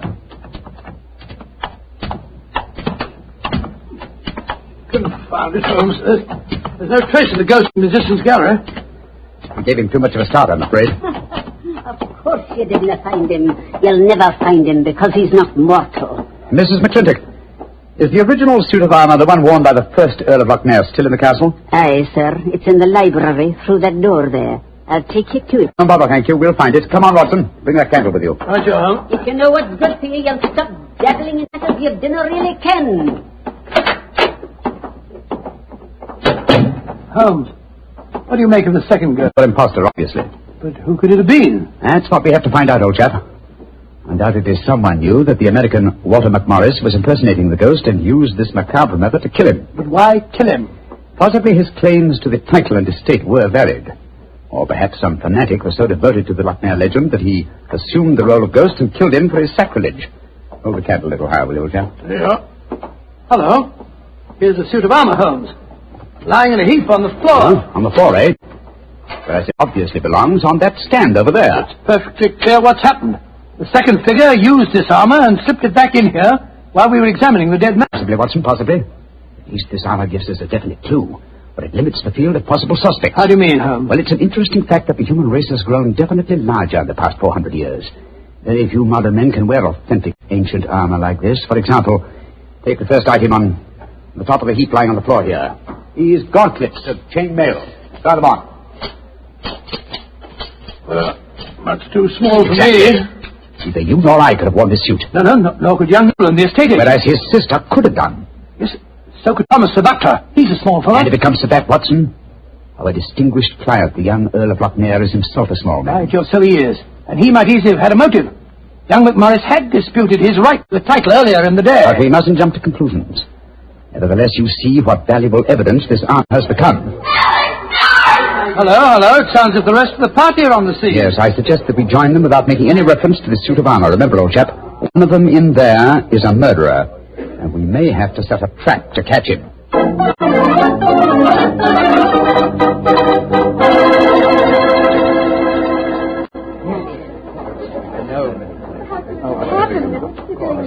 Are you sure he's dead, Dr. Watson? There's no doubt about it. His neck was broken instantly by the fall. It's dreadful. Father and son both dying on the same day. And you said the real ghost came up behind him, Mr. Holmes, and struck him so they crashed through the railing up there. I said another figure dressed in armor killed him, Mr. Nolan. It was a real ghost. I saw him with my own two eyes. He killed that man for trying to bring shame on the name of Lochnair. Couldn't we get in touch with the police? How can I get a message to them tonight? Have you looked outside? We're almost completely snowed in. Snowed in. Oh, Alec, I'm frightened. Hush, darling. There's nothing to be afraid of anymore. No, at least we have the assurance that the ghost will not limp again. Why? Well, the murderer has no further motive for impersonating the ghost. To walk now would be to support the dead American's claims. No.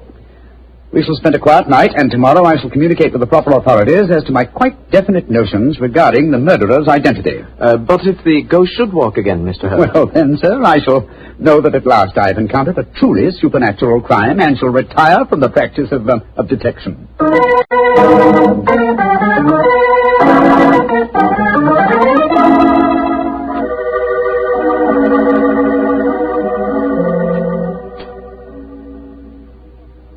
It's nearly 2 o'clock.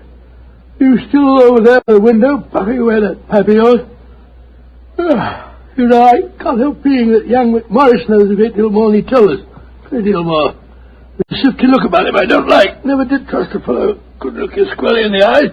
Don't you feel the same way, Holmes? Holmes, where are you? Holmes! Shh, Black Watson. Where have you been? I thought you were over there by the window. Been talking to myself. Never mind that, old chap. Get us on in the dressing gown. We're on the last lap of this strange, eventful tragedy. Oh, thank the Lord for that. Perhaps I can get some sleep. Holmes, where have you been? I went to the musician's gallery and baited the trap. Now it's ready to spring. Don't dawdle, Watson. Come on. I'm not dawdling. What do you mean you baited a trap? You'll see for yourself in a few moments. As a matter of fact, I really baited it when I said downstairs that if the real ghost should walk again, I would retire from the practice of detection. I didn't understand your saying that myself. Well, I was tempting the murderer to show his hand once more. Come on, please. Where are we going? To wait behind the curtain at the foot of the stairs leading to the musician's gallery. And I hope we don't have to wait very long.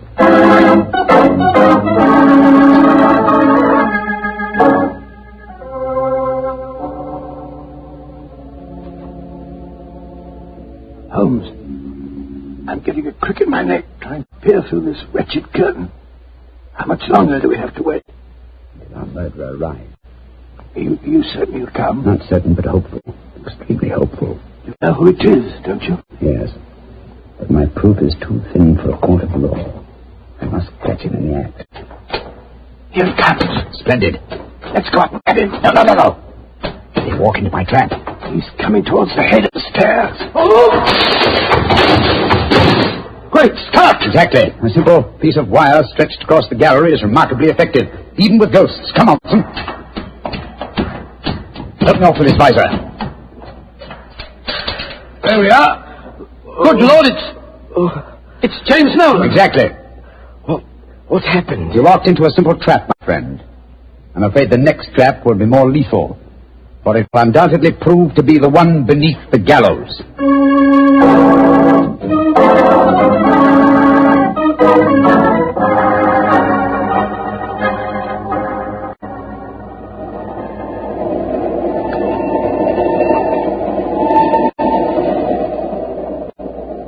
Now that we're headed back for London, Holmes, perhaps you'll settle one or two points in the case that are bothering me quite a bit. Oh, with pleasure, my dear chap. What are they? I still don't see what Nolan's motive was in murdering the American. Oh, that should be obvious.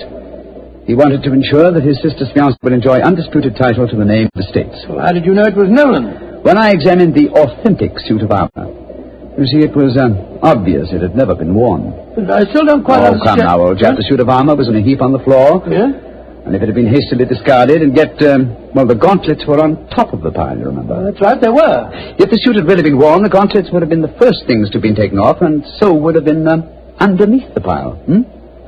Obviously, therefore, the armor had been disarranged in order to make people believe the real ghost had walked. After the American's death, the suspects were four: Miss Nolan, her brother, Thomas, the butler, and the Earl himself. Well, I ruled out Mrs. McClintock because, you remember, she was standing behind us at the time of the murder. Well, I'm beginning to understand. All the suspects except Nolan were small enough to have worn the armor. That's right. Therefore, only he could have pretended to use it. Pretended? But he did use it. Oh, no, my dear fellow. Undoubtedly, he procured a similar one of modern manufacture. An amazing case, Holmes. An interesting one, at any rate. And once again, old fellow, I'm forcibly reminded of an old Scottish litany. Scottish litany? Which one's that? Oh, you remember it.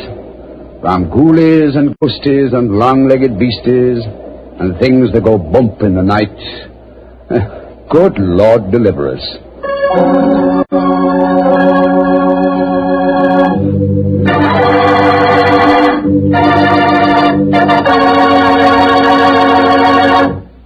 Well, Doctor, that was really a swell story.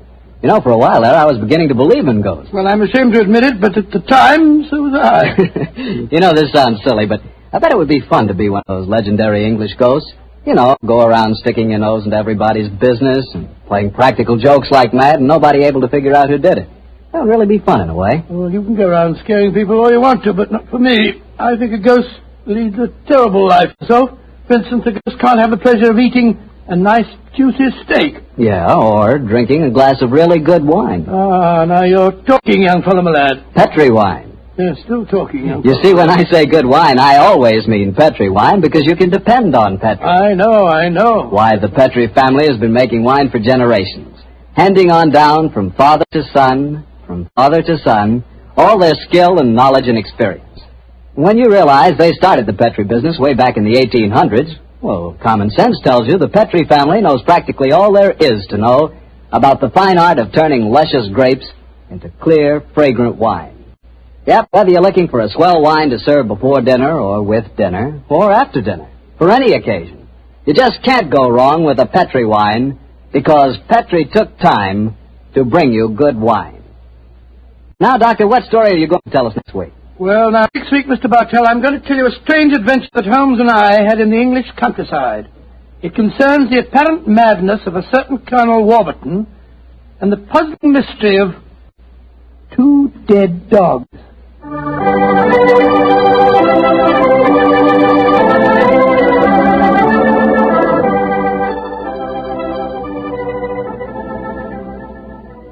Tonight's Sherlock Holmes adventure is written by Dennis Green and Anthony Boucher and is based on an incident in the Sir Arthur Conan Doyle story, The Crooked Man.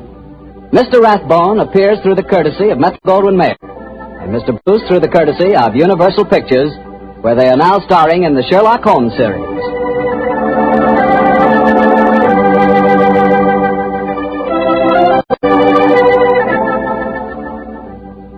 The Petri Wine Company of San Francisco, California, invites you to tune in again next week, same time, same station. Oh, the Petri family took the time to bring you such good wine. So when you eat and when you cook, remember Petri wine. To make good food taste better, remember... Petri wine.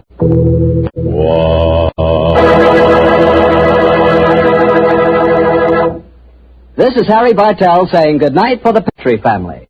Sherlock Holmes comes to you from our Hollywood studios. This is the Mutual Broadcasting System.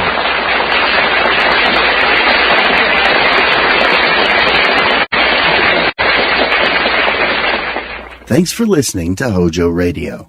We'll be back again very soon.